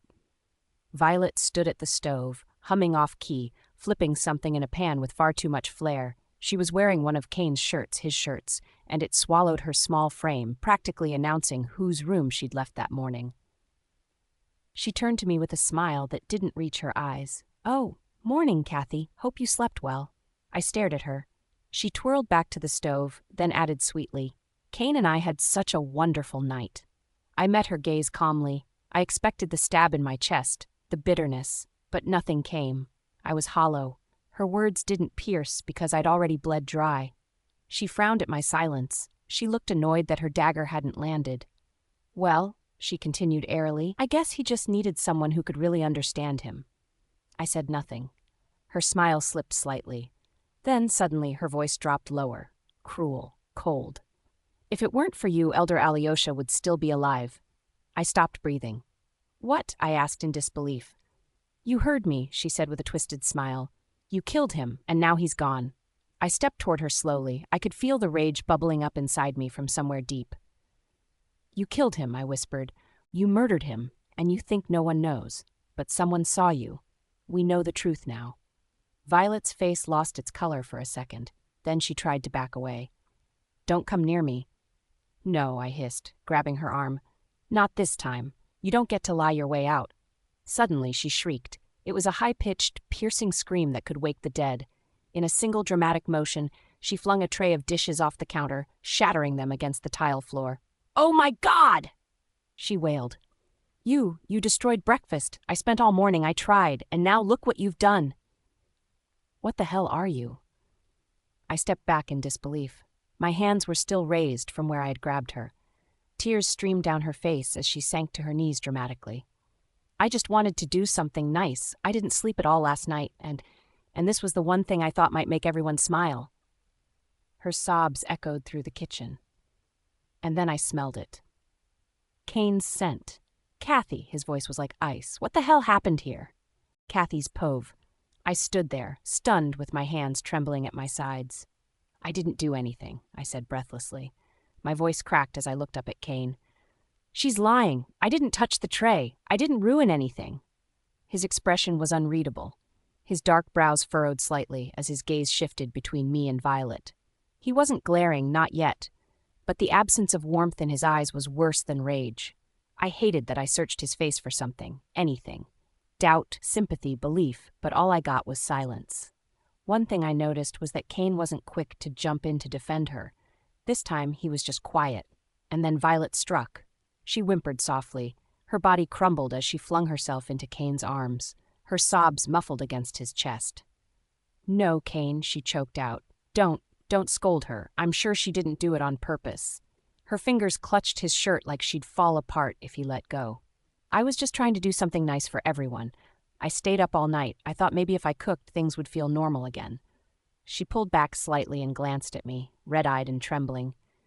"I just wanted peace." Liar. The word burned my throat before it spilled out. "You liar." My voice was low but sharp. "You planned this. You provoked me, and now you're pretending to be the victim. How can you stand there and cry like you didn't just—" "Kathy," Kane said sharply, and my heart jerked at the sound, not because he'd raised his voice, but because of how cold he sounded. "Leave the kitchen." I blinked at him, struggling to breathe. "You believe her? Again?" I whispered. He didn't answer. He didn't have to. The ache in my chest spread like ice through my veins as I turned and walked away. My footsteps echoed in the hallway like I was the only one in the world. I wasn't even angry anymore. Just tired. So damn tired. Kane's povey. I had seen everything, from the moment Violet set the breakfast tray down to the moment she screamed and knocked it over herself. Kathy had done nothing. Absolutely nothing. My wolf snarled inside me, clawing at my chest with fury. "She's lying," he growled. "Again. And they believe her again. How much longer will you watch this happen?" I clenched my fists at my sides, steadying my breath. "Because she's broken," I told him. "Because she was hurt. And people hurt others when they're hurting too. She doesn't know how to deal with it. Don't you dare defend her." I swallowed hard and turned away from the hallway where Kathy had vanished. My gaze fell to Violet. She was still clinging to me like a shattered porcelain doll. My chest tightened, not with love, not even sympathy. guilt maybe, and confusion. Why did she keep doing this? Why couldn't I stop making excuses for her? Memories flooded back of when we were kids, hiding from the rogues in the shadows of the northern border. I remembered the small hands that gripped mine so tightly, the way her arms wrapped around me when she found me bleeding and scared. She hadn't run. She'd stood between me and danger. And when I tried to thank her later, she just smiled and gave me that hideous bracelet she wore, saying, "It's lucky. Keep it." I owed her everything. My life, my loyalty, my protection. But now I wasn't sure who she really was anymore. I turned to the staff and told them to clean up. They stared at the broken dishes, the overturned tray, and the uneaten food with wide eyes, but they knew better than to ask questions. I didn't speak as I picked Violet up and carried her upstairs. She didn't resist. In fact, she curled against me like she belonged there. Her fingers brushed my neck as she buried her face in my shoulder. "I'm sorry for causing trouble," she whispered. "I just wanted things to feel like they used to." "Don't speak," I murmured, "just rest." Once I settled her into her bed and tucked the blanket around her, I noticed something strange. The bracelet, that old, oversized one I remembered from our childhood, she wasn't wearing it. "Where's the bracelet?" I asked quietly.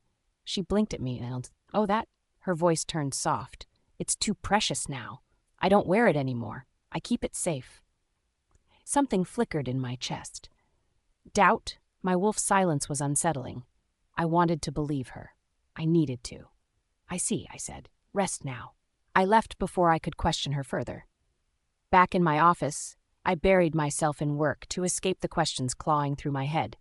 I was halfway through the monthly reports when Jason walked in with his usual straight-backed posture and clipboard in hand. "Alpha," he greeted. "Preparations for the annual ball have begun. The ballroom's being redecorated. We need your guest list confirmed." "Violet will be my date," I said automatically.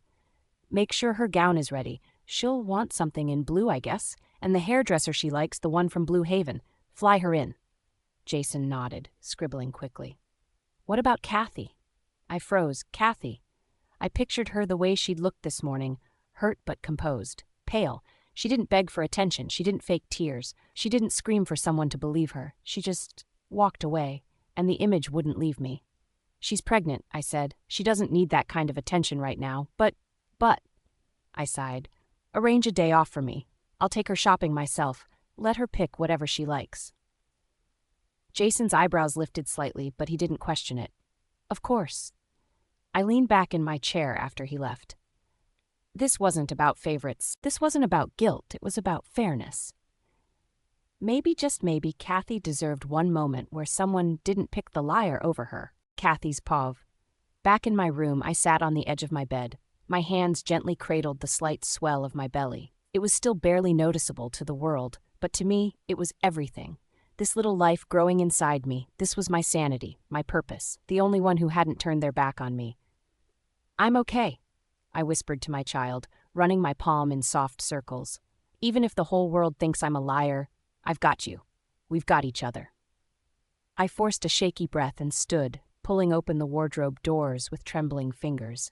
Inside were rows of gowns I hadn't worn in months, not since Kane had begun distancing himself, not since the stares from the pack had grown colder. Still, tonight was the ball, the annual wolf pack gathering, the most significant social event in our world.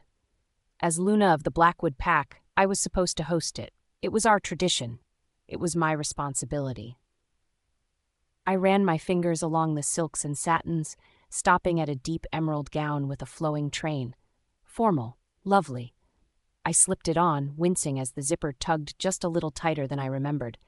My belly was growing. I stepped in front of the mirror, trying to smile. But my reflection betrayed me. There was sorrow in my eyes, the kind I hadn't learned to hide yet. I touched my cheek, remembering how Kane used to brush his lips across once.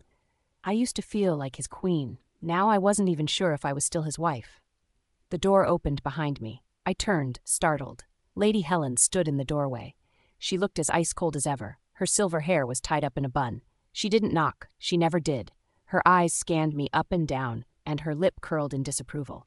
"Take that off." I blinked. "Excuse me. You're not going," she said flatly, stepping further in as if the room belonged to her. "The ball. You won't be attending." My heart stuttered. But I'm Luna. I'm the host, the other Pax. You were Luna, she snapped, folding her arms. Now you're just a pathetic fraud clinging to a title you no longer deserve. I felt the air leave my lungs. What are you talking about? She lifted her chin. Kane has decided. You won't be making a fool of yourself or us by showing your face at the gathering. You were never the Phoenix Mark's bearer, were you? All lies. My voice shook. I never lied about the mark.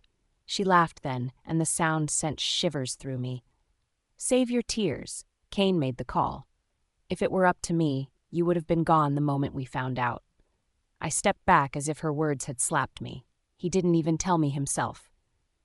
Why would he? She hissed. You lost your usefulness the moment doubt fell on your precious mark. You were nothing more than a convenient illusion. I gripped the edge of the vanity to keep myself from falling apart. He still hasn't seen it with his own eyes. He didn't even ask. He doesn't need to. She cut me off, already turning away. You're not fit to be Luna anymore. Stay in your room. Don't embarrass yourself further. The door closed behind her with a soft click. That was somehow the worst part, that gentle sound marking the end of something I'd worked so hard to build. I stood frozen in place, staring at my reflection. I was still dressed in emerald silk, still trying to pretend everything was fine, but it wasn't. It was over. I sank to the floor, wrapping my arms around my belly, trying so hard not to sob, for my baby's sake. But it hurt. Goddess, it hurt. That was when my phone buzzed on the nightstand. I didn't want to look. I didn't want to hope, but I did. Kane. For a second, my breath caught. Maybe he was going to fix this. Maybe it was all a misunderstanding. I answered with a trembling hand. Kane. Come downstairs. I'm waiting at the door. Just that. No greeting, no explanation. I swallowed the lump in my throat. What's going on? What's going on? I'll explain later, he said and hung up. I barely had time to wipe my tears. I changed into a long black coat to hide my dress, threw on flats, and walked out. Every step down the staircase felt like a battle. I saw some of the palace staff whispering, watching me, like I was some tragic figure being led to execution. Kane stood at the front door, looking as composed as ever in a tailored dark coat. His hair was slicked back. His expression was unreadable. You look tired, he said. He looked at me briefly, then away. I wanted to scream, but I bit my tongue. Where are we going? I asked instead, quietly. He simply nodded toward the car. Get in. We both got into the car. The drive was silent, tense. I kept glancing at him, hoping for a word, a clue, a sign that he was still mine. But his hands gripped the wheel like he couldn't wait for the ride to end. I turned to the window, watching buildings blur past. Then the car slowed. I looked up. The city's largest luxury mall rose before us. The glass doors shimmered under the golden lighting, and expensive brands lined the windows. Versace, Dior, Cartier. What were we doing in this store? I was surprised because it had been so long since I had been to a nice place like this. I wondered why Kane brought me here. I guess I'd find out soon enough. Kathy's Pove. The moment Kane pulled up in front of the upscale mall, I blinked at the towering building before me. The mall was the biggest in the city. I hadn't been to an amazing place like this in ages. I usually spent my time in the palace doing chores or running errands for Lady Helen. I looked around at the sleek glass panels, the golden lighting, and the most luxurious stores in the city. Everything in here gleamed like they belonged to another world. I hadn't been to a place like this in what felt like a lifetime. Before I could voice the 1,000 questions screaming in my head, Kane cut the engine. He turned slightly toward me, but his expression remained unreadable. I'll go park the car, he said. You go in. Pick out a dress. My lips parted. I was confused. A dress? For the ball, he said simply. We don't have much time. Go on. I sat frozen for a second with my hand resting on my slightly swollen belly, trying to catch up with what had just happened. A dress for the ball. My fingers trembled as they gripped the door handle. Was he serious? Was I still going? Had Lady Helen lied? But she said Kane made the decision for me not to go. My heart fluttered in cautious excitement. Maybe I wasn't being pushed aside after all. Maybe Kane still saw me, his Luna, his mate. Maybe there was still hope. I stepped out of the car with one hand gently pressing against my belly, as if to reassure the tiny life inside me. Looks like we might still get to go, baby, I whispered. Let's pick something beautiful, The air inside the boutique was filled with sophistication. Light jazz played in the background as lovely dressed clerks moved between racks of satin and silk. Everything screamed elegance, far beyond what I'd been wearing for the past few months. My eyes caught a breathtaking gown. The dress was a deep, midnight blue with embroidered silver that shimmered like stars. The dress was off-shoulder, fitted at the waist, and it flowed down. "That one," I murmured, pointing to it. A woman nearby, probably a clerk, raised her brows and approached, clearly sizing me up. Her lips curled into a smirk that immediately made my skin crawl. "You want to try that one?" she asked. Her voice was sugar-coated with mockery. "It's from the exclusive line, you know. Might not be the best fit for your budget." I blinked. "Excuse me?" She folded her arms and her sneer grew even bolder. "We don't do returns for people who change their mind after realizing how much these cost. You know, women who like to pretend they belong in places like this." Anger burned in my throat, but I fought to stay calm. "I am Luna Cathy of the Blackwood Pack," I said, "and I asked to try on that dress." The clerk let out a short, condescending laugh. "Oh, you're the one," she said. "I knew it was you, the one who stole Violet's place and faked the mark." The name hit me like a slap. Her eyes narrowed as she leaned closer. Her voice dropped to a vicious whisper. "Everyone knows you tricked Alpha Kane into mating with you, that you're nothing but a fraud with a painted-on phoenix mark. You think that baby's going to make you Luna forever? You're just playing house, sweetie." My fists clenched at my sides. My vision blurred slightly with rage. "Say that again," I hissed. "Thief," she spat, and that was the moment I heard it. His voice was as sharp as a blade and powerful enough to still the air. "Who gave you permission," Kane growled from behind, "to speak to the pack's Luna like that?" The temperature dropped instantly. The clerk turned around. As soon as she saw him, her face went pale. Kane stood there with his alpha presence dominating the entire boutique. His eyes pinned the woman in place like a predator sizing up prey. I'm sorry, Alpha," she stammered. But he didn't budge. "You dare speak?" She collapsed faster than gravity could have pulled her. She went down on her knees immediately. Please forgive me." Kane didn't say a word for a moment. His eyes flicked to me, and there was so much anger there that I almost flinched. I could see some emotions inside. Pain? Regret? I didn't know. But the way his eyes softened just a little, it made my heart ache. "You forget your place again," he told the clerk, "and you won't have one." The woman nodded frantically from the floor. She was practically trembling like a leaf in a thunderstorm. "Get out," he snapped.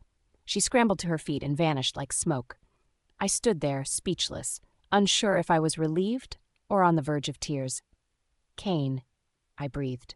Maybe, just maybe, I still meant something to Kane. Kane's povee. I never expected someone in the pack to treat Luna this way. As I stood there watching Cathy, my mate, my Luna, suffer through the humiliating experience, my wolf growled. It was a deep sound that rumbled through me, pulling at my insides. The anger, the fury, I felt it. My eyes flashed with pure rage as I turned to face the clerk responsible for the disrespect. If I hadn't ignored Cathy earlier, none of this would have happened. The thought echoed through my mind. I should have paid attention to her sooner, I thought. I should have protected her. My wolf snapped back. A Luna who isn't respected by her alpha? How can the pack acknowledge her, Kane? His words stung. Hell, they pierced right through me, twisting deep in my chest. I had no response, no justification. His accusation was the truth. I had failed her. And the worst part? I had been too blind to see it. The moment was suffocating, and I could feel the weight of my own failure. My chest tightened as I stepped forward. I could feel the temperature around me dropping with my rising anger. I looked at the clerk with a glare that could melt her right there and then. "You're fired," I said. "Get out of here, and never set foot on my pack's territory again." Her face drained of color, and she stammered, struggling to find the words to defend herself.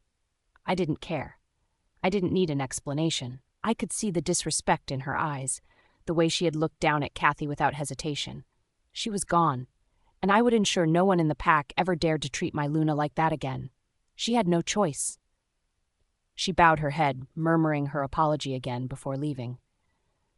The other clerk stepped forward nervously. Her eyes moved between Cathy and me. She quickly took over, leading Cathy into the dressing room. But I didn't let my eyes leave her. I couldn't.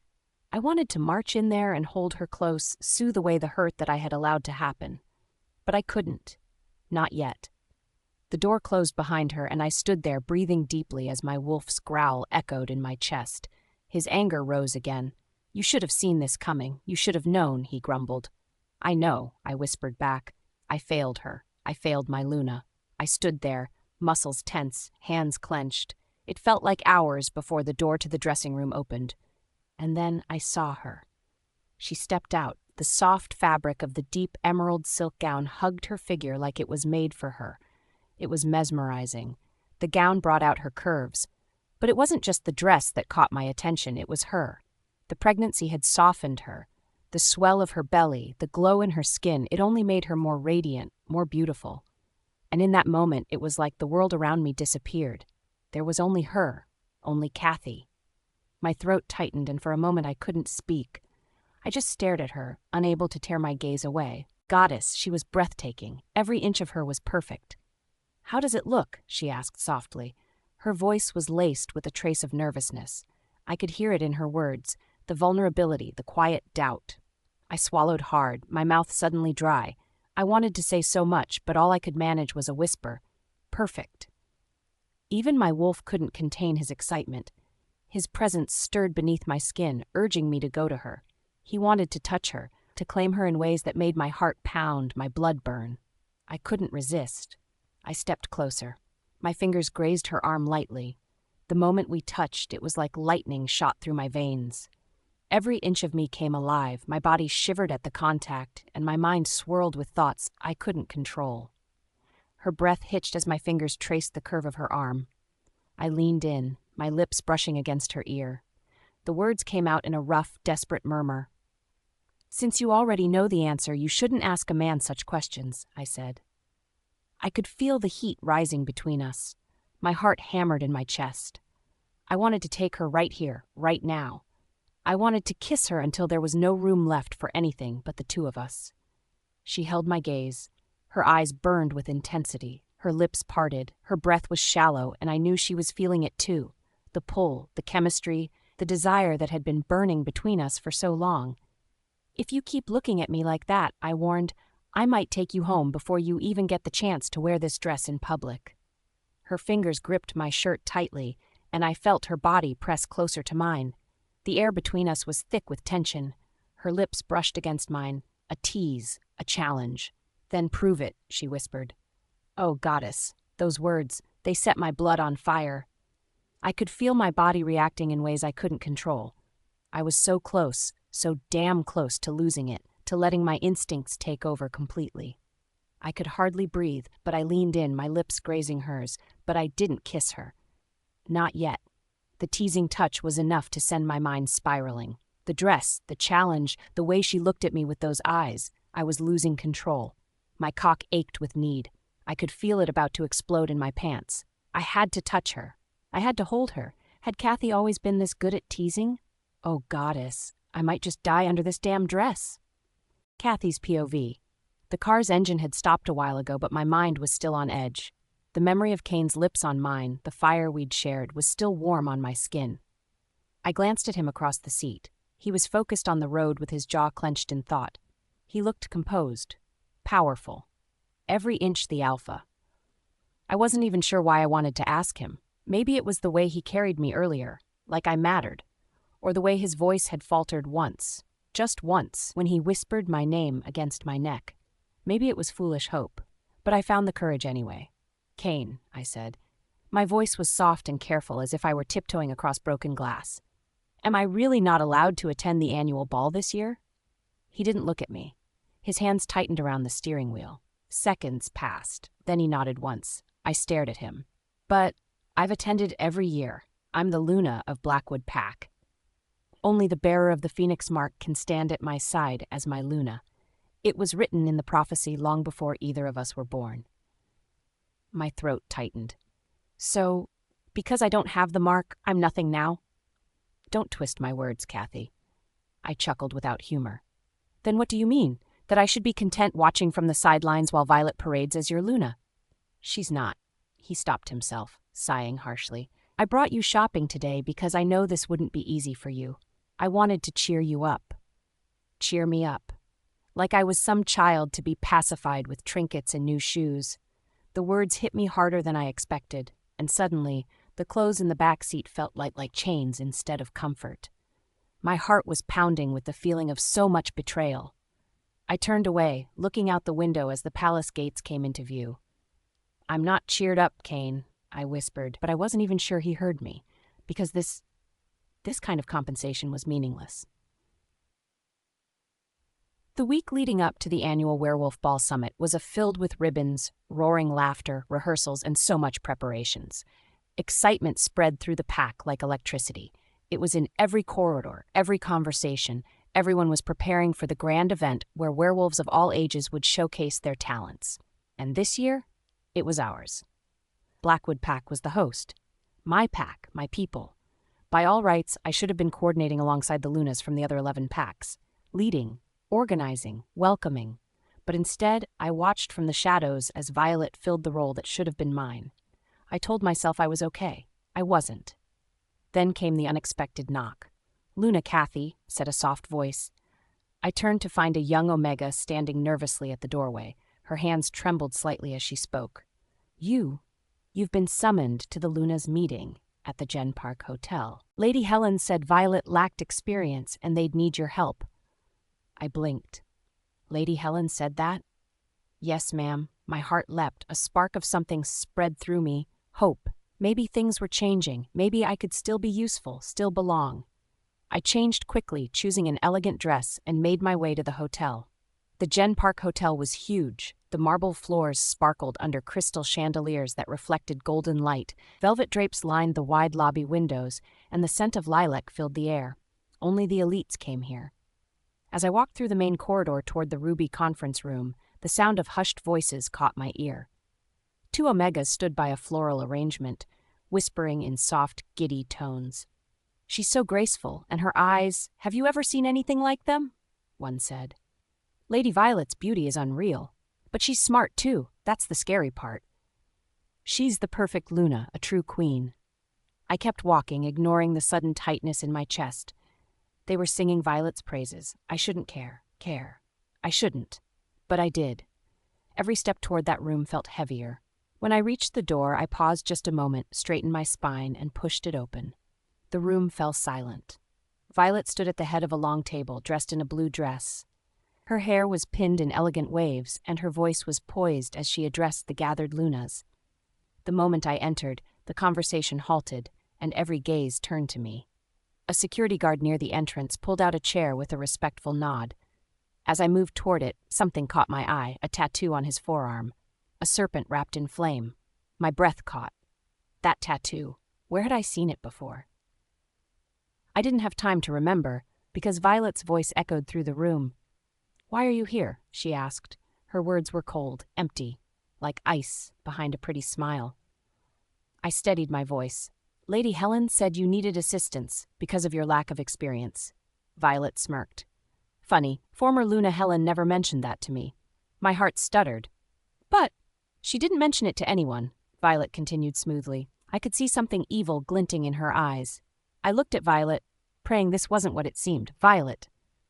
She smiled, sickeningly sweet. "Oh dear, Kathy, this was a closed meeting. Only current Lunas were invited. But it's all right. We understand that you've been confused about your role." The room became filled with disapproving murmurs. Their whispers felt like claws against my skin.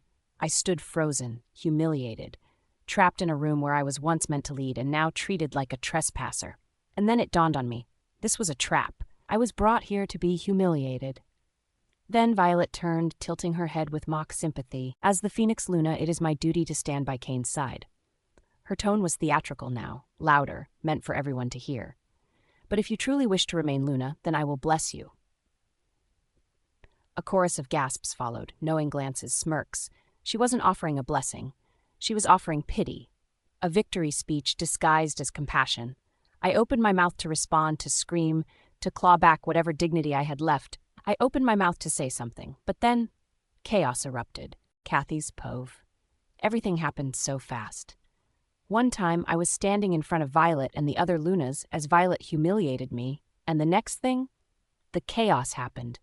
The doors burst open with a loud bang, making everyone jump. My heart skipped a beat. I turned toward the noise, and that's when I saw him. The security guard I'd noticed earlier, the one with the tattoo on his arm, the same one who pulled out a chair for me. He moved fast, too fast, grabbing one of the Lunas and yanking her back against him. Then he pressed a knife against her throat. "Nobody use MindLink to call for help," he barked. His voice was rough and full of warning.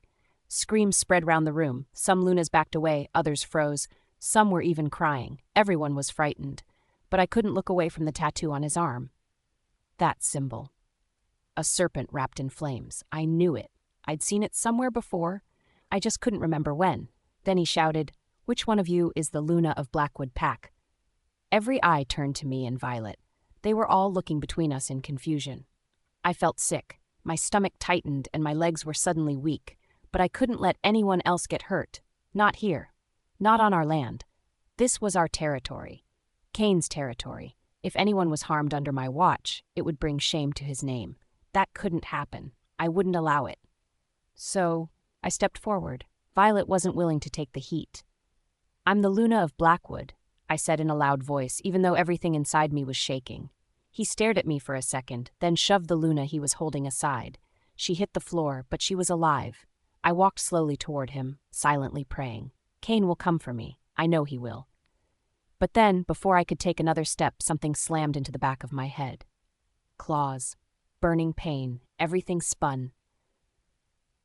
I blinked, confused, trying to stay on my feet, but I couldn't. I collapsed to my knees. My hands caught myself against the floor. It took me a second to realize what had just happened. Violet. She clawed me. I turned slightly, dazed, and saw her face, calm, cold, like she'd been waiting for the right moment. Pain pounded in my skull and my vision started to go dark. As I slipped into unconsciousness, something clicked in my mind. The tattoo. The same one I saw during the rogue attack months ago. That same strange symbol. This wasn't random. This was something bigger. They had probably planned this. When I opened my eyes, everything was white, too white. That was when I realized that I was in a hospital room. Machines beeped softly around me and the smell of disinfectant filled the air. I jerked up, gasping. I reached for my stomach immediately. "The baby! You're okay," someone said gently. I turned my head to the side to see James. My brother, he was right there beside me, his hand holding mine. "The baby is fine," he said quickly. "But Kathy, that wound was close. Without your wolf's healing, it could have caused a miscarriage. You need to be careful." I immediately reached for my belly. I felt relief run through me when I felt the warmth of life still there. Tears burned my eyes. At least, my baby was safe. A nurse walked in and looked at me, hesitating like she had something she wanted to say. She looked uncomfortable, like she was holding something back. "You should," she started, but James cut her off. "Don't. Kathy needs to rest. That's enough for now." The nurse looked torn but gave a small nod before walking out. I wondered what the nurse wanted to tell me, but I was too tired to care. I leaned back on the pillow, trying to breathe. My head still throbbed, my thoughts were spinning. Then we heard it. Cheers. From outside. I frowned, confused. "What's going on out there?" I asked. James stood up and looked out the window. "They're celebrating," he said after a pause. I blinked. "What?" "They're celebrating Violet," he added. "She's being hailed as the Phoenix Luna, the one who saved the others. They're saying she stopped the attacker and even spared you." I felt like I'd been punched in the gut. No, that's not true," I whispered. "She attacked me. She meant to hurt me." James didn't say anything. Slowly, I got up and looked outside to see what was going on. Outside, the crowd was cheering louder now. I saw people holding up signs, smiling, clapping. Some even bowed to her. Violet stood on a stage, dressed in white, waving like a queen with a sparkling crown on her head, like a savior. They were treating her like a hero. And they all believed it. They believed her. And here I was, stuck in a hospital bed, barely able to protect myself or even speak out loud. My wolf still hadn't returned. I felt a deep ache in my chest. I knew what really happened. I knew what Violet did. But in their eyes, she was a hero, and I was just the girl who got saved. Kathy's POV. The hospital room felt suffocating now. It seemed like the walls were closing in on me. Outside the window, I could hear the voices and the cheering for Violet. My heart twisted in my chest as I watched it all. I could hear the people singing her praises, a chorus of relieved, celebratory voices, and then it was cut off. I didn't have to guess why. His voice echoed through the hallway. The voice was powerful and cold as usual. "Kane," I whispered to myself, my hands curled into fists beside myself. A second later, the door slammed open. I flinched at the sound. He walked in like a storm cloaked in black. Kane. His expression was furious and unreadable. His dark eyes swept the room before landing on me. The door shut behind him. Before he closed the door, I spotted Beta Jason standing outside, probably standing guard since Kane was inside. Kane didn't waste time. "Why the hell did you go to the hotel?" he demanded. No greeting. No concern. No, "Are you okay?" Just rage. He didn't even care about me, did he? Didn't he know what happened? I turned to him slowly, my heart trembling with each beat. I tried to meet his eyes, but couldn't. "Your mother," I began softly, my voice cracking. She told me to go. She said it was important." His nostrils flared. "She told you?" he repeated. "You just, what, jump up and obey her without checking with me first? Are you that eager to disobey?" I stared at him, unable to believe what I was hearing. "I wasn't eager to defy you, Kane. I thought I was helping," I whispered. "You thought wrong," he said flatly. "Besides, why would my mother tell you that in the first place?" A sharp pain twisted through my chest. I wanted to scream, I wanted to cry, but more than anything, I wanted him to see me. Not just look at me, but see me. "I was trying to help you, your family, your people. I didn't think she..." As I kept talking, I realized that my words were making things worse. This was all a trap after all. The more I spoke, the more Kane would get annoyed with me. I decided to keep quiet. Nothing I said would satisfy him anyway. For a moment, his expression softened, but then his mask came back on. His voice lowered, but the edge remained. "We think the people who grabbed you were part of the same group from 5 years ago. They're targeting anyone connected to Violet's mark." His words echoed in the hollow of my skull. "What? Could that be possible?" "That's what this was about," he continued. "Violet, she saved you. You should be thanking her." I blinked in disbelief. For a moment, I wasn't sure I had heard him correctly. "What?" The silence rang louder than any scream. "She saved me?" I asked. He nodded, eyes sharp. "She helped you. Took out the last guard, got you back before he could harm you further. She risked everything for you." My throat closed. That wasn't true. Violet was the one who attacked me, the one who hit my head so hard that I blacked out. She had planned all of this. "Kane," I said slowly, "that's not what happened. She hurt me. She was the one who hit my head with her claws so hard that I fainted. She didn't save me. She... He turned to face me with an angry expression. "Stop it," he screamed. I froze. "I'm serious, Kathy. I won't listen to your lies about her again. Violet has done nothing but protect this pack, and you." He gestured at me like I was a stain on his perfect world. "You keep dragging her name through the mud. Why?" My lips trembled. "Because she almost killed me, Kane." He stepped forward. "You're obsessed," he hissed. "You always twist everything to make yourself the victim. Violet saved your life, and you spit in her face." My chest heaved. "You really believe her over me after everything?" Kane leaned in close, his presence overwhelming. "I don't care what you think happened," he growled. "You don't get to slander Violet." Then his hand was suddenly around my throat. Not tight, not bruising, but enough to make me freeze in place. I gasped softly as his fingers trembled with restraint. "Say one more word against her," he whispered, "and I swear." Then, just like that, he let go. I pulled back with a broken sob as my hands flew to my neck. Did Kane just put his hands on me? He hadn't really hurt me, not physically, but something inside me shattered completely. The last fragile piece I had clung to, hope, died in that moment. He didn't love me. He never had. To him I was nothing. He didn't care about me. The only person he cared about was Violet. It was clear now that nothing could change that. My tears poured silently, and he didn't reach for me, didn't soften, didn't flinch. "I'm pregnant," I whispered. "She attacked me, threw me so hard I couldn't breathe. Do you even care that I could have lost the baby? That your child could have died because of her?" Silence. Kane looked away, and that silence told me everything I needed to know. The air thickened around me. My hands gripped the bed until my knuckles went white. "I don't want to see you anymore," I whispered. He turned back. "What?" "Get out. Kathy. Get out! I screamed. I hate you. You let her do this to me. You let them all blame me. Just leave. Kane didn't move, but something cold settled in his expression. Then, finally, he turned toward the door. But before he could leave, the world tilted sideways. A blinding pain sliced through my skull. The pain was sharp and sudden. My vision swam. I cried out, clutching my head. My knees buckled, even from the bed. I gasped in shock. Shapes blurred. The walls rippled. Then darkness swelled behind my eyes. I barely felt the bed beneath me before the world went completely black.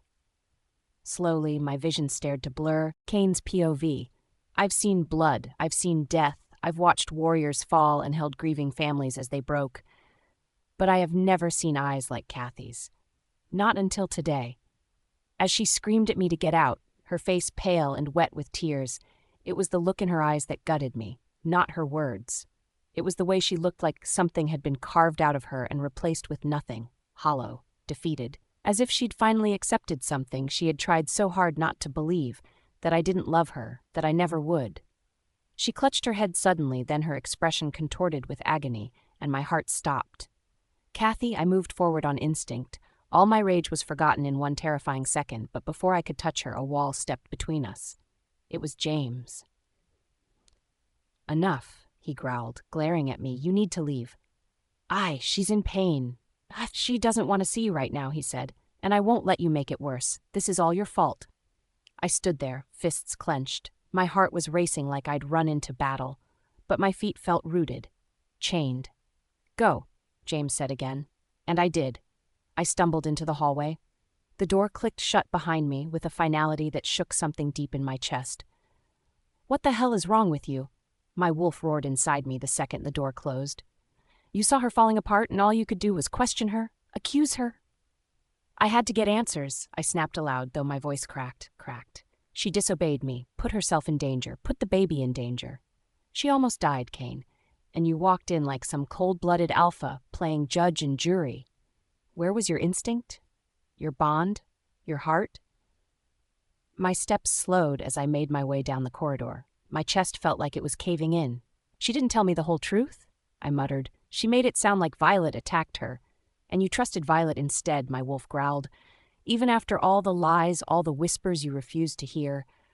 I stopped walking, pressing a hand against the wall. I didn't want to listen to this. Not now. You felt Kathy's pain. You smelled the blood, the fear. And yet, you looked at her like she was the enemy. You're losing her, Kane. You know that, right? My wolf growled. I gritted my teeth. No, I can fix this. I can still... Kane? A voice called. I turned and saw her. Violet. She looked shaken. Her eyes were wide and red-rimmed. She wrapped her arms around herself like she was cold. Her lips trembled. I was looking for you, she whispered. I didn't know who else to talk to. It reminded me of then. I nodded and walked toward her. Are you okay? She hesitated before throwing herself into my arms. Her body was tense but soft against me. She was trembling. It brought it all back. She choked out. The dark, the cage, the men grabbing me and dragging me away. I've got you, I whispered, rubbing her back. You're safe now, Violet. You did good. You were brave. She pulled back just enough to look at me. I wasn't sure if I could do it, but when I saw her, Kathy, I just reacted. I wasn't going to let them take her, not like they took me. I studied her face. The tears, the fragility, the pain I'd seen on her 5 years ago was still in her eyes. But Kathy's words haunted me. She hurt me. She hit my head so hard that I fainted. Still holding Violet gently, I asked as carefully as I could, "Can you tell me exactly what happened at the hotel with Kathy?" Her arms stiffened slightly. Then she pulled back just a little, enough to look up at me with wide, hurt eyes. "Do you not believe me?" she asked in a sad tone. "What? No, it's just... If you're doubting me, Kane," her voice cracked as her lower lip trembled. "If you think I would lie to you after everything, then maybe you should just go." "Violet," I said gently, "I'm not saying I don't trust you." 5 years, she whispered. 5 years I was locked away, treated like an animal, and the only thing that kept me from giving up was you. My throat tightened. "I held on to the thought of you," she continued, "that maybe one day I'd see you again.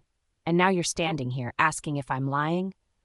"I'm sorry," I murmured immediately. I could feel the guilt twisting in my chest. "I'm so sorry. I wasn't thinking. I'm confused, Violet. That's all. It's not your fault. She nodded slowly, resting her head against my chest again. Her fingers clutched at my shirt like she was afraid I'd vanish if she let go. I held her in silence. Then quietly she spoke again. Back then, 5 years ago, she started. Her voice drifted off. I stiffened. What about back then? I asked her. She paused. I think Kathy's working with them. I pulled back. What? She looked overly surprised when she saw the guard, like she was acting. Then suddenly she threw herself against the wall, hard, like she wanted to get hurt. Violet, no. I shook my head. Stop. She's trying to deflect suspicion. I know it. She's pregnant. Violet looked away. All the more reason. She knows she's important to you. She's using it. I didn't respond. I didn't want to believe what I was hearing, but I couldn't ignore the knots tightening in my gut. I think you should rest, I said quietly. We'll talk more later. I left before she could argue. I didn't stop walking until I was in my office with the door shut and my hands braced on the edge of the desk. Jason, I called out. A second later, Beta Jason stepped in. Did the prisoner talk? I asked him. Jason's expression was grim. He didn't get the chance. My stomach dropped. What do you mean? He took poison. Cyanide. Bit down on a capsule hidden in his tooth before we could even get a full sentence out of him, he explained. My heart sank. Where was it from? Jason hesitated. Nightfang Pack. Silence. Someone didn't want the truth getting out. Someone had planned this from the start, and somehow Kathy seemed to be at the center of it all. But was she a victim? I closed my eyes and exhaled slowly, and yet, all I could see were Kathy's eyes, shattered, broken, done. I had a sinking feeling in my chest. Something was unraveling, and I didn't know how to stop it. Kathy's POV. After Kane left, I felt still. It wasn't peaceful. It was the quiet that comes after a storm, when you're standing in the wreckage and you're too numb to cry. I sat on the edge of my bed for a long time with one hand on my belly and the other tangled in the blanket, staring out the window as the sun dipped lower into the trees. I kept thinking about the world my child would be born into, a world where Violet's lies were swallowed whole, where people bowed to her because of her beauty, her charm, her position, a world where truth didn't matter, only power did, where people like me could be thrown under the bus at any time, a world where my child, my pup, would be bullied, judged, looked down on, not because of who they were, but because of me. Because I wasn't Luna material, because I didn't win the popularity contest. And that terrified me more than anything. So I talked to James. I told him everything about the fear, the dreams I had where my child was cornered and mocked, the constant anxiety that I wouldn't be able to protect them in this place. And James, he didn't hesitate. If leaving is what's best for you and the baby, I'll help you pack, he said. His words broke me in the best way. I cried in his arms for what felt like hours. I didn't deserve his loyalty, but there he was, always there. He told me my pup was strong, healthy, that I should be able to give birth safely on my own. And when he said it, I believed him. For the first time in months, I didn't feel afraid. I felt free. It didn't take long after I recovered to leave. I moved back in with my adoptive parents, Beta, Jason, and Gina, into the same warm, sunlit house I grew up in. There was no Kane, no Violet, no Lady Helen watching me like I was something she needed to disinfect from her fancy carpets. Just peace. For the first time in what felt like forever, I could breathe. There were still echoes of pain, sure. Sometimes I'd catch a whiff of Kane's scent and have to sit down. Sometimes I'd hear a song we danced to once and feel the ache like it would never fully go away. I missed him, his voice, his touch, the way he used to tuck my hair behind my ear and whisper promises that, in the end, meant nothing. But I shouldn't. I should forgive him. I couldn't live in those memories. He wasn't mine. Not anymore. Maybe he never truly was. I stood in front of the mirror that morning and stared at the reflection. My soft curls were pulled into a bun. My favorite soft lavender dress hugged my round belly. My eyes were a little tired, but they looked less hollow than they'd been in months. "You're going to be okay," I whispered to myself. And I meant it. The smell of roasted turkey and waffles filled the air as I stepped out of the room. It was a smell that always felt like home. My mom, Gina, was already at the stove, humming softly as she flipped the last of the waffles onto a plate. Her eyes lit up when she saw me. "There she is." "Morning, baby," she said. Morning, Mama. She walked over and kissed my cheek. Go sit. You need to eat. James was already at the table, freshly showered, flipping through a medical book like always. When he saw me, he smiled. It was one of those genuine, gentle smiles that made me feel like maybe not everyone looked at me like I was broken. You look good today, he said, pulling out my chair. Rested. I actually slept last night, I replied, sitting slowly. The baby didn't kick me in the ribs for once. That's a win. The three of us sat at the table, and for a few precious minutes, everything felt right. Gina fussed over my portion, cutting the turkey small and slathering my waffles in maple syrup. James insisted I take the last piece of toast despite my protests, and all the while they looked at me, not with pity but with love.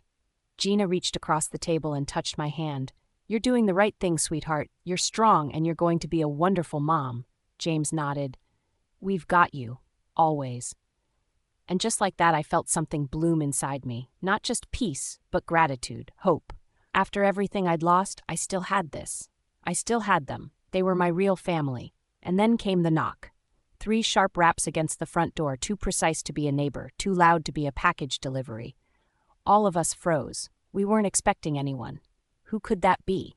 I had a feeling this wasn't going to be good. Gina frowned and wiped her hands on a towel. I'll get it. No, I said quickly, standing. Something in my gut twisted. Let me. I walked slowly to the front door. My heart was already starting to race. I wasn't expecting anyone. No one even knew I was here. Not really. I hesitated for a second, then opened the door. And there she was, Violet. My heart stopped. I stared at her, completely speechless. What the hell was she doing here? Kathy's Po-V. Violet stood at the door like she owned the place. She was dressed in a cream-colored designer trench coat that clung to her waist like it had been tailored just for her. A branded handbag dangled from her wrist, one that probably cost more than my entire wardrobe. Her sleek hair was tucked behind her ear. Her makeup was flawless. There wasn't a single flaw on her face. She looked like she had walked off the cover of a fashion magazine. Behind her were 2 Omega servants, dressed in the official uniform of the pack. One of them even held a box wrapped in gold ribbon. But what made my stomach turn wasn't her elegance. It was the car parked outside. The Luna's car. The gold crest on the hood glinted mockingly in the afternoon sun. I bit down on my lip, suppressing the bitter laugh that rose in my throat. Of course Cain gave her that car. Of course he gave her everything. The status, the servants, the privileges that came with being Luna. He handed them to her like they meant nothing. And yet there she was, still at my doorstep. Why? James immediately stepped between us. His stance was protective. You're not welcome here. Gina appeared from behind me, glaring at Violet. Get off our property. The Omega servants exchanged a glance, then looked at us like we were filth under their shoes. One of them scoffed. How dare you speak to the Luna like that? She is the Luna, the other one added, glaring directly at me. Unlike some people still pretending to be something they're not. My hands curled into fists. My mom growled beside me. You will show respect to your betters, the taller Omega continued, puffing herself up. You should be grateful Lady Violet is being this kind to you, despite the shame you brought upon the pack. I snapped. A growl ripped from my throat as I tapped into my wolf, letting her rise to the surface. My aura flooded the place and it rolled out in huge waves, powerful, thick, demanding obedience. A deep, unrelenting Luna's aura that wrapped around us like smoke. Even James stumbled back, eyes wide. His body twitched with the instinct to shift. The Omegas went deathly still. Then, slowly, one by one, they fell to their knees. I stepped forward and spoke. I am the true Luna, and don't you forget it. Their heads bowed. One of them whispered, Forgive us. Violet's eyes widened. For the first time since she arrived, she actually looked uncertain. Her gaze flickered down, then back up, and I saw it. The slight twitch of her mouth, the emotion in her eyes. Fear. So she really had been coveting my position after all. But, like a true actress, she recovered instantly. She slipped on that sweet smile that always made my skin crawl. I only came to check on you, she said sweetly, stepping forward and nodding to her servants. I even brought you a gift. I didn't move. One of the kneeling Omegas stood and offered me the box. I don't want it, I said firmly. Oh, don't be difficult, Violet cooed. At least have the courtesy to open it while I'm here. I hesitated, then I took the box. Slowly, I unwrapped the ribbon and lifted the lid. And there it was, a stack of papers, legal papers, divorce papers. My breath caught in my throat, and for a moment I didn't move. I just stared at the signature line. Kane's name was written in ink at the bottom, like it meant nothing. Violet smiled wider. Kane and I discussed it. We thought this would make things easier for you. Easier. My entire body went still. Cold spread through my chest like frostbite. I knew this day would come. I had been dreading it, waiting for it like a sentence already passed. But knowing something and facing it were two entirely different things. I felt like I'd been punched in the stomach. Like the last shred of hope I'd buried deep down had been dragged out and crushed under her heel. Still, I lifted my chin and looked her dead in the eye. "I'll sign it," I said calmly. My voice was steady, too steady. "But only after my child is born. I'll take my baby and leave." The smugness in her expression cracked. "You're using your child as leverage," she hissed. "I'm protecting my child," I bit back. "As long as I'm still legally married to Kane, I am the Luna, and there's nothing you can do about that." Her face contorted with fury, her fingers twitched, and I could tell she was just barely holding herself back. "Watch yourself," she growled. I smiled, sweetly, innocently. "Why? You planning to attack me again, Violet? Like you did at the Luna meeting?" Her eyes widened in shock, and then rage flooded in, coloring her face red as she spun around. She stormed off with her heels clicking violently against the floor. The Omega servants scrambled to follow her. I stepped out onto the porch with the box still in my hands, and that was when I saw him. Kane. He was leaning against the Luna car, watching everything unfold. The setting sun shone on him, highlighting his tall, powerful figure in a warm light that almost made him look unreal. His white shirt clung to his torso, and his sleeves were rolled up just enough to show his forearms. His jaw was clenched and his expression was unreadable. He looked like a god, and yet every word from his mouth was cold towards me. I turned my face away, pretending I didn't see him, but I felt him. He was already moving. In 2 long strides, he was in front of me. His hand snapped out and grabbed my wrist, holding it firmly, not painfully, but enough to make my breath hitch. "What the hell did you say to her?" he demanded. I looked up at him, swallowing the lump in my throat. His gaze pierced into mine. Not once did he ask how I was. Not once did he question what she said or did, just what I said. And that hurt more than I wanted to admit. He would always care about her. My eyes burned, but I wouldn't give him the satisfaction of seeing me cry. Not this time. I met his gaze with the same steel I had used on Violet. "You," I started. "Kathy's pov." "You," I sneered, crossing my arms tightly over my chest to keep myself from trembling. "Do you always assume it's me, Kane? Every damn time Violet runs into even the slightest inconvenience, you come hunting for me like I'm some villain lurking in the shadows." His face faltered. I could see the clear shock flashing in those deep, stormy eyes. Good. Let him feel a fraction of the betrayal swirling inside me. I laughed bitterly as I shook my head. "Wow," I said. As I spoke, my voice shook with anger and heartbreak. "You don't even realize it, do you? You trust her more than me. Your wife. Kathy?" Kane tried to reach out. His fingers reached through the air between us as if he could calm the fire he'd sparked. I flinched back like he'd burned me. "Don't you dare," I snapped. "Don't you dare touch me." The pain in his eyes only made me even more annoyed. He had no right to look hurt, not when he was the one wielding the knife still sticking out of my chest. "You believe every fucking word she says," I said, "even when the truth is bleeding out right in front of your eyes." Kane opened his mouth like he wanted to argue, but he said nothing. He just stared at me with his lips pressed into a thin, miserable line. Coward. I felt my eyes sting. I could also feel a lump clawing its way up my throat. I refused to cry in front of him. Not again. "Here," he said suddenly, pulling something from his jacket. A small box. He held it out like an offering almost. Desperate. My heart cracked open at the sight of it. Trembling, I took one step back. "What is this?" I whispered. He didn't answer. I slapped the box from his hand, sending it falling across the ground. "A divorce agreement?" I cried out. "That's what you sent to me?" My vision blurred as tears welled up against my will. "Fine, Kane, fine. As long as my baby is born safe, I'll sign whatever the hell you want. I'll leave. I'll leave with my child, and you'll never have to deal with me again." For a moment, he just stood there staring at me like he couldn't process my words. Then, something inside him snapped. Before I could react, Kane moved forward, grabbing my wrist and yanking me toward his car. "Kane, let go." I struggled, but he was relentless. He slammed the car door open, and before I could move, he trapped me between the cold metal and the hard, furious heat of his body. His chest heaved against mine. His scent wrapped around me. His scent was so intense, so fiercely him, that my wolf whimpered inside me. "You don't get to decide that," he growled low.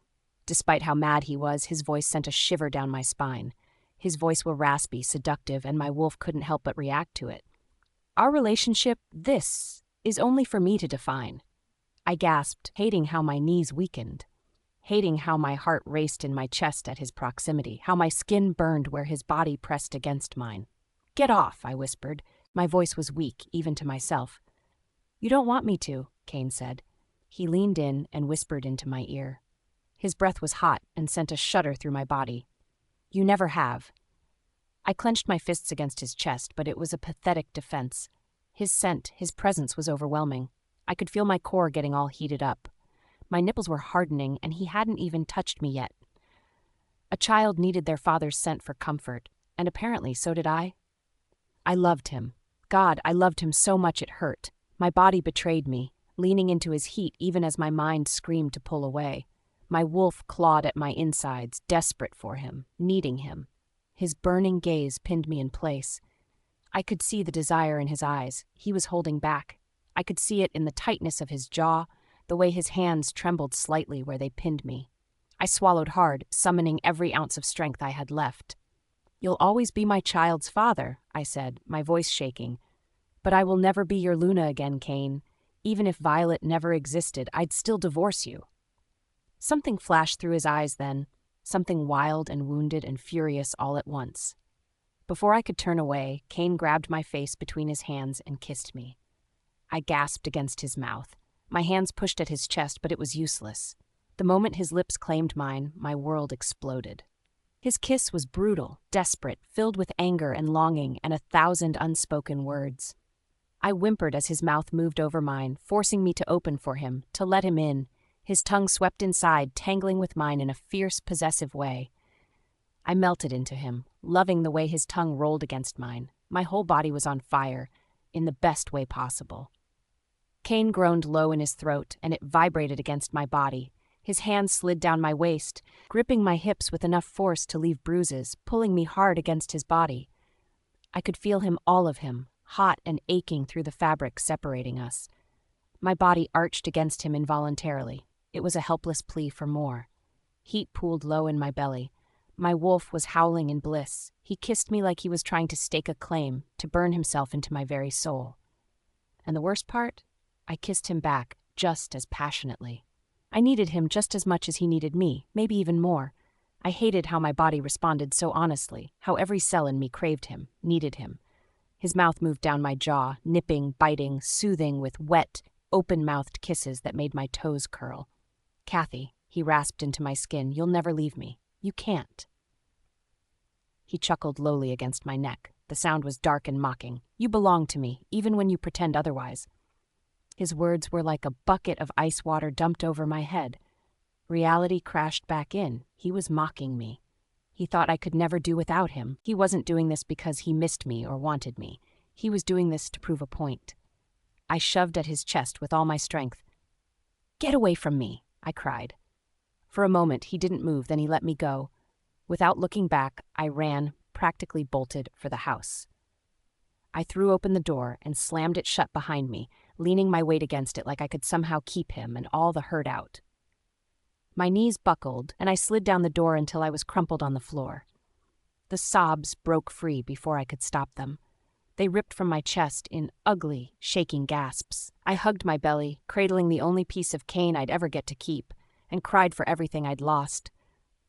For the love that still lived inside me even when it shouldn't. For the woman I'd once been. For the future that could never be ours. Tears streamed down my face, soaking my trembling hands. And for the first time in a long, long time, I let myself break Kathy's pove.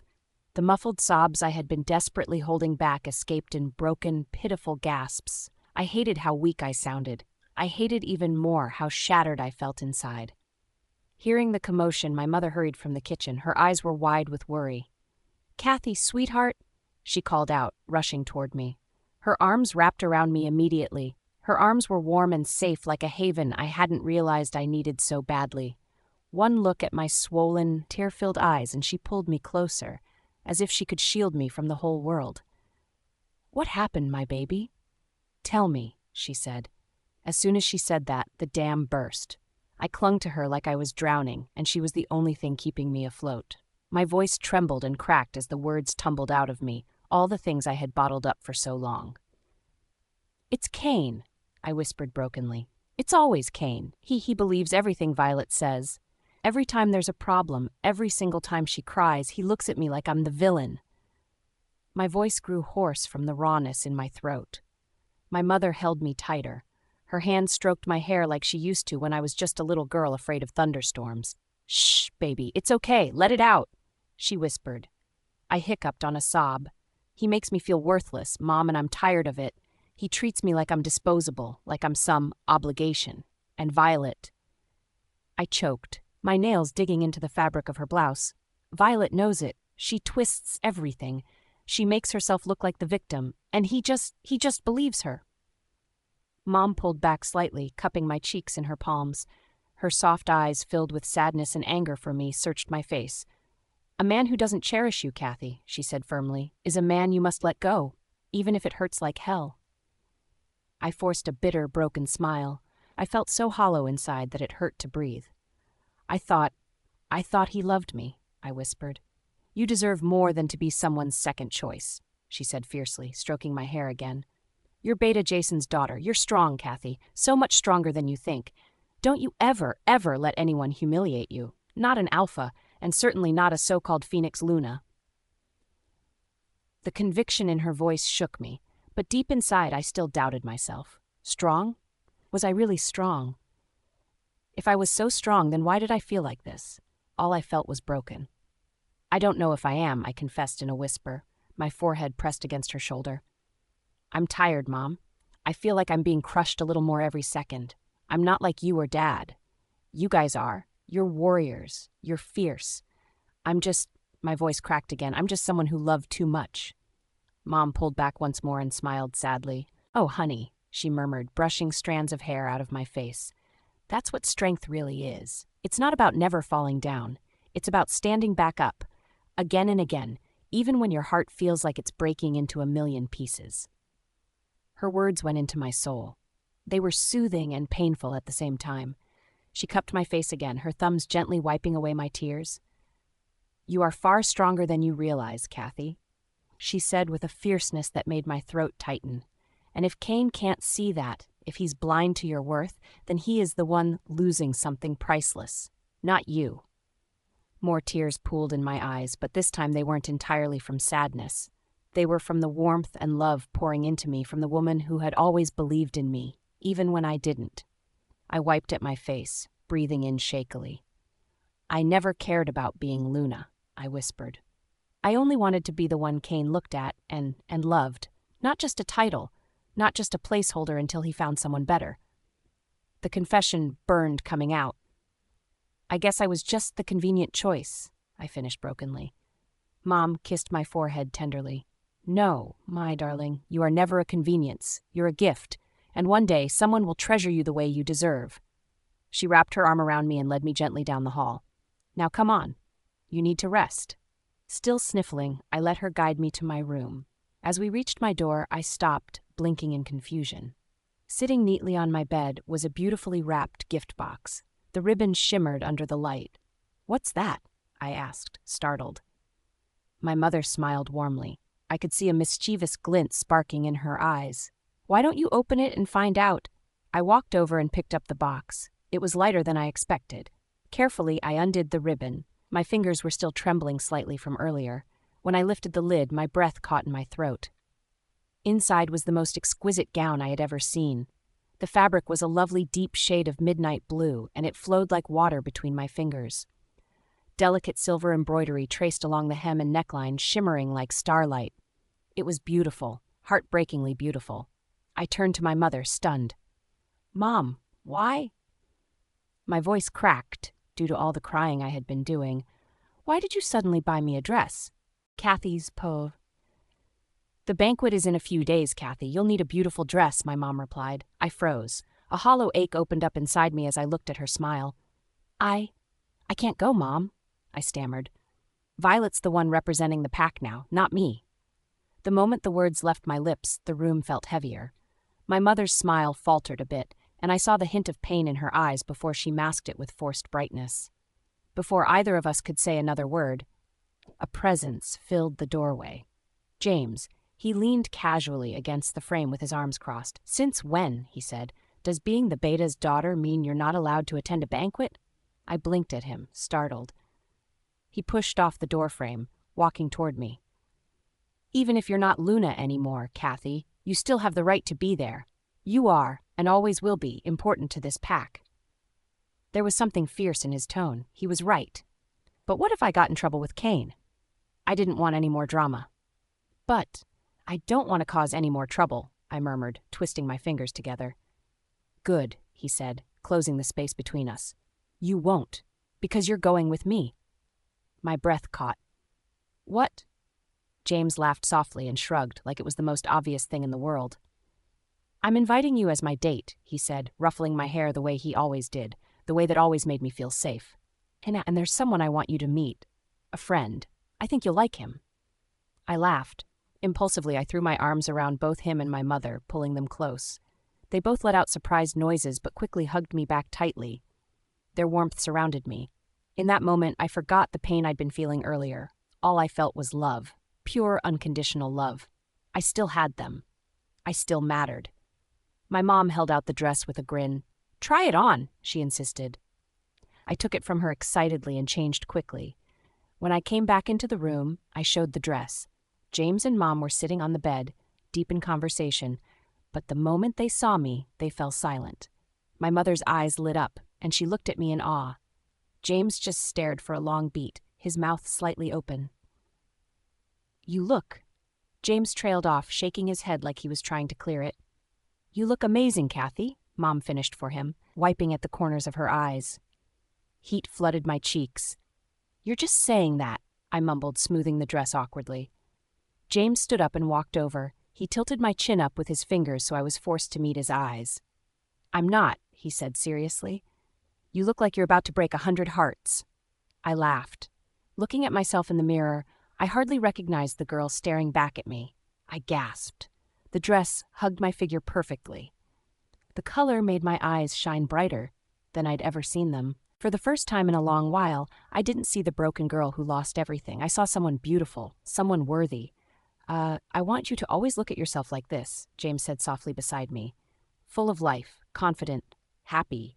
He grinned and nudged me playfully. You're my most important sister, after all. I rolled my eyes, teasing him right back. I'm your only sister, dummy. He laughed, ruffling my hair again, and I swatted at him with a grin. I just hope you find your destined mate at the banquet, I said, wagging my finger at him. I'll be the happiest sister in the world if you do. James smirked, tossing an arm around my shoulders. Please, I'm a catch. Someone's bound to snap me up. Yeah, if they can put up with your ego, I teased, making him laugh harder. Something's missing, Mom suddenly declared, tapping her chin thoughtfully.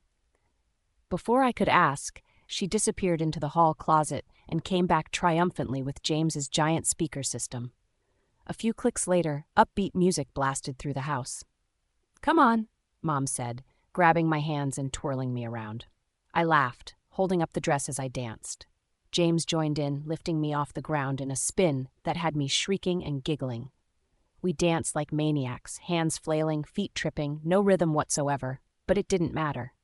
It didn't matter at all. We were just happy. James spun me again, and this time we both lost our balance, crashing to the floor in a heap of laughter. Ouch, I groaned, but I was still laughing too hard to really care. When I looked up, James was lying on the floor beside me. His chest heaved from laughter. I quickly scrambled to my feet. Come on, old man, I teased, offering him a hand up. James smirked and took my hand, pulling himself up effortlessly. We danced for what felt like forever until we were all sweaty and breathless. When we were done, we all collapsed onto the bed in a tangled pile. I clutched my side, trying to catch my breath. That was insane, I panted, laughing. I needed that. Mom pulled me close, kissing the top of my head. You needed to feel alive again, baby. I smiled and hugged her back tightly. I love you guys, I whispered. My heart felt impossibly full. James ruffled my hair yet again, grinning. Anytime, shorty. I swatted him playfully and sat up straighter. A thought suddenly hit me. Wait, James, who's this mysterious friend you're introducing me to? I leaned forward eagerly. James only chuckled, tapping the side of his nose. That's a surprise. You'll find out tomorrow. I groaned dramatically. You're evil. Patient, Kathy, he said. Patience is a virtue. I rolled my eyes but couldn't stop the small smile that tugged at my lips. For the first time in what felt like forever, the dark cloud over my heart had lifted just a little. I felt lighter, hopeful, excited even. Tomorrow was the banquet. Tomorrow, everything might change, and for once, I was ready. Kathy's Po V. I entered the banquet hall with James on my arm. His presence made me feel much more comfortable. The air was filled with whispers as we made our way through the elegantly decorated space. The murmurs of the gathering crowd was barely louder than the music playing softly in the background. The moment we stepped through the threshold, the atmosphere shifted. Whispers spread through the crowd. Is that Kathy? How shameless, showing her face here after everything. I heard Kane is finally divorcing her. About time, she was always a disgrace to the pack. Imagine losing your Luna title and still clinging to the spotlight. Pathetic. I could hear every word, every sneer, every cutting insult meant to tear me down. The faces blurred around me. All of them were too cowardly to speak to me directly. They hid their faces behind hand fans and champagne flutes as they whispered poison. My heart clenched. The old me would have faltered, would have wanted to run, to disappear into the marble floors. The old me would have cried and trembled, but not anymore. James must have felt the tension in my body because he leaned closer, murmuring against my ear, "Don't waste your time on them, Kathy. They only gossip because they're beneath you." I lifted my chin high. I did my best to look unbothered, even though my heart was pounding heavily inside my chest. "Let them talk," I said aloud. "Only lowlifes gossip behind people's backs." The whispers died instantly, and for a moment there was silence. The women looked at me with shocked expressions. They weren't expecting me to fight back. They expected me to run into a corner. I would keep on surprising them. I kept walking with my head held high, and yet I felt it, that presence. Kane, even across the massive hall, his aura pressed against my skin. His aura was thick and suffocating, alpha to the core. Dominant, dangerous, and still my soon-to-be ex-husband. Even from a corner of the room, I could feel his alpha aura. Everyone could. I didn't look at him. I wouldn't. I refused to give him the satisfaction. James gently squeezed my hand. "I need to meet someone. A friend," he said with a small smile. "Will you be okay alone for a moment?" I nodded. "Go ahead. I'll be fine." James gave me a smile before disappearing into the crowd, leaving me surrounded by curious stares. I exhaled slowly, trying to calm myself. I could do this. I was doing this. I began walking toward the refreshment tables when I caught a flash of something familiar from the corner of my eye. Violet. My stomach twisted as I took in her appearance. To my horror, she was wearing the exact same emerald green gown I was wearing. The same embroidery, the same silk, the same color, the same low-cut back. The only difference was that my dress hugged the slight swell of my stomach protectively. It was a dress specially made for pregnancy. For a moment, I stood there stunned, feeling the irony of it all. How was this possible? Before I could gather my thoughts, another voice echoed behind me. "Kathy?" someone said in a sweet tone. I turned to see Luna Sarah of the Moon River Pack approaching. She smiled at me, but I could see that it wasn't genuine. Her sapphire blue dress sparkled obnoxiously under the lights, as fake as the woman wearing it. "How brave of you to show up," Sarah said, loud enough for others to hear. Most women would have had the decency to hide after such humiliation. I smiled. "It's not bravery, Sarah. It's confidence. Something you wouldn't recognize if it slapped you in the face." Sarah's face reddened, but she pushed on. "Though, wearing the same dress as Violet?" She laughed lightly, looking toward the other woman who was pretending not to notice. "Really, Kathy? Are you that desperate for attention? I tilted my head slightly, feigning innocence. Oh, this dress? It's a maternity design, specially made for pregnant women. I smiled wider, letting my voice drip with fake sweetness. So, unless Violet's hiding something, it seems she's the one doing the copying. Gasps echoed around us. I watched Violet's face drain of color, her hands fisted at her sides. My wold growled with satisfaction. Checkmate. Sarah opened her mouth, likely to defend her partner in crime, but no words came out. Her mouth opened and closed uselessly like a fish out of water. The crowd around us murmured again, this time not about me. With a final, polite smile, I turned my back on them both. A moment later, James returned. His eyes searched the crowd until they landed on me. His entire face lit up when he saw me. You look radiant, he said. More beautiful than I've ever seen you. I rolled my eyes playfully. You're just saying that. I'm serious, Kathy.